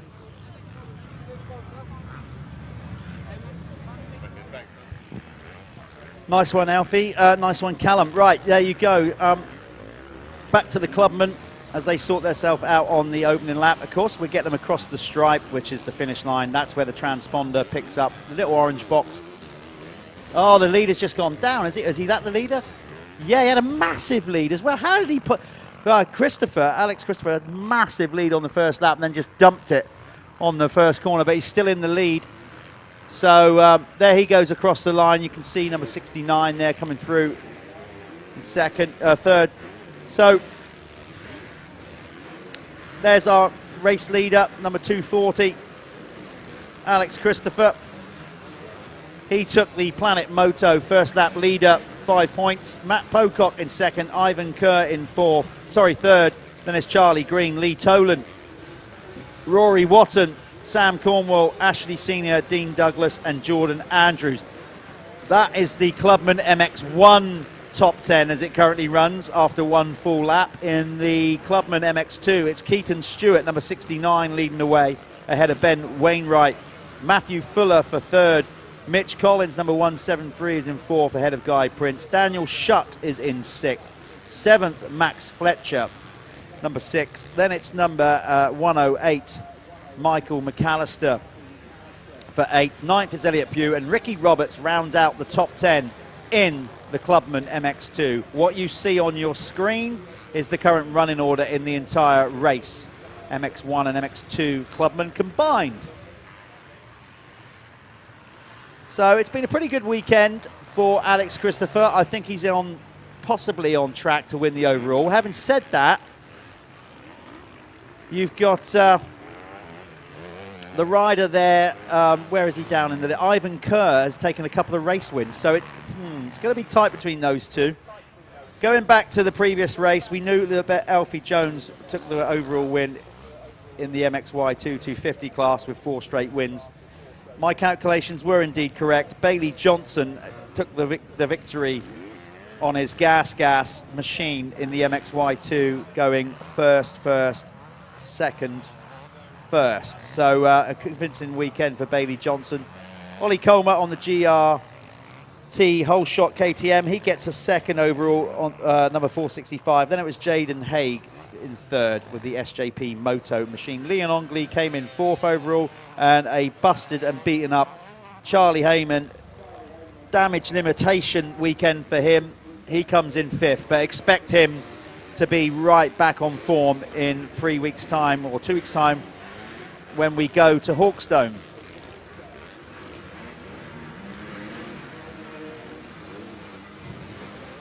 Just to give you a reminder, Hawkstone Park round 3 is scheduled to run on the 19th and 20th of June. So that's going to be round 2. Again, we will be live streaming all day Sunday from Hawkstone, June the 20th. But on the Saturday, we will be pushing out a load of Winner Circle interviews, little snippets on our social media.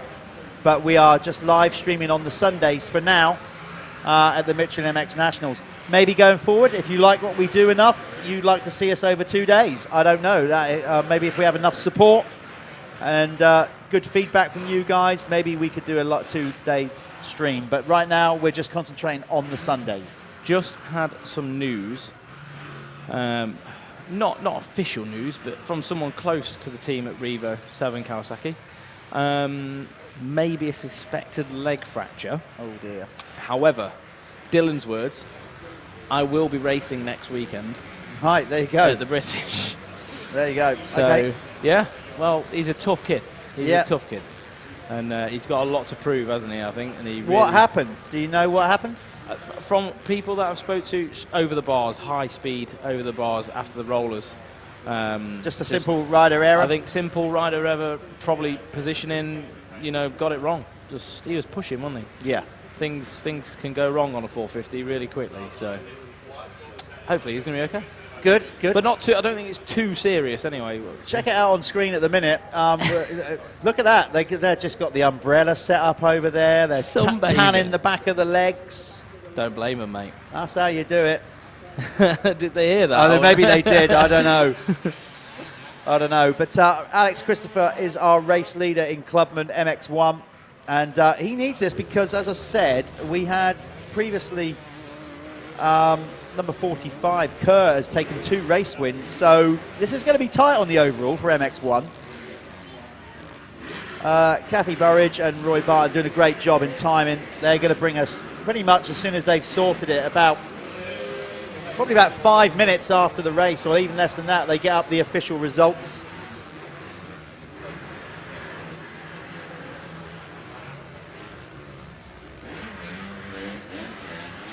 So Dylan's off to hospital.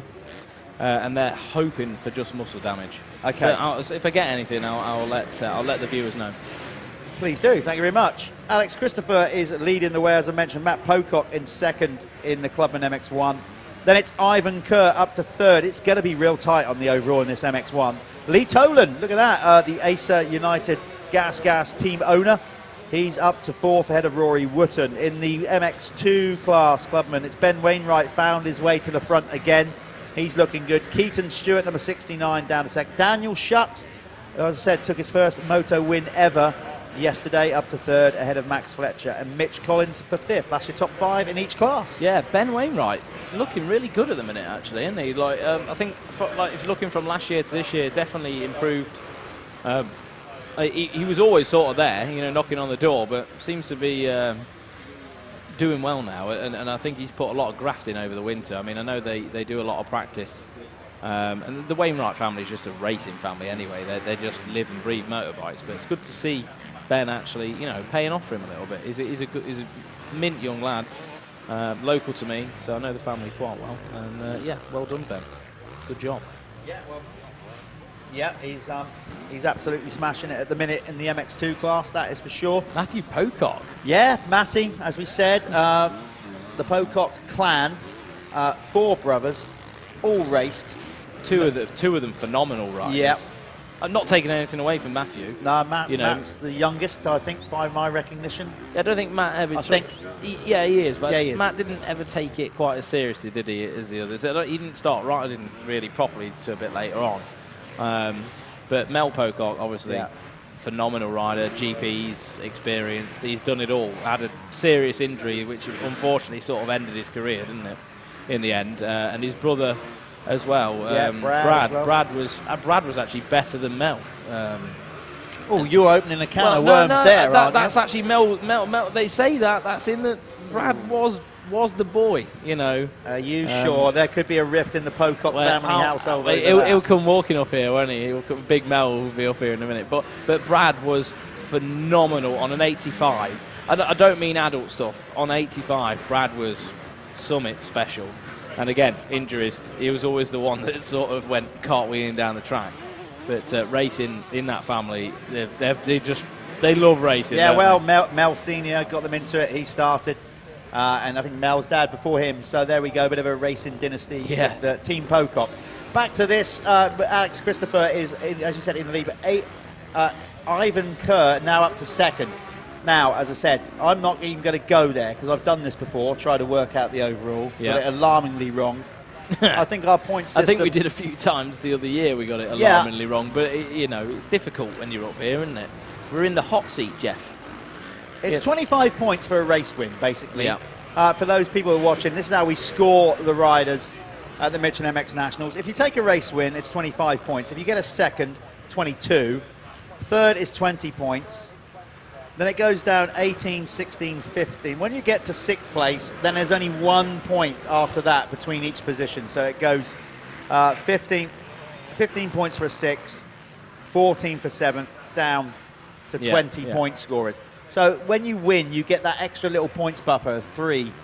So it's going to be close. I can't remember, but I can certainly remember Ivan Kerr has won 2 motos. I think Alex Christopher won the other.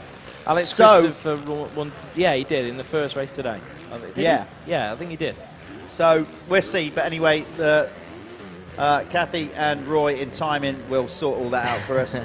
It's sometimes for us when we're up here and we're watching the race, and it sort of all blends into one day, doesn't it?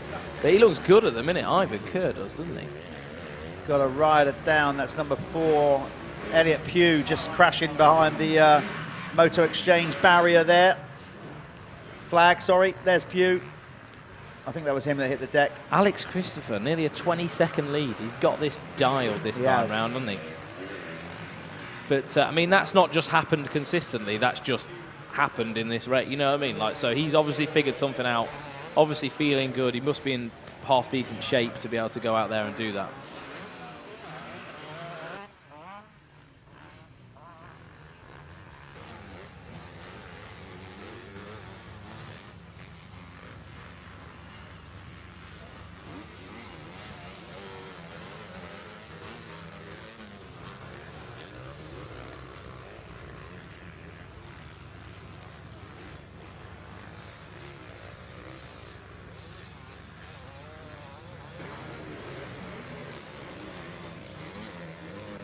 So I'm just trying to see how long we got left in this one. Probably about 2 or 3 laps to go. We are going to be getting up next with the amateur class will be coming up next. That one's going to be rolling out on track soon. Okay, just been told we have about 1 minute 30 to go plus 1 lap. So a massive lead for Alex Christopher, needing 20 seconds. Yeah, we're going to... So let's bring that up again, Callum. Go on, hit us up with what we got going on here. Carlos Hyperflow Racing Fuels have jumped on board with the series. Today, he's come down. We met him yesterday, actually, didn't we? He was in here, and I think he's been impressed with how everything's been set up and what's going on. He's in.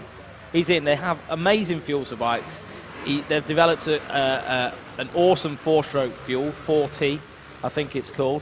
Don't question me if I'm wrong. But Carlos do create some of the best fuels in the industry, and they've given us 2 vouchers, one that I have ripped, for a free 25-litre can of Carlos Racing Fuel. So it's worth 100 quid. Really? That voucher's worth 100 quid. So what are we gonna do? Because they've been thrown on our lap to say do something like that. So it's up to us to decide. What are you? We're going to do like a hard charger thing or something that's done that. I think this is what I think. Okay. I think one should definitely go to. Let me just bring him back up here. Daniel Shutt, because he won his first ever race this weekend, and he was pumped. There's Dan.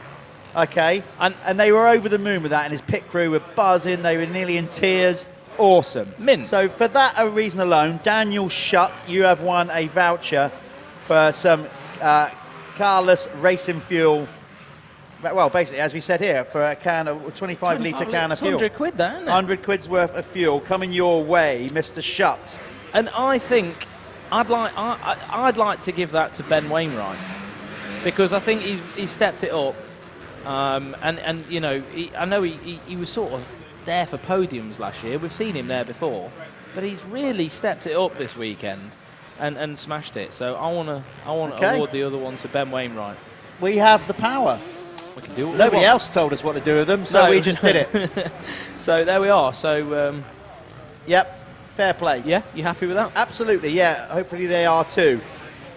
So there we go. We have got 1 lap board coming out this time around for our race leader, Alex Christopher, who you see on screen, number 240.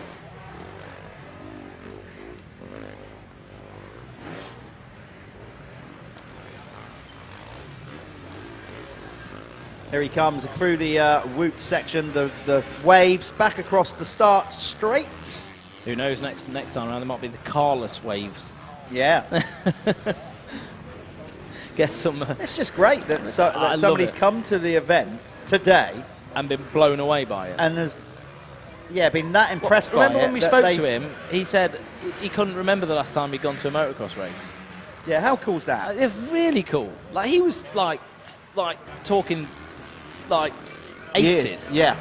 You know, so that's me. He's obviously came here and gone, wow, okay, this is worthwhile investing in, and he's gone for it. So fair play to Carlos Racing Fuels.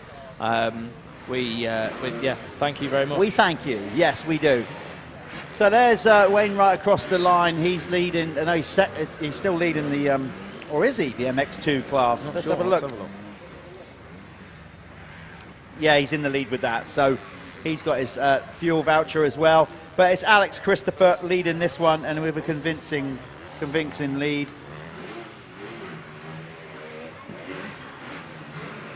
Up next, we have the amateur class. That's going to be brought to you by Broadcliff Fabrications and Apico Factory Racing. Then it'll be the experts and then the pros. So after this event, we have 3 motos left to wrap up round 1 of the Michelin MX Nationals, powered by Milwaukee here at FatCat Motoparc. Then we are moving the series across to Hawkstone in 3 weeks' time, and that's going to be a Bobby Dazzler as well, I'm sure. So join us on the 19th and 20th. We'll be live streaming on the 20th, the Sunday, but racing does happen on the Saturday, and you can follow us on all our social media We might post up a few little small Facebook Live videos, but plenty of winner circle interviews, etc. But we are live streaming on Sunday the 20th from Hawkstone Park, one of the most famous circuits in the world. Can't wait. And do you know what I also can't wait for this year? Straight rhythm. Oh, yeah, that's going to be good. I cannot wait for straight rhythm. It was so fun, wasn't it? It was amazing. Even when Neil dressed you up as Spider-Man. I mean, I wasn't quite pumped with that. And I still, to this day, can't figure out why. But I was doing all like the shooty hand thing and all that. I got well into the role, didn't I? You actually did think you were a superhero, I didn't you? genuinely believed I was Spider-Man that night. Yeah. My partner was sat there with in disbelief. I should imagine she was. Right, Alex Christopher, I'm going to go and grab him for a winner's circle. Right. Yeah, well, that's if they've both won. Let's go and speak to them. I'm going to run down there now. Fuel. Well, Jeffo's off down there to meet the riders. And you've got me for a little while. I hope you're all enjoying the stream. Everything that I've sort of... I've been reading some really nice comments online. Let me get the MX Nationals live stream up now on the computer just next to me. And I can maybe do a few shout-outs. If anyone's got anyone that they want to shout out, just let us know.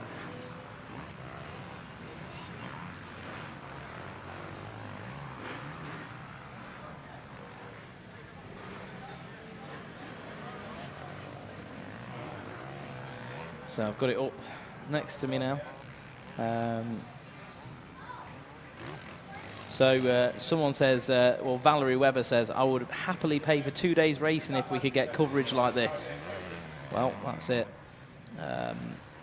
Good lad, Ivan, says Jared Gibbons. So Ivan obviously had someone watching and supporting him. Connor Edwards, shout out to myself for being a full-time something legend. Valerie Webber, shout out to Lee and Ian Webber at Cab Screens mum. So Valerie, obviously the mother of the Cab Screens Crescent Yamaha team. Well, there you are, Valerie. That's your shout out. Completed. Has anyone else got anything to say? So Ruth Paget, shout out to me and Wayne, who couldn't be there to watch Gareth Paget. Well, Ruth, he's actually rode very well today, Gareth. He hasn't had a lot of TV time, but Gareth's he's certainly had some decent rides over the weekend. Billy Taylor, shout out to Emily Jones. Brad Harrington, can we get a hoo-yah? Of course you can. Oh, God. Right, over to Jeff at the winner's circle.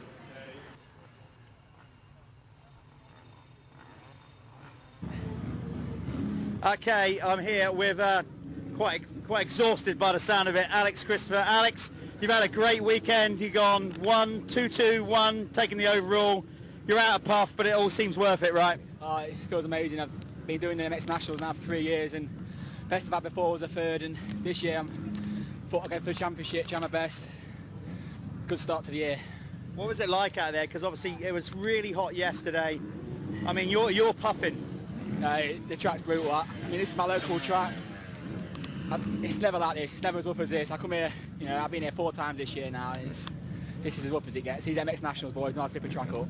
Well, listen, I mean, you've got off to a great start, so you've got to be pleased with that. You can, obviously, championship underway. A lot of people supporting you, so you want to give them a name check. They deserve it. Since last year, Tim Hales at Derbyshire Off-Road has been helping me out. So I just want to say a big thank you to him. He's helped me out a lot these last couple of years, and since he's helped me out, I felt my pace has got a bit better and ready to go for championship now. Well, listen, my family and my girlfriend who comes every weekend, practice or race. I've got loads of little sponsors. Yeah, you've got Derbyshire Off-Road. Yeah. Tim Hales, so yeah. Okay, well look, go and get a well-earned drink. I think this guy needs it. So there you go, that is your Clubman MX1 winner, Alex Christopher. We're going to move him out of the way, and then we're going to come back in a short while with the MX2 winner.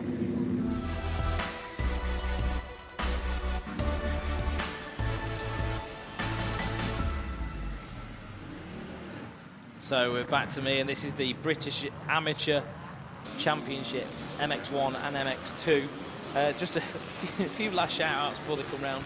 I'll do a big shout-out to Dale Grayton at Middleton MX. He told me to say that. But yeah, no, they're a Midland motocross store. Dale sells everything. He's the man with the calculator behind the till. If anyone knows Dale, they'll have a little chuckle at that, the famous calculator. Pete Bennett says, shout out to the 231 of Kyle Bennett. Well done for the weekend. Right, back into this amateur race now. See who crossed the line first. If I just get my live timing up. So I'm ahead in the laptop. So it was John Kirk, number 15, who came round first and got that Planet Moto, the all-important Planet Moto 5 points. So he's just trying to get those points like everybody else to win the holiday to Spain. I can see a drone out on track as well. That's pretty cool. We've got a drone flying around now. John O'Kirk's there, though. Scott Hale just behind him. Oh, we're throwing down to Jeff again.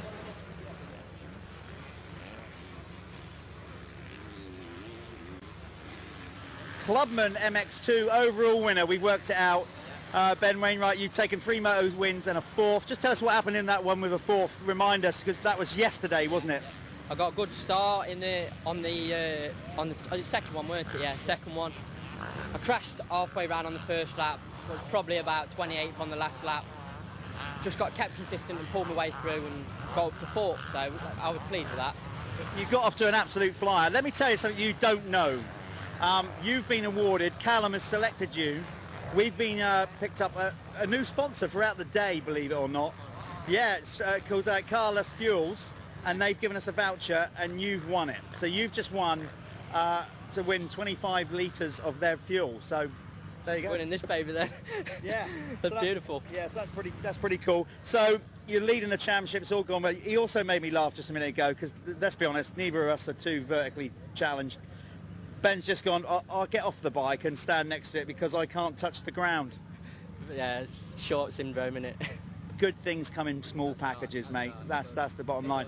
Anybody you want to shout out? Obviously, you're leading, going into round 2 with a red plate. All my sponsors, James at Midlands MX, my dad at Wainwright, Plant Knowledge, Marsh MX, all NM Joinery, Nick at NM Joinery, everybody who just helps out.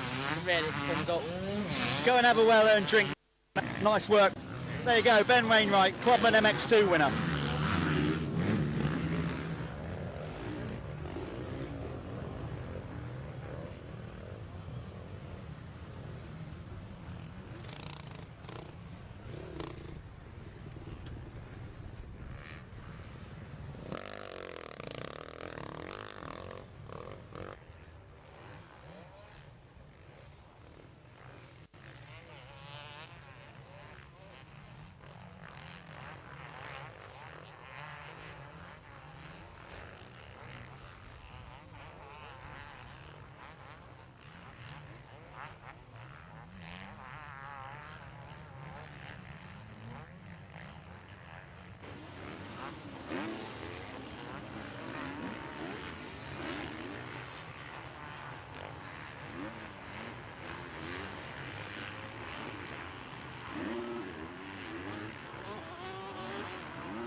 Okay, we are back at it. Nearly a whole lap completed in this amateur class, MX1, MX2. John Kirk, number 15, leading the way. Who got the Planet Moto? John Did he? Kirk. Yeah. Have you seen my little shout-outs I've been doing as well? No. I've been doing shout-outs to people on the stream, giving them a bit of love back.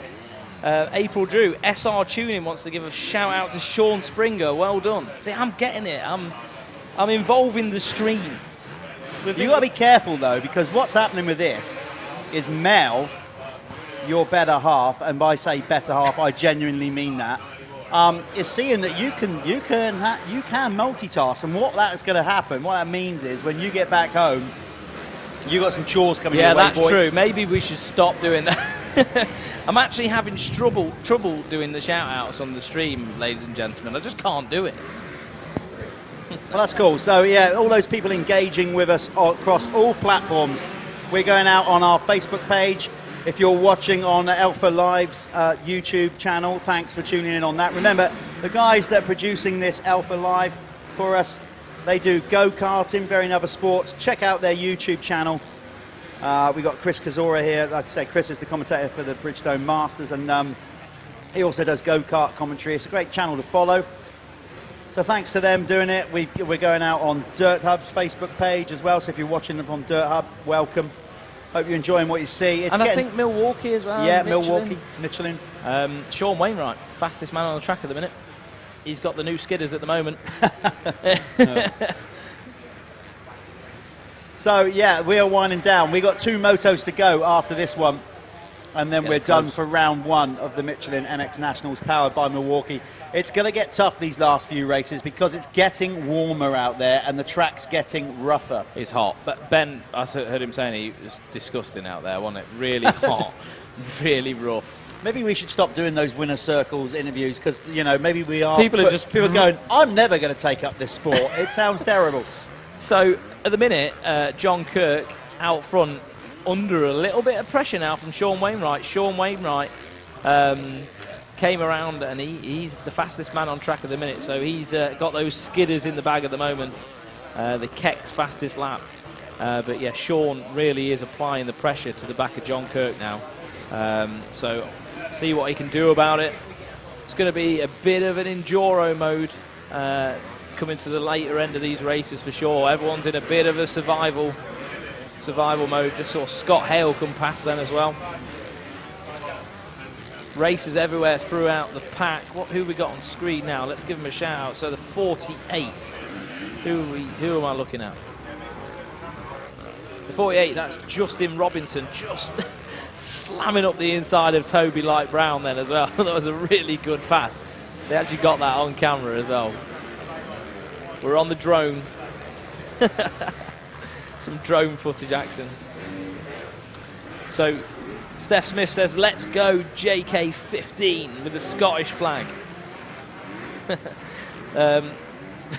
Valerie Webber, Jeff, you are the better, bigger half. Love you both, though. Thank you very much, Valerie. Thanks, Val. Yeah, I'm going to take that as a compliment. Better and bigger sounds good to me. I'd say I'm bigger as in actual mass. And personality. We'll leave it. Well, Let's leave it there. I don't know. We're on par there. I'm glad everybody's enjoying the stream. We're getting a lot of positive feedback, so thank you for that. 300 people watching, the amateurs. 300 people. Yeah, that's great. That's mega. 147 likes, engagements, whatever you want to call it. 200 comments, 119 shares. Massive. Good stuff. Absolutely massive. Don't start telling me those numbers. I'll start getting nervous. I know, start shaking. Oh, I'm just so proud of what we've managed to put together. It's really good. Right, let's get back to this race. Should we get back on the lead, John guys? Kirk is leading the way, still ahead of Sean Wainwright, Alex Buchanan, and then Scott Hale. This is the running order of the race, of course. Hopefully, if you've been tuning in all day, you're now sort of getting the gist of it, of how we split the classes by capacity within the class. So this is the amateurs, but these are 2 different categories within the amateurs. So we've got MX1 on the 450 machines, and then you've got MX2 on 250 machines, scored separately in the same race. I hope I explained that. Could not have explained it better myself. That was perfect, Jeff. Thank you. We've got a new race leader. Sean Wainwright's gone past John Kirk and gapped him by 3 seconds. What are those Wainwrights eating? they're doing something right, aren't they? They're absolutely dominating these classes at the minute. So Sean, older brother, sending it absolutely in full send mode, looking great as well. He's such a big. He looks like Kendi Dyker on the bike. I always think Sean does. Not many people look like that. Such a big lad, but he makes it work. So Well done, Sean, at the minute. Just taking tenths out of John Kirk. It looks like every corner at the minute. I think fatigue's starting to set in for a lot of people. Buchanan's still there as well. And then Scott Hale. So the running order in the Amateur MX2, the 250 class, it's Buchanan leading the way ahead of Aaron Gardner, number 7. Buchanan, by the way, is 111. Aaron Gardner in second, number 7. Then it's David Finnemore, number 70 in third, ahead of Dan Bruff. Number 33, Sean Springer, who's won all 3. Did he win all 3? Yeah. I think so, yeah. Up to this point, he's back in 5th. Now, I don't know if he's had a bad ride or he's just thinking about the overall or... Yeah, I don't know. Fatigue, I don't know, but right back, he's back in 5th at the minute. Lewis Taylor in 6th, Harry Foster for 7th. Then it's Toby Lightbow in 8th. 9th is Mitch Young, and then Jake Henderson is currently in 10. That's your top 10 for the Amateur MX2. There we are. Was just watching Carl Haywood circulating then. It can't be easy now for these guys. Who have we got on screen now then? It's the 25. Let me just look through the numbers. 25, Stephen Kelly. So that's Stephen Kelly there. In the midst of a battle as well, actually, which can't be nice this point in the motor around this FatCat circuit. Quite discomforting, I could imagine. So that's who you're watching on screen. So that's we've now moved in. So that's the 8-1-8 of Sean Springer now. Springer obviously had a mega day, mega weekend. This race obviously not quite as dominant as he has been, so maybe something. It could even be a poor start. I think now the track's like it is. It's pretty gnarly out there, and it sometimes can turn into a bit of an enduro for these guys. These are not full-time motocross riders. These are people that go to work. Tomorrow they'll be plumbers, accountants, whatever. You know, so fatigue can get people, I think, especially on a weekend like today, and especially now we've got the sun out with the heat as well, combined with a really tough track. But everyone seems to be surviving well at the minute. There's Lee Kelly, Stephen Kelly, sorry, on screen right now, doing well, 8th position in the race. Let's see where he is in the overall.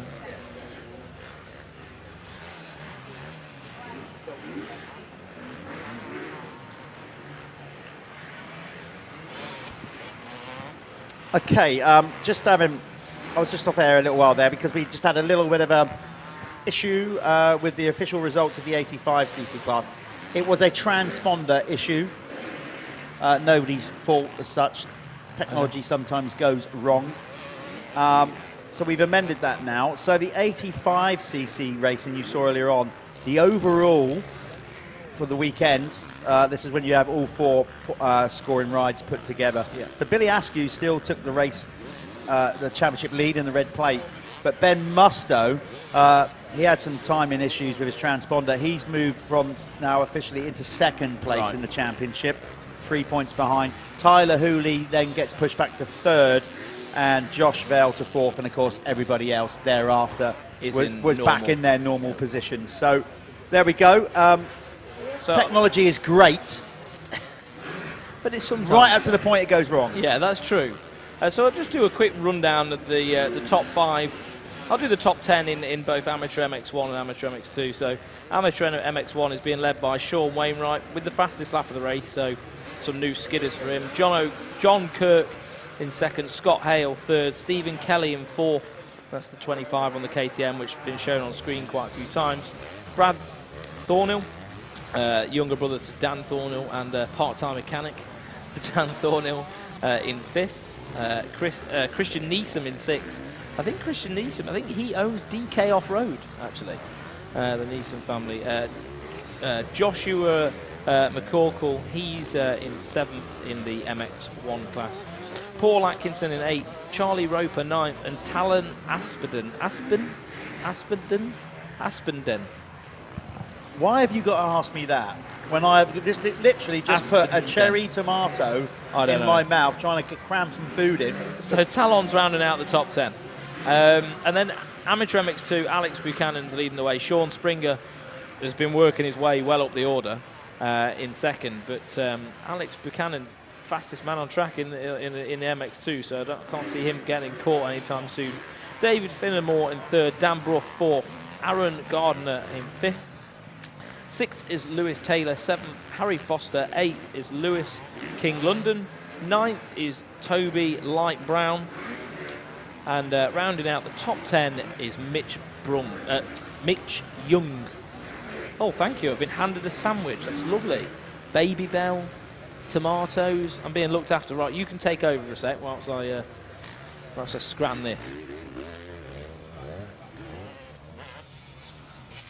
I just turned his mic on with a mouthful of food. Did you enjoy that, mate? Panic mode for Jeff Perrett. The man who doesn't panic, panicked quite evidently with a mouthful of food. I didn't panic. I nearly choked. There's a difference. Yeah, but you panicked because you were choking. Right, anyway, that's us cramming in some lunch. Enough about our picnic. These guys out there are certainly not having a picnic. They are battling hard right to the end here in this amateur class, brought to you by Broadcliffe Plant Hire and Sales and Fabrication and Apico Factory Racing. Barry Flagman is getting ready. Barry Ward is his real name, but it's much more fun calling him Barry Flagman. He is getting ready. One lap board is going to come out for Sean Wainwright and the rest of the amateur riders for their final moto of the day. It's getting hotter here at FatCat Motoparc just outside Doncaster. It's right alongside the M18 actually. You can almost see the traffic going by in the background. But it's a mint day. It's getting really hot out here now. It was really hot yesterday. We had cloud cover this morning, but now it's definitely starting to heat up, which is going to make these final motos really tough. So, yep, we are counting down the laps here. It's looking good for Wainwright in this one. Could be the classic commentator's curse, really. I shouldn't say that. But I always get annoyed by that. You know, you've got to big up riders and to tell them how well they're doing. It's just sod's law that something would normally happen the minute you do. So I'll give you a rundown again in the amateur class.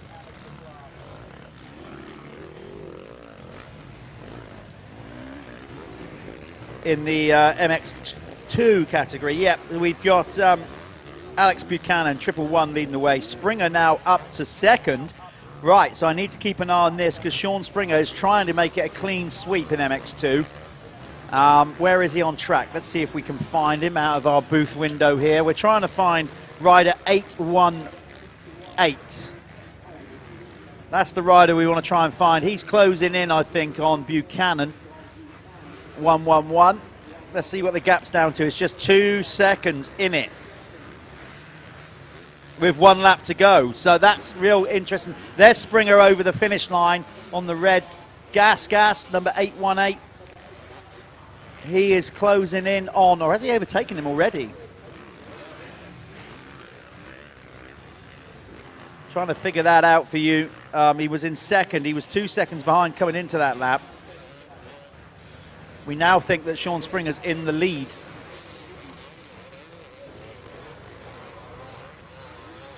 Yeah, so Sean Springer has timed it to perfection as he goes into the lead in the MX2 amateur category on the last lap. So he is going for the clean sweep, 4 moto wins. In the MX1 class, Sean Wainwright, I don't think he's won all of his races so far, but he's putting on a blinder in this one. Number 741. There he was on screen. As you can see, we are genuinely trying to give everybody a bit of TV time, not just keep following the leaders. So I hope people appreciate that. Obviously, it's nice to always follow the lead race, but listen, we've got a load of riders that make up a championship, and without them, we don't have a championship. So let's try and give everybody a bit of love.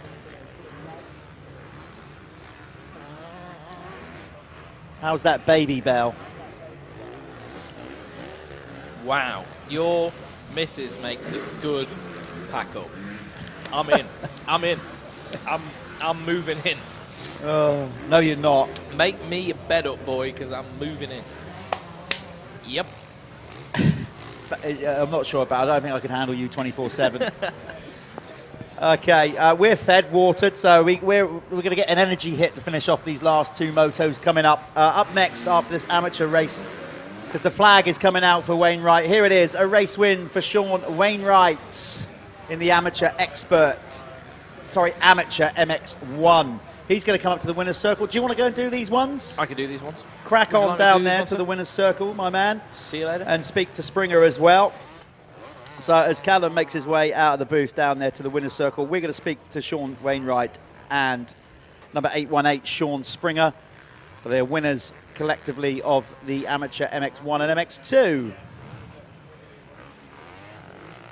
After this, we are going racing with the expert class MX1, MX2. That will be the penultimate race of the day. And then we finish our live stream feed here from the Michelin MX Nationals on MXN TV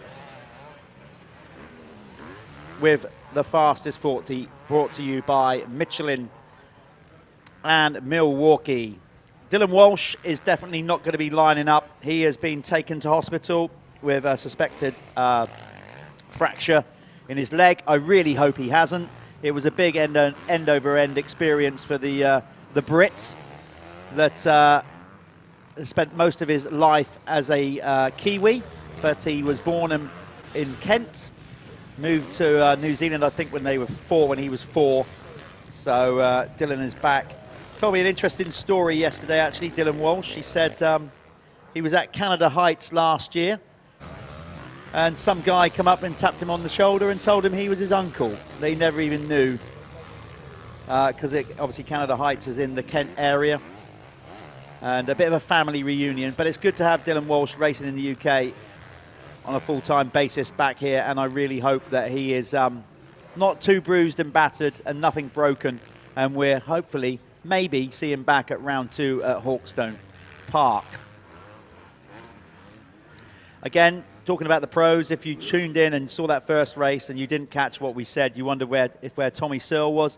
Tommy raced yesterday, but you could tell straight away he was struggling big time.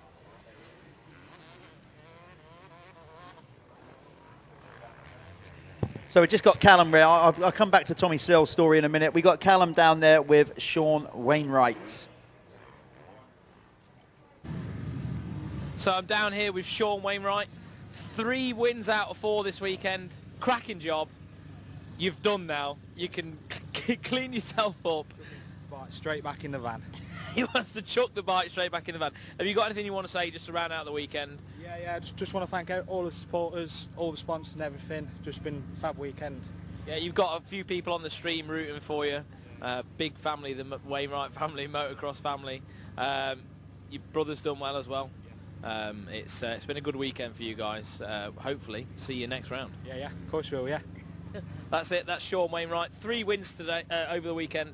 Congratulations, mate. That's all right, mate. Right, next up we've got Sean Springer. Bit of a story, this one. That nearly went a bit wrong, didn't it? What happened? The first lap, I just hit a bigger sharp-edge bump and it flew me off the back.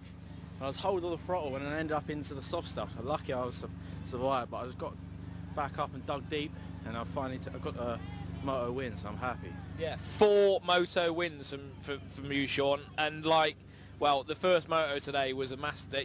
That was awesome, wasn't it? You really got it together, but you had to dig deep in that one, and you managed to pull it off. So is there anyone you just want to thank just to round out the day? And well, you've had a perfect weekend, really. Yeah, I'd like to thank Multitech, obviously, for my strong bike, and Whole Shot Motocross sort me out my spares, stuff like that, and Young Transport Company sorts me out, and also Rip and Roll that would sort me out of my goggles. Okay. There we are. There's Sean Springer. Perfect weekend for Sean. Well done, mate, and hope to see you next round. My first solution was just to look around and find a product. Of course, there wasn't one. And the more I looked, the more I couldn't believe that there wasn't a product. That's when I sort of started working on the whole project to develop the neck brace. And so how it works is, if I was to fall off a motorcycle, front wheel stops, you hit something, you go over the handlebars, land on your head. Essentially, it's the weight of your torso that is loading your neck. If you're wearing a neck brace, what happens is that you land on your head, the helmet initially moves out of the path, the impact. So that initial head escape where your head moves is actually very protective to the body. You don't want to constrain the neck completely. Now the flow is ground, helmet, brace, rest of the body, and you bypass the neck in part. In this instance, the change in the threshold is by putting the neck brace on and taking some force out of the equation. So force that would have previously put 4,500 newtons of force down your neck is now loading your neck to 2,500 newtons, and you don't see the injuries.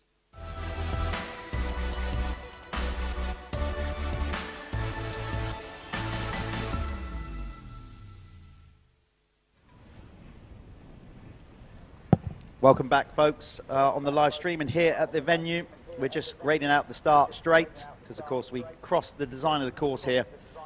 It comes back across the start straight, so we just got to, sometimes between motos, just grade it out. Those bumps form and they're going across them. We don't want any big first turn massive or first start straight pile-ups.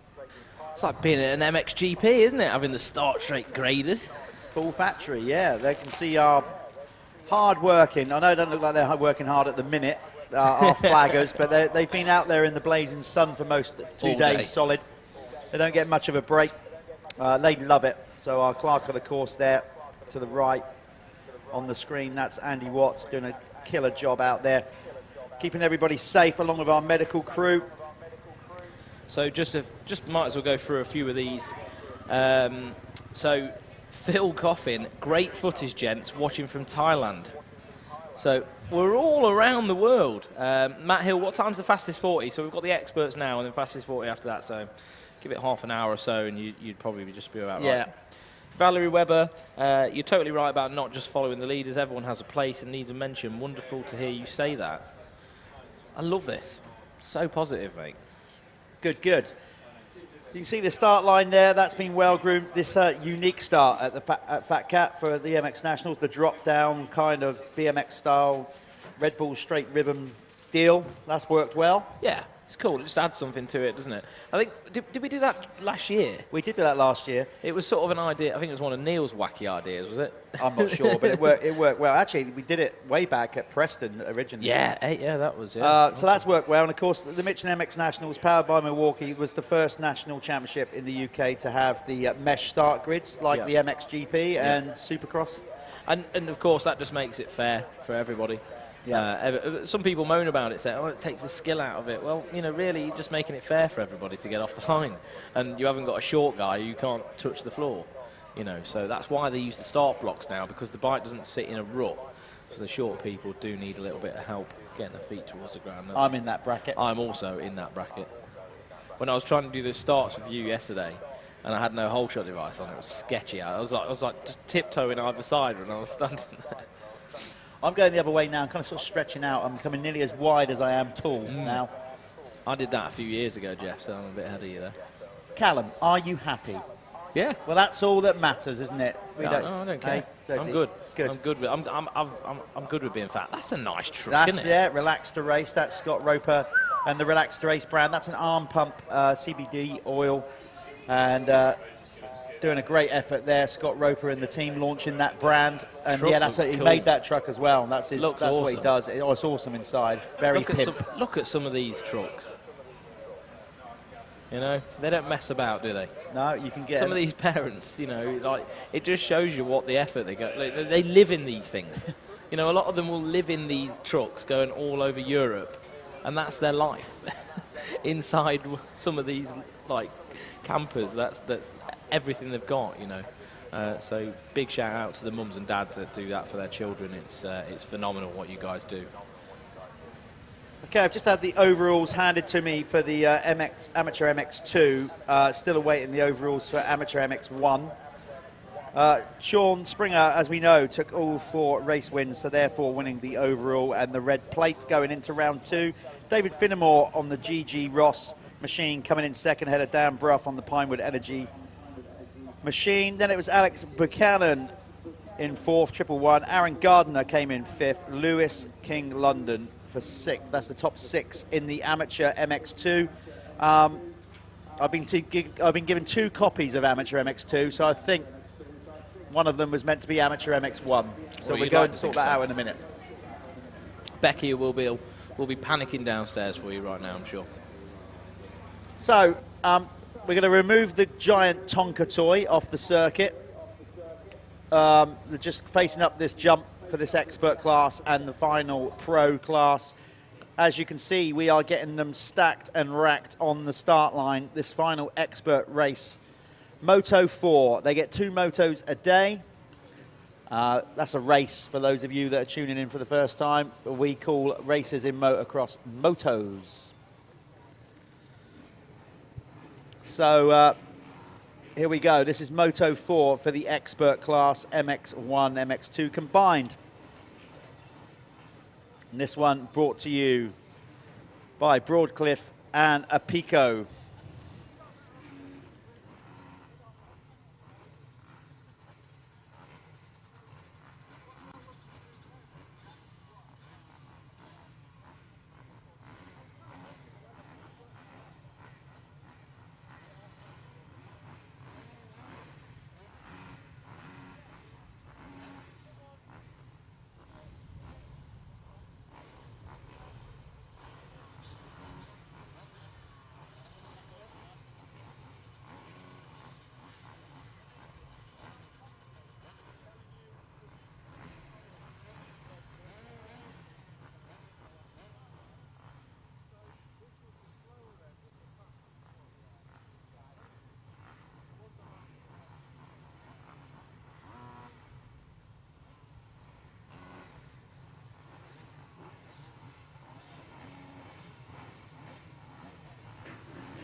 Right, I'm ready. You ready? I'm in. We just had a quick another little refill, didn't we? Mm-hmm. Got to stay hydrated ourselves. It's getting warm in this commentary box. It's like a blooming oven, isn't it, in there? With any luck, we might lose some weight. Yeah, not sitting down all day. Scoff in our face. Anyway, we're going to go back to the race and look at that. Apico branded on point just as well because they are the sponsor along with Broadcliffe Plant Hire and Sales for this event. Here we go. Expert final moto of the day. All eyes on the Bobster then. Can he do it again? It's Putnam with a start. Charlie Putnam. Oh, it's good to see him up there. Putnam, he's a good laugh, isn't he, Charlie? It's good to see him get a start, actually. He might actually be able to put a bit of a show on because he's a good rider. Just not often put himself in the right situation. That's the sort of story of his life, I think. Was that Padgett in second as well? Gareth making a bit of a comeback to race him. Yes. Who's going to get the Planet Moto First Lap Leader Award? Taylor. It was Putnam, I'm sure of that. Yeah, Charlie Putnam gets the Planet Moto First Lap Leader, 5 points on the board for the Par Homes Husqvarna rider. Number 91 leading the way. Did he throw? I think he threw a little half knack-knack. It's the sort of thing that well, you never know with Charlie. Maybe his foot just come off. Oh, we've had someone down. 15. Who's that, Jeff? Let me just work that out. I'm still waiting for the... So Putnam's out front, followed by Josh Taylor on the Kawasaki. Josh Taylor seems to be mega at the starts and also at the start of the races, and then fades off a little bit. So probably struggling with the state of the track and the heat as a combination. So Josh, though, put himself in a decent spot yet again. Second for him at the moment. Bobby Bruce is back there about 7th or 8th in the race, but leading his category, and he's right alongside Ben Edwards. They had a great scrap in the first moto today. One of them on a 125. Bobby Bruce on the AC United Gas, making history. The first 125 rider ever to win an expert race, and he's just blown past 2 riders. 2 for 1 like special. He was on the 450 and they were on a 125. Do you not think now the track's probably like packed in and got a bit firmer in some areas? It's drying. He might be better. What you've got with a 125 now, okay, so they're not as much power, but they're lighter and more manoeuvrable. And as the track gets rougher, obviously it's all very well having that power, but you've got to try and get it around the track. So actually, as the track gets rougher and the sand gets compacted in more, that's where Bobby's probably got a bit more advantage. Actually, I think so. I wouldn't say an advantage, but it just comes into the differential between the two bikes are going to narrow down a bit, yeah. And I think the track's probably not robbing quite so much horsepower now as well, with it just firming up a little bit. He's loving it. Charlie Putnam is milking it for what it's worth out front. Why not? He just came across the finish line in front of us, sort of turned down, give it a big Johnny Bonner throw out. Oh, Bobby Bruce just went off the side of the track. No harm, no foul. He didn't gain any places. He just got it slightly wrong. He's trying to push into those that was one of those real slow crashes. Josh Taylor, he was just going. He did a Roxon. He tried. Yeah. It's one of them. Oh well, sometimes it's fatigue, isn't it? A lot of the time. I mean, I wouldn't say he's fatigued yet, but he's probably going to the race a little bit sore and tender, like most of them are. It's hard to just then go and start pushing. Right, Bobby Bruce has worked his way up to third. He's going to go past Sean Southgate here, I think. Charlie Putnam on the par. Holmes Husqvarna leading the way, but I tell you what, he's going to have to work hard to keep these Bobby Bruces coming through the field pretty quick on that. Wow. Look at that.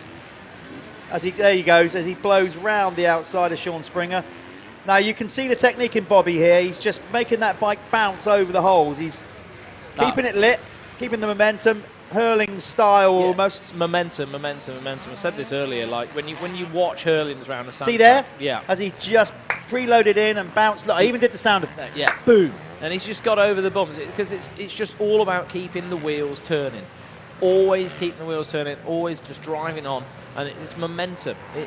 Motocross is all about that, you know what I mean? But it's not as easy to find it as it is when the surface is flat and consistent. You know, this is an art form to find it in the bumps and everything else. Okay, with the timing, apologies for that. We've got the last race actually up on screen. That's the race that's just been and gone. So little technical hitch. No stress about that. It happens. It's the first. We're allowed one or two. It's the first round. So we get up the timing for this race coming up on the screen next. But you know who's where because we brought you through it anyway.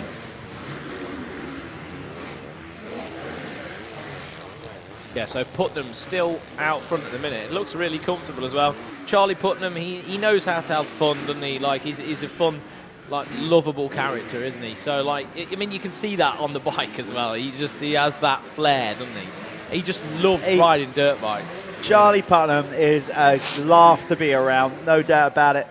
The Putnam family, big advocates of motocross, love the sport, get behind it.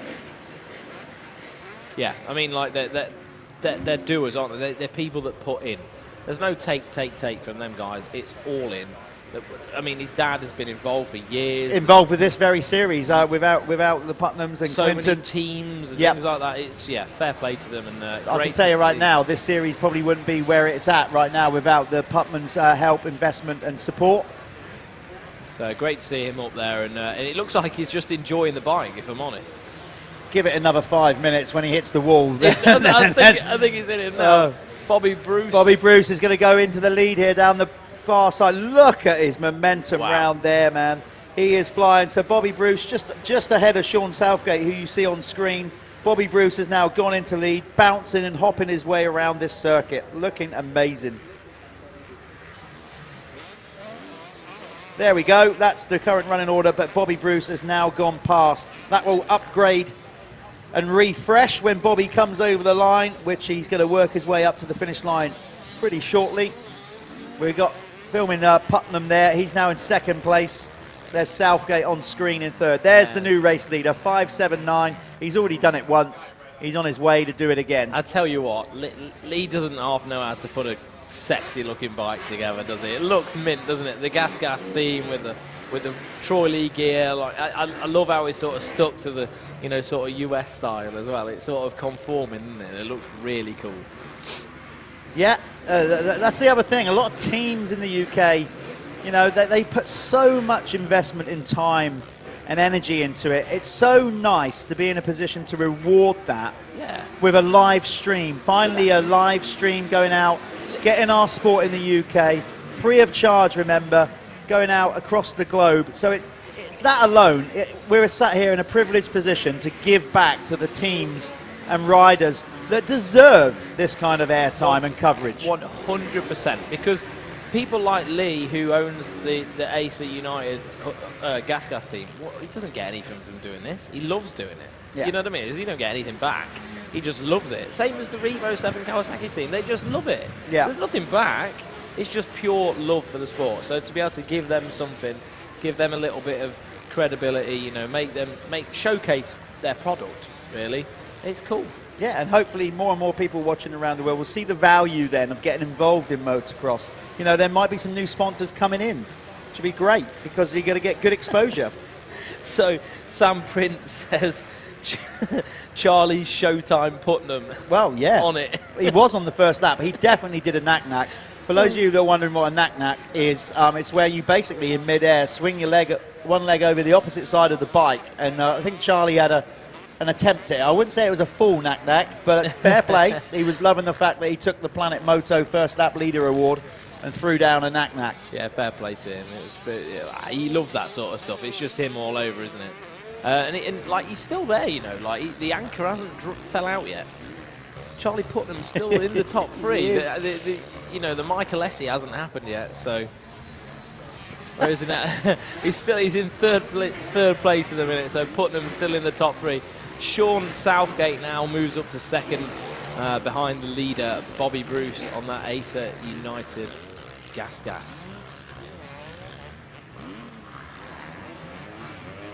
What are we doing? Are we filming? We're filming, yeah. So, yeah, we're filming. I'm going to post this out later on. What, man in a can? Man in a can? Put this on, oh, I don't know. Wherever you see it is where you're going to see it. This is the inside, what goes on up here. This is our greenhouse. There's Chris Kazora doing the spotting. Best get back to it, I suppose. Good times, mate. Good times.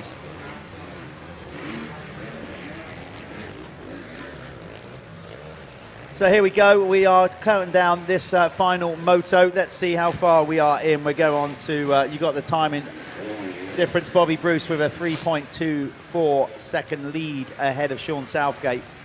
We're going to run down by class. Let's get this up and give you the rundown each one. So Expert MX1. He may be second in the race, but Sean Southgate, the reigning champion in the Expert MX1, is leading the race ahead of Charlie Putnam. Then it's Ben Edwards third. Jordan McCaw finds himself in fourth. Joe Clayton up to fifth. Joe hating life, he'll admit that.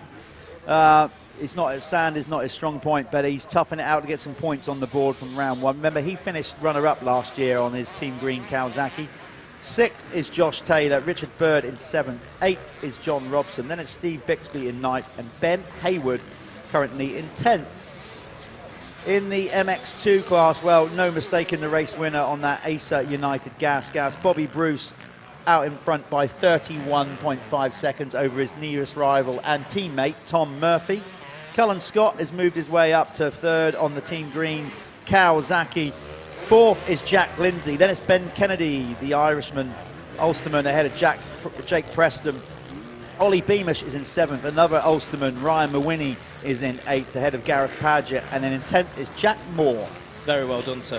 Thank you. Cheryl Cornish says, first time watching from sunny Milton Keynes, trying to spot my boyfriend working with you guys. I think he's on the flags. I think he's one of the marshals. So shout out to the marshals.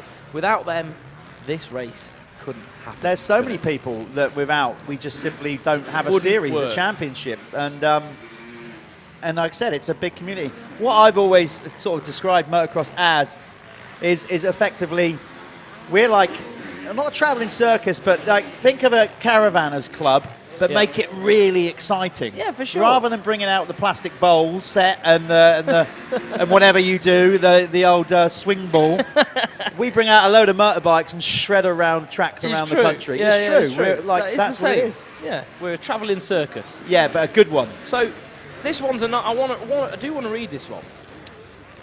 So Lou Barwell, from someone who until yesterday, when I was there live, who had never seen a motocross race.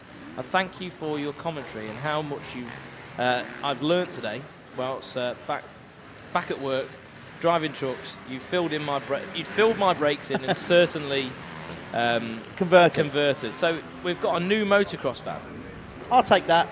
If we take one person from this live stream per round that suddenly has a love for motocross, we're awesome. succeeding. I mean, I'm sorry for my reading. I am dyslexic, guys. So sometimes when I've got a big paragraph like that, I do get a little bit slow. But yeah, that is that's lovely. Thanks very much, Luke. We like to see that stuff. If you've got anything like that, if you're a new fan of motocross, just jump on there, pop a comment in. We love to see it, don't we? We do indeed. I'll tell you what, as if somebody just put a radiator on here. It's just so suddenly hot. got so hot up here. This is tough racing for these guys because it is definitely getting warmer. We're getting to the, what is it, about 3, what's the time? I've lost track of time. Yeah, so we're getting around 3 o'clock, so the hottest part of the afternoon. Yeah. No wonder it's getting tough. The flagman's still in. Barry will never take that. Yeah, he wears a beanie everywhere. How hot? Barry's got to be sweltering. Well, you know why? Because underneath that, his head is checkered. He's had his head tattooed as a checkered flag. And if he takes his hat off, then the riders think they've seen the checkered and pull in. Yeah, so he's got to wear a hat the whole time. Unbelievable. Unbelievable. That's Jake Preston on the screen there. So Jake, have I got this right? Jake is the new owner, isn't he, of Spiral Graphics? Yes, he is. I believe so. That's what I think. That's what I'm led to believe. So Spiral, again, helping us out at the Michelin MX Nationals. They're not a class sponsor, but they're involved with the series. And, you know, and they do a lot of our graphics and whatever. So signs and things like that. In fact, they printed my new race shirts. Yeah, Really? there you go. Well, I say race shirts, sorry. Riding shirts. You won't see me racing anytime soon. No. I tried that last year. It was a big mistake. big mistake. No, I've done my stint. I'm more than happy to sit in this comfy chair now and watch others go about their business. Is a long time, mate. So here we go. We're counting this down. Has he lost his seat, Richard Bird? No, or is it just that really low Yamaha? Oh no, the Yamaha seat looks so low. Sometimes they're quite flat, aren't they?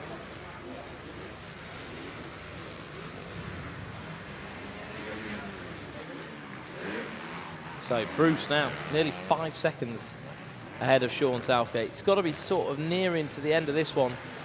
Now, can't be too many laps left. I'm sure they're crying out to finish sometime soon.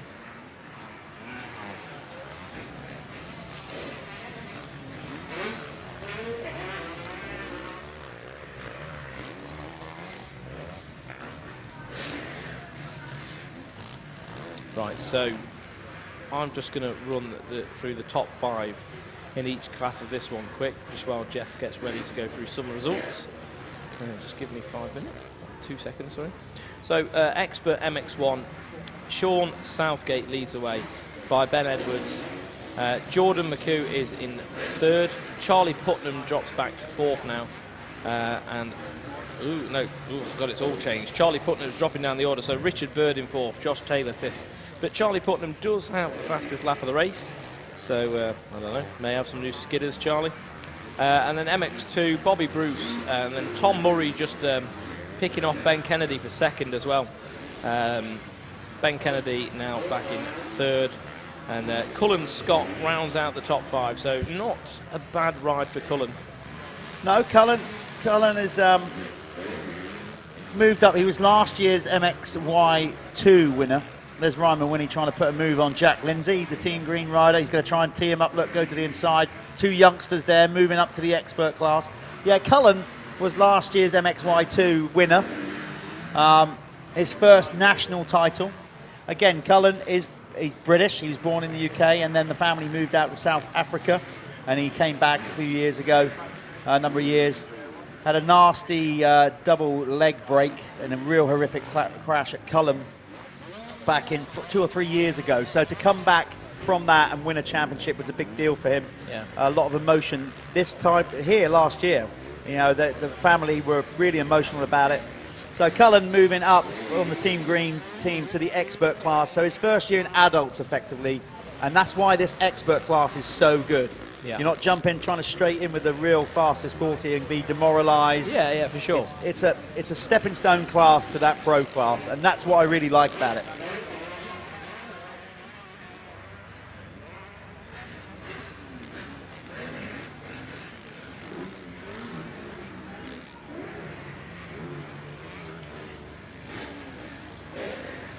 So there's Sean Southgate on screen. He was last year's Expert MX1 champion. I was with Sean actually not long ago. Went to do a fly on the wall video, which is a little series we do on Dirthub, up to Jake Nichols' place before Jake got injured. Well, actually, he was injured. He didn't even know it. And Sean Southgate lives up that way and goes up and rides Jake Nichols' track, which effectively is really is one of the best tracks in the country. Oh, Jake Nichols' private facility is unbelievable, isn't it? Look at this, last push, whatever, because we're winding down the laps. We've got about 2 to 3 laps to go in this one, and the pit crew are like, come on, all those classic signs, dig deep. You can do it, you can. I'll tell you a great one. So my brother was my mechanic for most of my career. Be strong. That's a classic. Yeah. The one that used to drive me potty, no matter how many times I told him, drove me mental, but I knew what he was trying to say, was when I used to come round and he'd put breathe on the board. Now I know what he's getting at. Take deep breaths, do Relax what you've got to do. That Chris was on it, he knew what was coming, he wrote it down on a piece of paper. And I'd come round and I'd want to almost park up, rip the board out of his hand and smash it over his skull. Like, what do you think I'm doing? Do you not think I'm holding my breath for a whole lap? Of course I'm breathing, you fool. Give me information that will help me. Where am I? Who's behind me? Don't tell me to breathe. I get that. Sometimes you do need... I don't mind the motivational ones, you know, like be strong sort of thing. Sometimes it can just remind you, can't it? It's more like being in the moment, isn't it? That pit board, throughout any of its purposes, brings you to the moment, you know, brings you... He's got another one that you can, that's the one. Yeah, you can, yeah. Brings your consciousness there, doesn't it? And sometimes can just take you away from the pain you're enduring.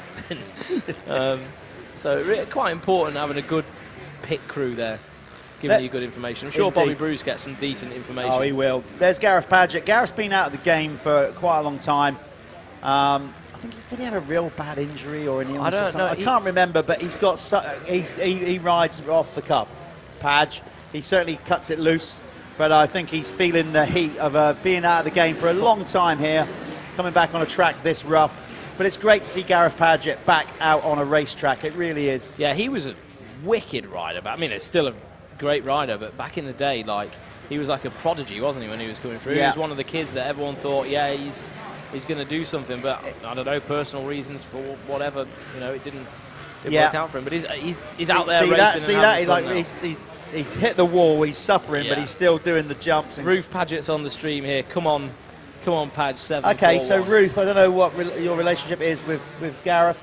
Yeah, let us know. What happened, why you stopped racing, and I mean, obviously, if it's not too personal, please let us know. So I'm just going to get back to Speed Hive here, see where we're at. With it's going to be 1 lap to go next time around. These motos are 18 minutes, aren't they? Plus a lap. No, the experts get 20 plus 1, same as the pros. So do you know what? I'm not going to bother with the results until they get across the line, actually, because we're going to have 1 lap to go soon. So it's still Southgate leading the expert MX1 class, and Bobby Bruce with a 54-second lead over his teammate Tom Murphy. It's not bad, is it? That? I think it's fair to say that Bobby Bruce is favourite in the expert MX2 category to win this championship. Do you think? I think what he is doing is getting a bloody good workout out there on the FatCat's track. Yep. Getting ready for doing some GP action. That's what he's doing, and that's the whole point. You know, that we've got to groom that. There he is on screen. There he is. I really hope that the government, we mentioned it earlier on, the 21st or something, they're going to be making another announcement that we can, because at the minute we're only allowed 4,000 spectators at sporting events. That's here. That's obviously, but also the British GP run by Steve Dixon and his crew, who's basically put his neck on the line so many times to run a British GP. Fair play to Steve Dixon. Even more so this time, because 4,000 spectators does not cover the bill. Not at all. So we're really hoping that government announcement will say, yep, fill your boots, and then ticket sales will surge, and we'll get more than 4,000. I think they virtually already sold the 4,000. Yeah, I think Matterley is such a huge site, 4,000 people. It would seem like some kind of backyard barbecue. So I spoke to Steve. They are trying to trickle feed some tickets out throughout the weeks. And so Steve also told me that there's actually 1,000 people booked in for camping, which is the first time. You know, normally there's like 300-400 people booked in for camping. There's 1,000 motorhomes going. So out of those 4,000 people, 1,000 motorhomes. So that is going to be carnage. That's going to be good. Yeah. Okay, Ruth Paget's come back on Facebook. So Ruth is basically Gareth's sister, and she said he dislocated his hip multiple times. Oh, I do remember that now. Yeah. Thanks for reminding me. He had a massive operation to rebuild his hip. Well, geez. So, do you know what? Fair play to you for coming back then. Yeah, yeah. Gareth, to come back from a hip replacement, and he's out there, and he's got some mad scars to prove it. But do you know what? He's out there having a great time, Gareth Paget. Yeah, so thanks for that, Ruth, for coming back to us. Really appreciate that. And Brad Harrington says, I remember watching him at Matterley a few years back doing the uphill quad. Gareth's got some style, that for sure, and he has. Yeah. Gareth can, oh my God. He's one of the most stylish riders I've ever watched. Here he comes then, Bobby Bruce. He's going to do it again. Another expert race win on that 125. He's done it once, he's done it twice. Let's get him down to the winner's circle to see how his day's been. Off you go, Jeff. And also, whoever's going to win the MX2, which I'm guessing was Sean Southgate. I'm off down there to chat to the guys. Right, so we know what happened to Paget. That's some new info for us all. I love that. We getting some insight from family members and stuff. Carl Benjamin says, well done on a fantastic live stream, guys. I'm enjoying watching. Cheers, Carl. No problem. We're trying our best to get the best information back to you guys as we possibly can do. Jeff's just on his way down to the winner's circle now, so I'm going to love you all and leave you for a moment, and we'll pass on down to him when we're ready for it.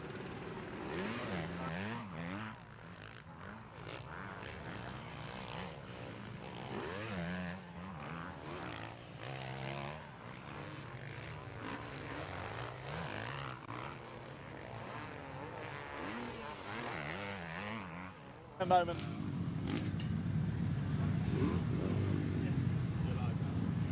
Are we live? Oh, okay. Just give Bobby a moment. There you go. We're live. Bob, you've done it again. Another 125 win in the expert class. All said and done, mate. A really good workout leading into the races you got coming up. Yeah, it was good. The track's so rough, but it was good. We got all 4 wins this weekend, and it's good practice for what's coming up. Happy with my riding, but fuck me, it's rough.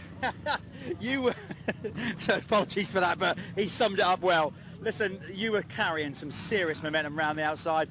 You have to do that on the 125, but hard, but I bet you were loving hanging off the back of this bike.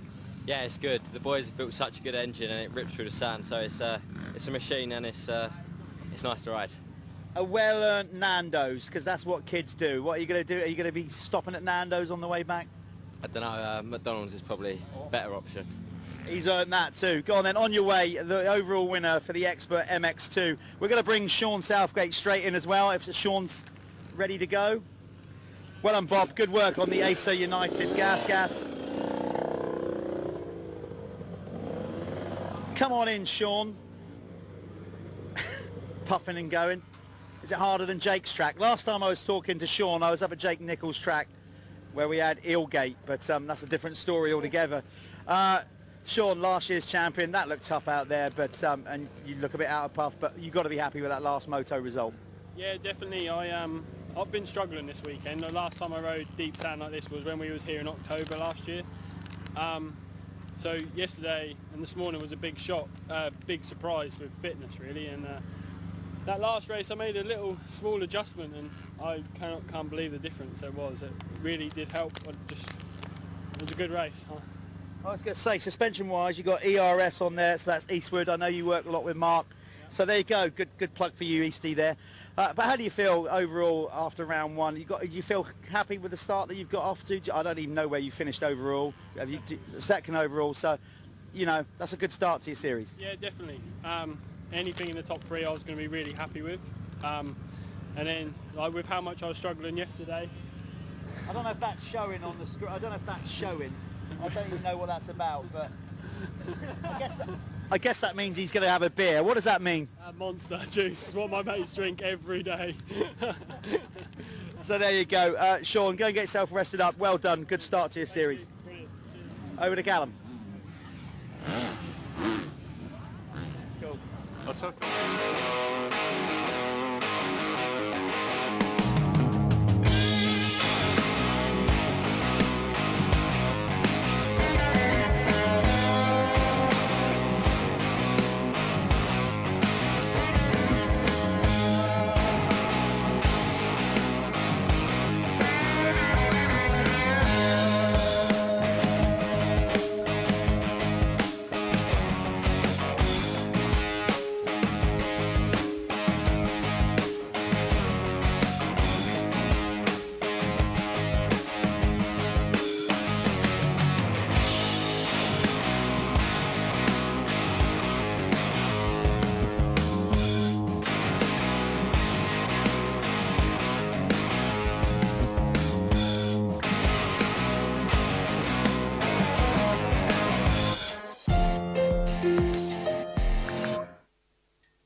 And you definitely didn't get the type of start you wanted.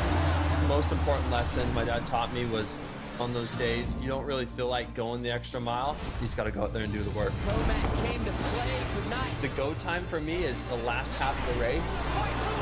I'm trying to hunt down first place. For a true championship fight, you never want to give up.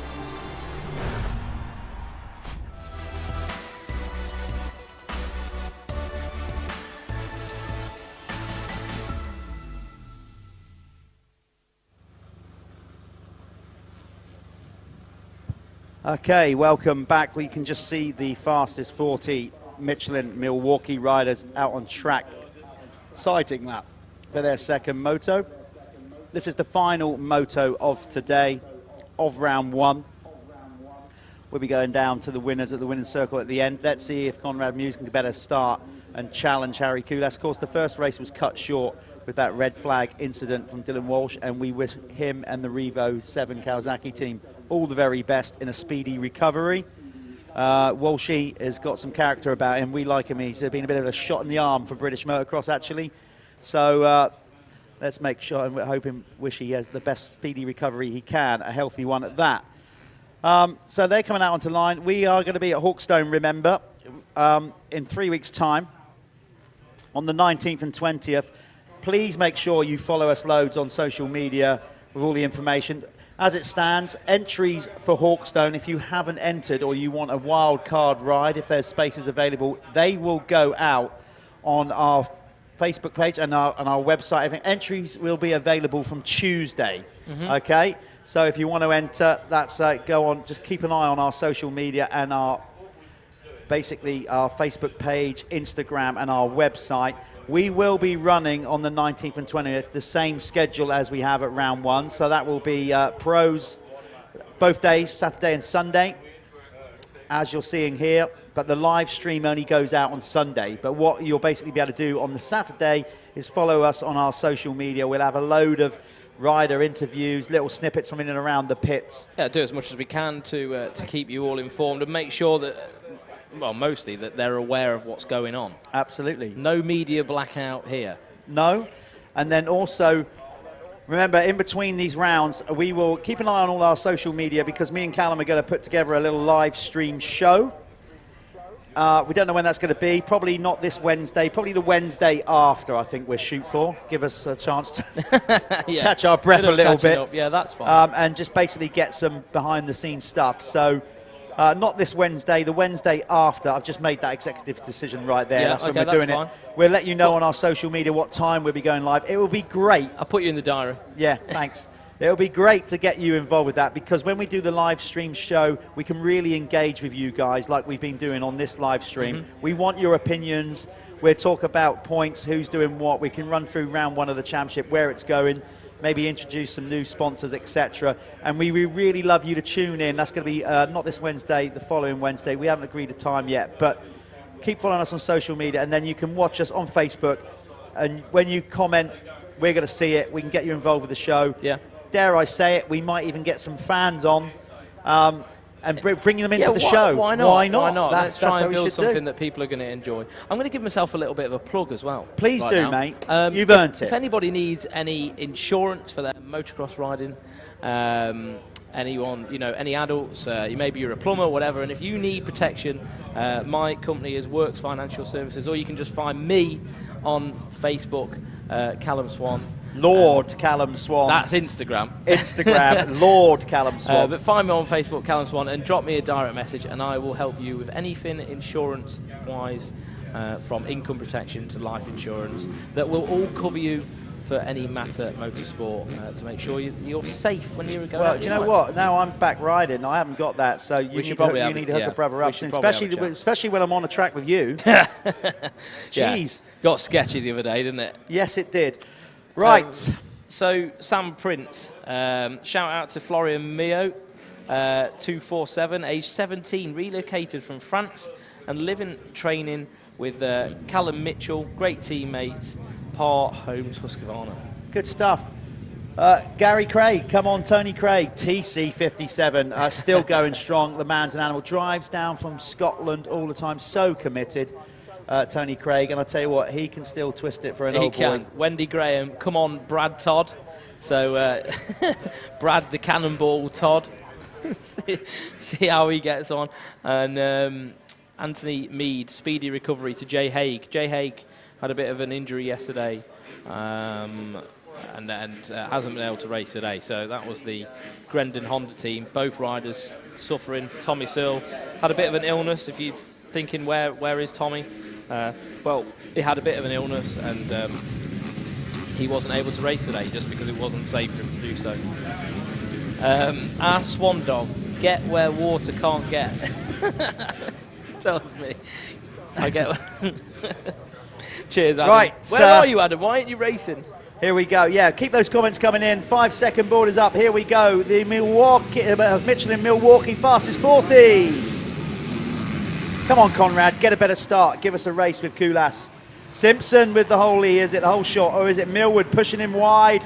Oh, Conrad Mew's got a much better start. Game on. Here we go. Let's see if he can put it to these 450 riders. Kulas with not such a good start. He took the opening moto win. Remember, that was cut short with that big over-the-bars experience from Dylan Walsh. But here we go. That looked like another Yamaha up there. Was that possibly Lewis Hall with a flyer, was it? I don't...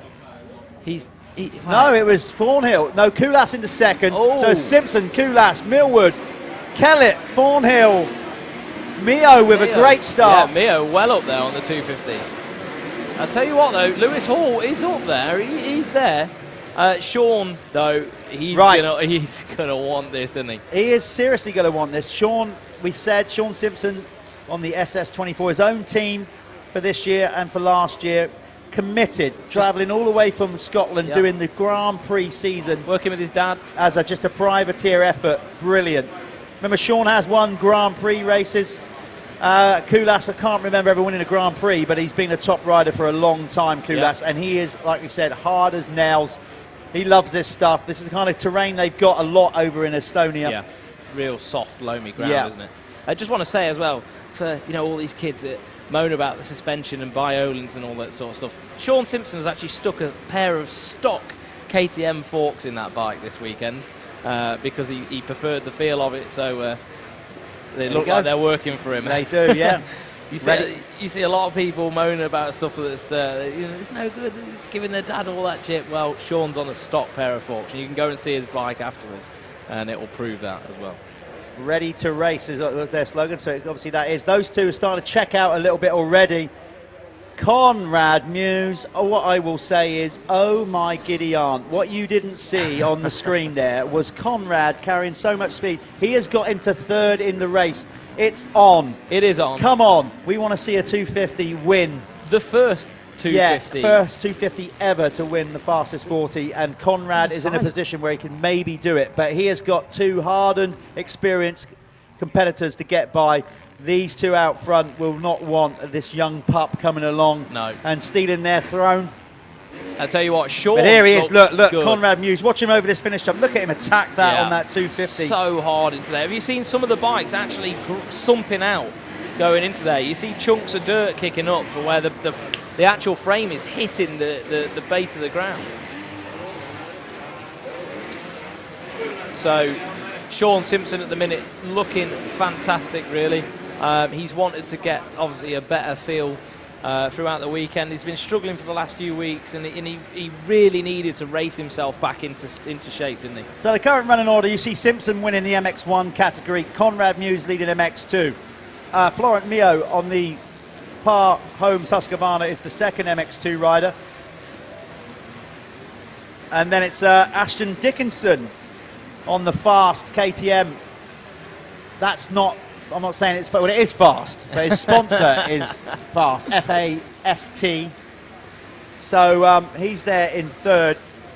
But this race, with all due respect to the others, what we would really love to see is Conrad Muse get up alongside these two and race them for the overall race win. That would be epic.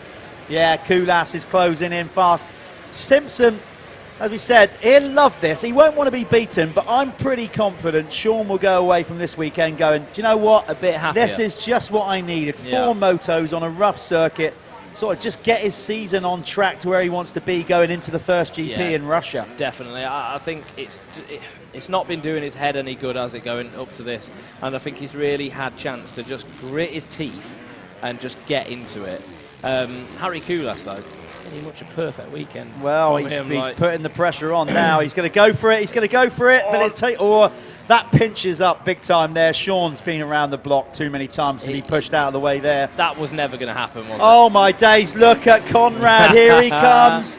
We are going to have a 3-way battle here up front because Conrad Muse, look at the ground he's gained on those two.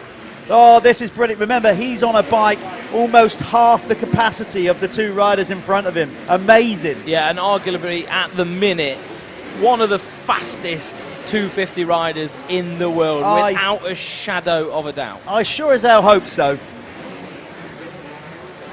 You are witnessing a potential MX2 world champion there. He has definitely got the potential to do it. He's got 2 more years in the MX2 class at GPs. Yeah. So he's got time to showcase it.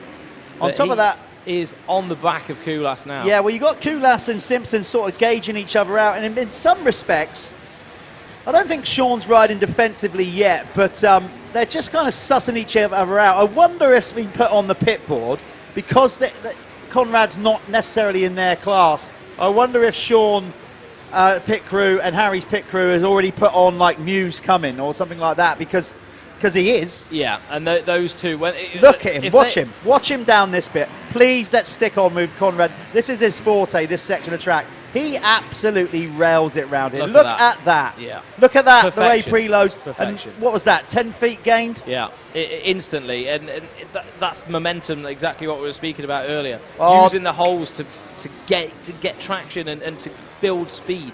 It's an art form, isn't it, to be able to do that? What a Bobby Dazzler of the last race we've got going here. I hope this shapes up to be everything it's looking like it might be. Of course, don't want to give it the commentator's curse, but we have got, Koulas has got the inside this time, and he pinches, so he moves into the lead on that cab screens Crescent Yamaha. Simpson goes wide. That's when now Sean will realise that Muse is there. Now, if Conrad Muse is going to win this race, no disrespect to Sean, he's got to clear Sean pretty quickly. Because now with a clear track, I think Koulas might edge away.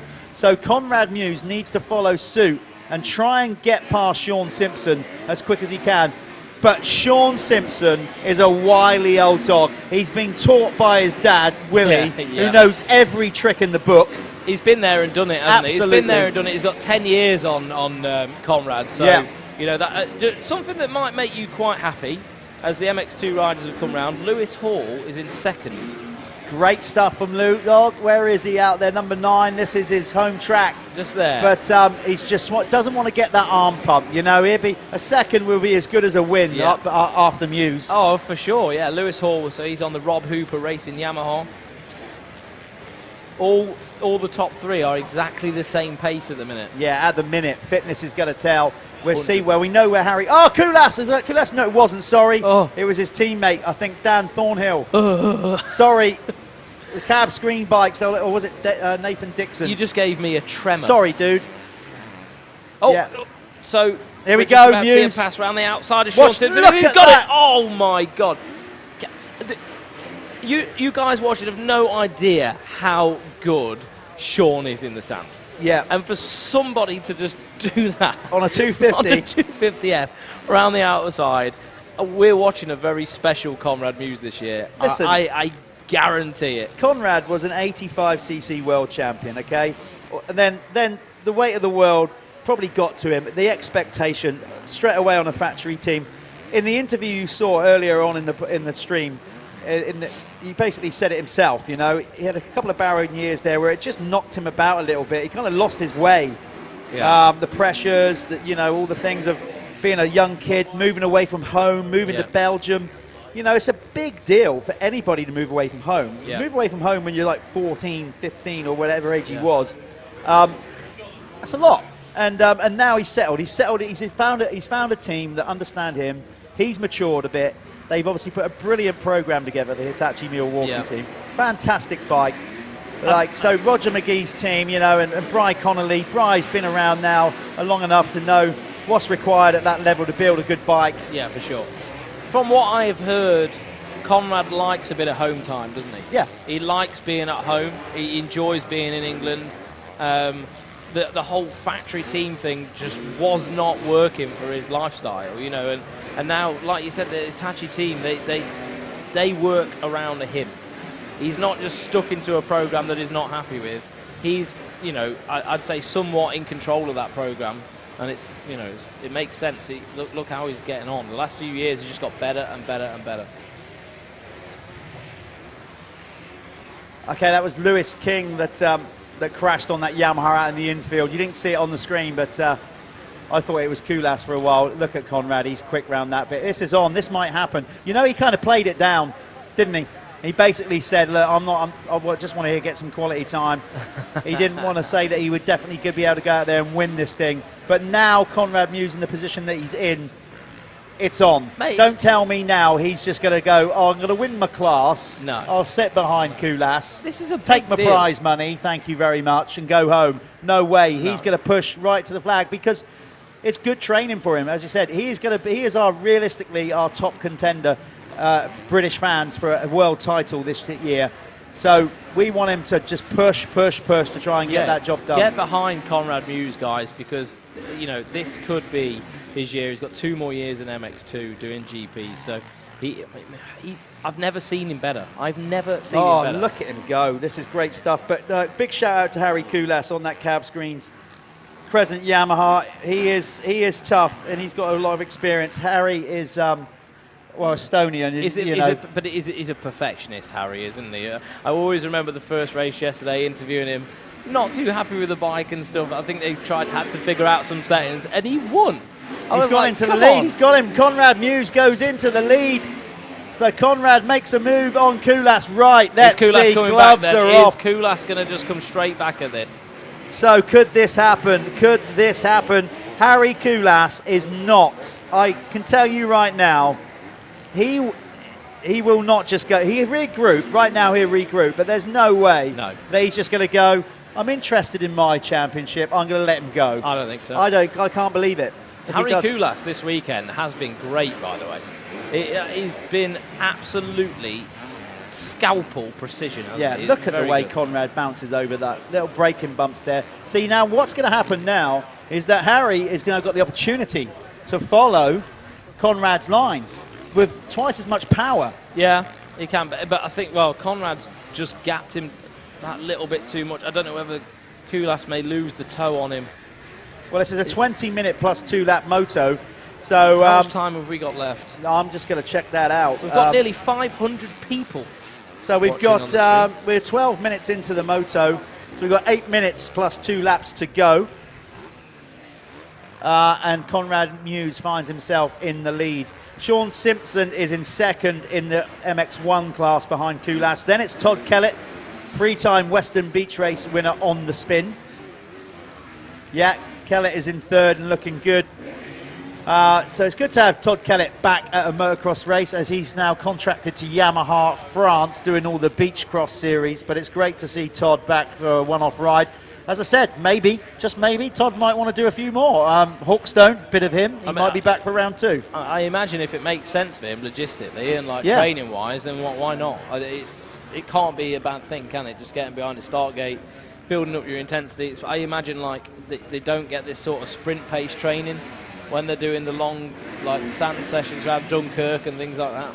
So it's probably good for him in his program. So yeah, it is good, you're right. Todd Kellett is in third, and great, beating some established riders. Liam Knight up to fourth now in the MX1 ahead of Brad Todd. Jake Millward dropping down the leaderboard to sixth on the Verdi KTM. Brad Todd on the Planet Moto Yamaha. Liam Knight on the Gabriel Solution KTM. Stuart Edmonds is seventh on the Apico Husqvarna ahead of Glenn McCormick, the Ulsterman, on his... is he on a Husky this year? Yeah, KTM, I need to check that out. Dan Thornhill is in ninth, on the Cab Screens Crescent Yamaha, and then it's Gary Gibson in 10th. MX2, I think we all know who's leading that one. Lewis Hall pulls off the track. No. So not good. Mio's gone out as well, so we've lost a couple of these MX2 riders. Not sure what's happened there to Lewis Hall. He just pulled off the track, don't know. So John Adamson, the ever-improving Scotsman, number 2, is having a stellar year. He's got himself up into second in MX2. Muse, keep going. Yes, there's Steve Henderson on the board for Kulas, telling him to stick with it. Hendo. He's been around the sport for a long time, Hendo, hasn't he? He's worked for some top riders throughout the years. Well, I think he worked with Conrad for a while, didn't he? Yeah, I think so. And now he's got his rider, Kulas, trying to hunt him down. Kulas is in a great place here, don't get me wrong. He's got to effectively win all 4 of his races in MX1, which is just a perfect start for the Crescent team. Cab Screens Crescent Yamaha team. Anyway, back to the leaderboard of the MX2. So John Adamson is in second. Carlton Husband having a great ride on the Phoenix Tools. Pico Kawasaki in third. Yeah. Then James Carpenter, Jamie Carpenter on the JC184 team. Privateer in it. Got a lot of private sponsors, you included, sponsoring him at Giveaway Life. Yeah, Giveaway Life, we've coughed up a little bit of change for him, just to contribute towards his season, really. He was searching for little sponsors just to add up the big pot of money it costs to go racing, and we decided to give him a bit of help. Well, he's now actually gone up to third and gone past Carlton Husband. Tom Grimshaw finds himself in fifth. Callum Mitchell in sixth on the Par Homes Husqvarna. There's Jamie Law on the Apico Husky. Nathan Dixon in 8th. Ashton Dickinson gone down to 9th now. And Stephen Clark on the Acer United Gas down in 10th. So Muse and Kulas, they're not dropping pace at the minute. They're maintaining their race pace throughout this, even this point in the moto, in this heat, with how the track is got so physically demanding now. So that is so impressive. They're only just 2 seconds off the fastest lap of the race. It's amazing, and it just shows the fitness and the level of these guys, really, doesn't it? They're just absolute machines. Looks like Kulas isn't too far behind Muse now.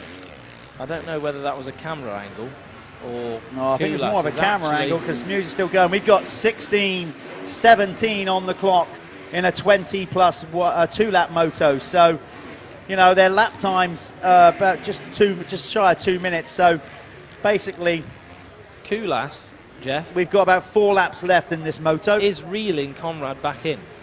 Right, here we go. Fitness then. Kulas, I told you he won't just sort of go, oh, yeah, you take it, you have it. I'm not. But he's not going to let pride get the better of him, because he's in a strong place here to go a clean sweep. You don't want to go throwing it away. Overtaking a rider, you effectively don't have to overtake. He's closing in on him now. Yeah, Kulas went out for a cycle last night, didn't he, remember? So after all that riding yesterday, he plays the game properly, professionally, and that's why he ends up in these having good rides and having people want to help him. The guy is an animal. We got a race on here. This is fantastic for the pair of them, for Conrad and for Kulas. See, Conrad is getting pushed here. We said it before.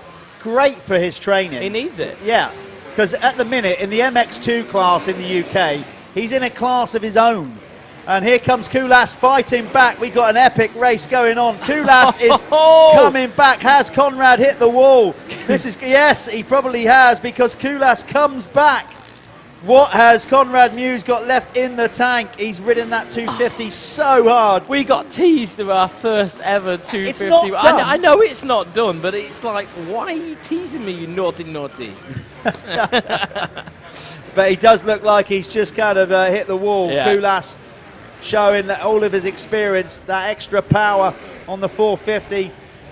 He's just been holding it back, pacing the race, and now it's back up to Conrad Muse to try and retaliate. Neither of these two need to race each other. They are clearly going to win their class with maximum score. So it's basically a puff the chest out kind of exercise. It is. Colin from the Bridgestone Masters, Colin Hambridge, well done, boys, watching the free live stream and having a pint.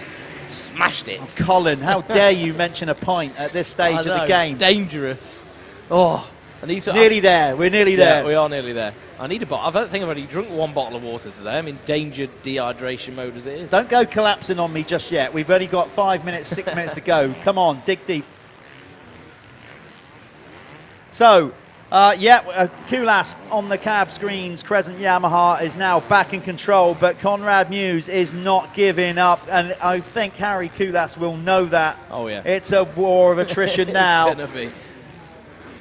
Oh, Chris is now talking. Chris Kazora next to us is now suggesting we have a Lily cider. Other ciders are available. I probably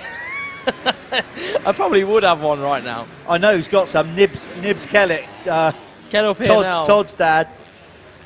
He's always well stocked with some Thatchers. Right. Anyway, Kulas. We're not there. We're not on the drinks just yet, but we're getting closer to celebrating a cracking opening round here. Massive credit as well to Leonie and Webber at the cab screens Crescent Yamaha team. So much effort, work goes into that program. I know they was bending over backwards to try and get that bike right for Kulas when he wasn't feeling quite so comfortable. So, you know, hats off to everybody down there. He has been perfect all weekend, and he is going to go home with a bloody big grin on his face, I'm sure. I hope so, anyway. Hope so indeed, yep. He deserves it. He really does.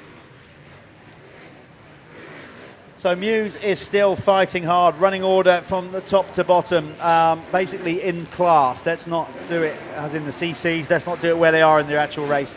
Harry Kulas leads the MX1 class ahead of Sean Simpson. Todd Kellett, number 5, still in third.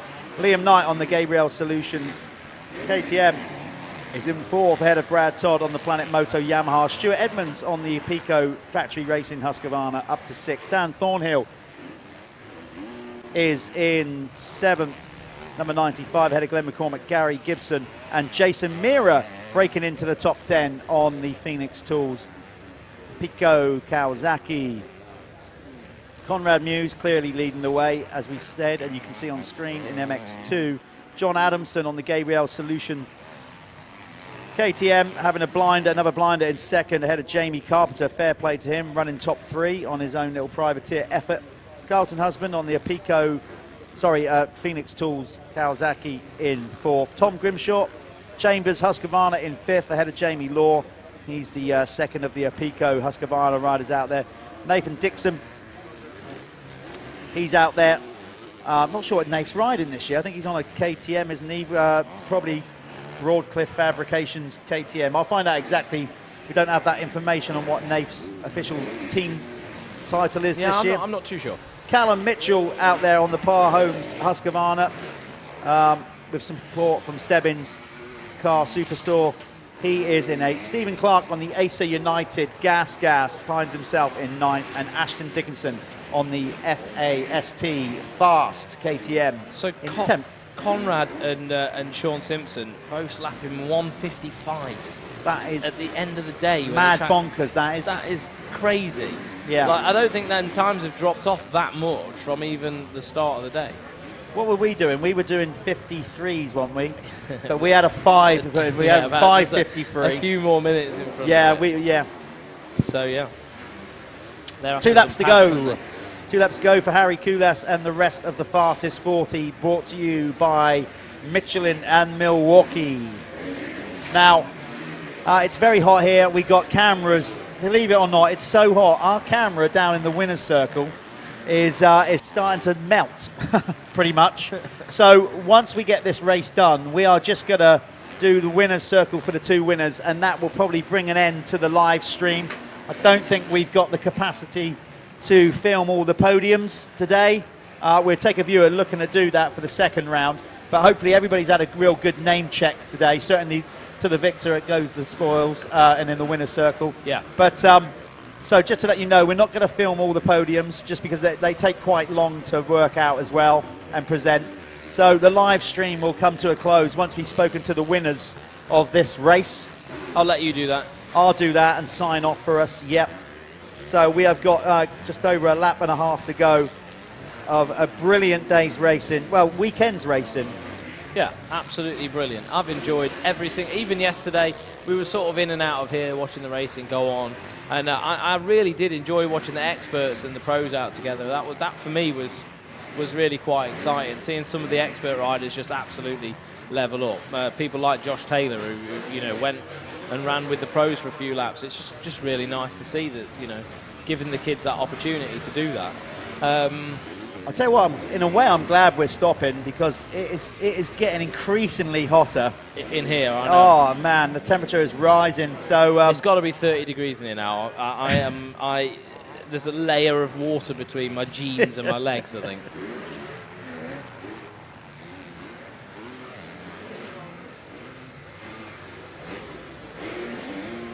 So there it is, the checkered flag. Koulas takes the overall, 4 clean sweeps. Conrad Muse, close but no cigar. Still, an MX2 rider hasn't won the fastest 40. We always knew it'd be a tall ask. It will happen one day. One day, not today though, but Conrad gave it a damn good shot. Look at them down there after the finish, congratulating each other. That is awesome. That is motocross. Brilliant, brilliant. Everything that we need right there. Proper sportsmanship.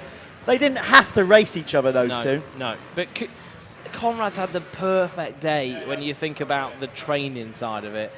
This is what that kid needs. He needs to be pushed when he's training. Absolutely, when he's riding. He'd have had a great weekend. Another step forward in his progression to go for that MX2 world title. Right, we're going to get them down to the winner's circle for the final interviews and sign off this show. Well, I'll be signing out now. Well, yeah. I'll leave it to you. So thanks very much, everybody. My name's Callum, and I've been Jeff's co-commentator throughout this stream, and I hope to see you all at Hawkstone Park as well. Jeff's just heading down to the winner's circle to speak to the pro riders in MX1 and MX2. So it'll be Koulas and Conrad Muse. So thanks very much, everybody. Really appreciate you being on the stream and putting up with me. And that's it from me. Over and out. Over to Jeff.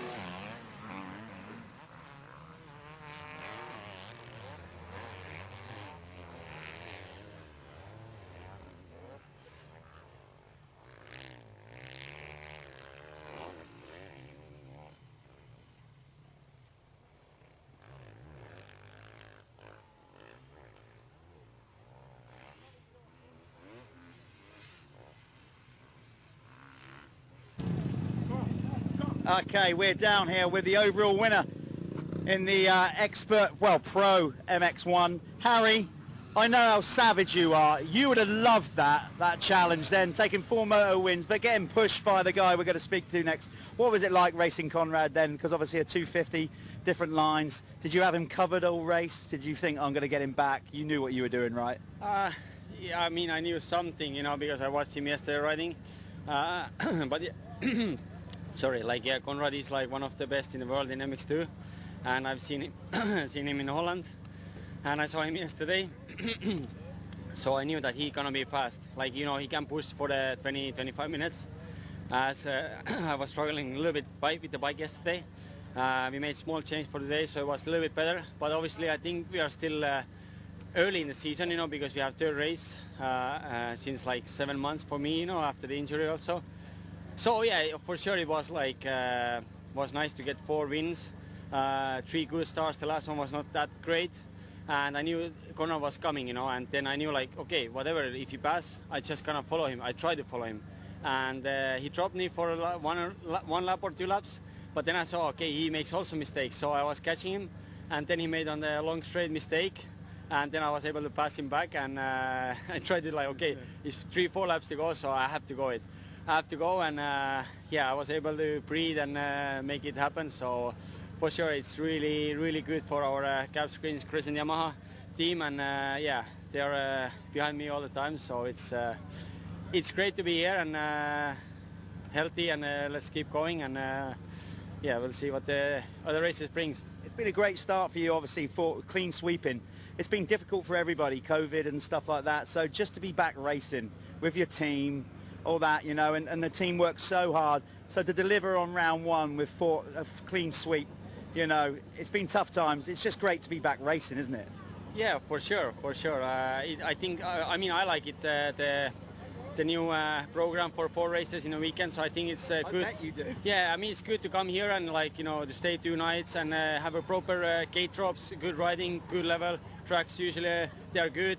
Yeah, like FatCat's always quite sketchy, you know, with the bumps, and but yeah, like for sure for our team it's great start for the CR. Like, you know, many injuries now, and somebody got sick, so it's like you need to be really careful with all the stuff, you know, going around, also with COVID. So and riding smart, you know, not to make any stupid mistakes. I was pushing the last moto for Swan to pass him like the first 2 laps, but I couldn't get him, and then eventually I made the pass. So but yeah, it's a good start. It is a great start. Well done. Yeah. Good work. There you go. Your Pro MX1 winner, Harry Kudas. Stick with us. We're going to get Conrad in. He's just up there doing a few chats and conversations. If we can get Conrad in, get him back. Somebody, have we got any of Conrad's crew that can help him push the bike back? He's done enough, hasn't he? Now we're going to make you push your own bike back, Con. We're going to make you push your own bike. Actually, no, you don't need to stand there. You can just stand there. Don't need to bring the bike. Get the bike in then, you know, get your sponsors. So, yeah, Conrad, it's like he's done nothing. It's like he's fresh-faced. Unbelievable how fit these riders are. Let's bring him in on the Hitachi Milwaukee KTM. Well, you certainly gave us some entertainment. You come in as a wild card. No rider's ever won on a 250. Close, but no cigar. But you left it all out there. That must have been great training for your preparation to go for this World Championship. Yeah, definitely. It was a fantastic race. First of all, before I do anything, I want to thank all the fans for coming out today.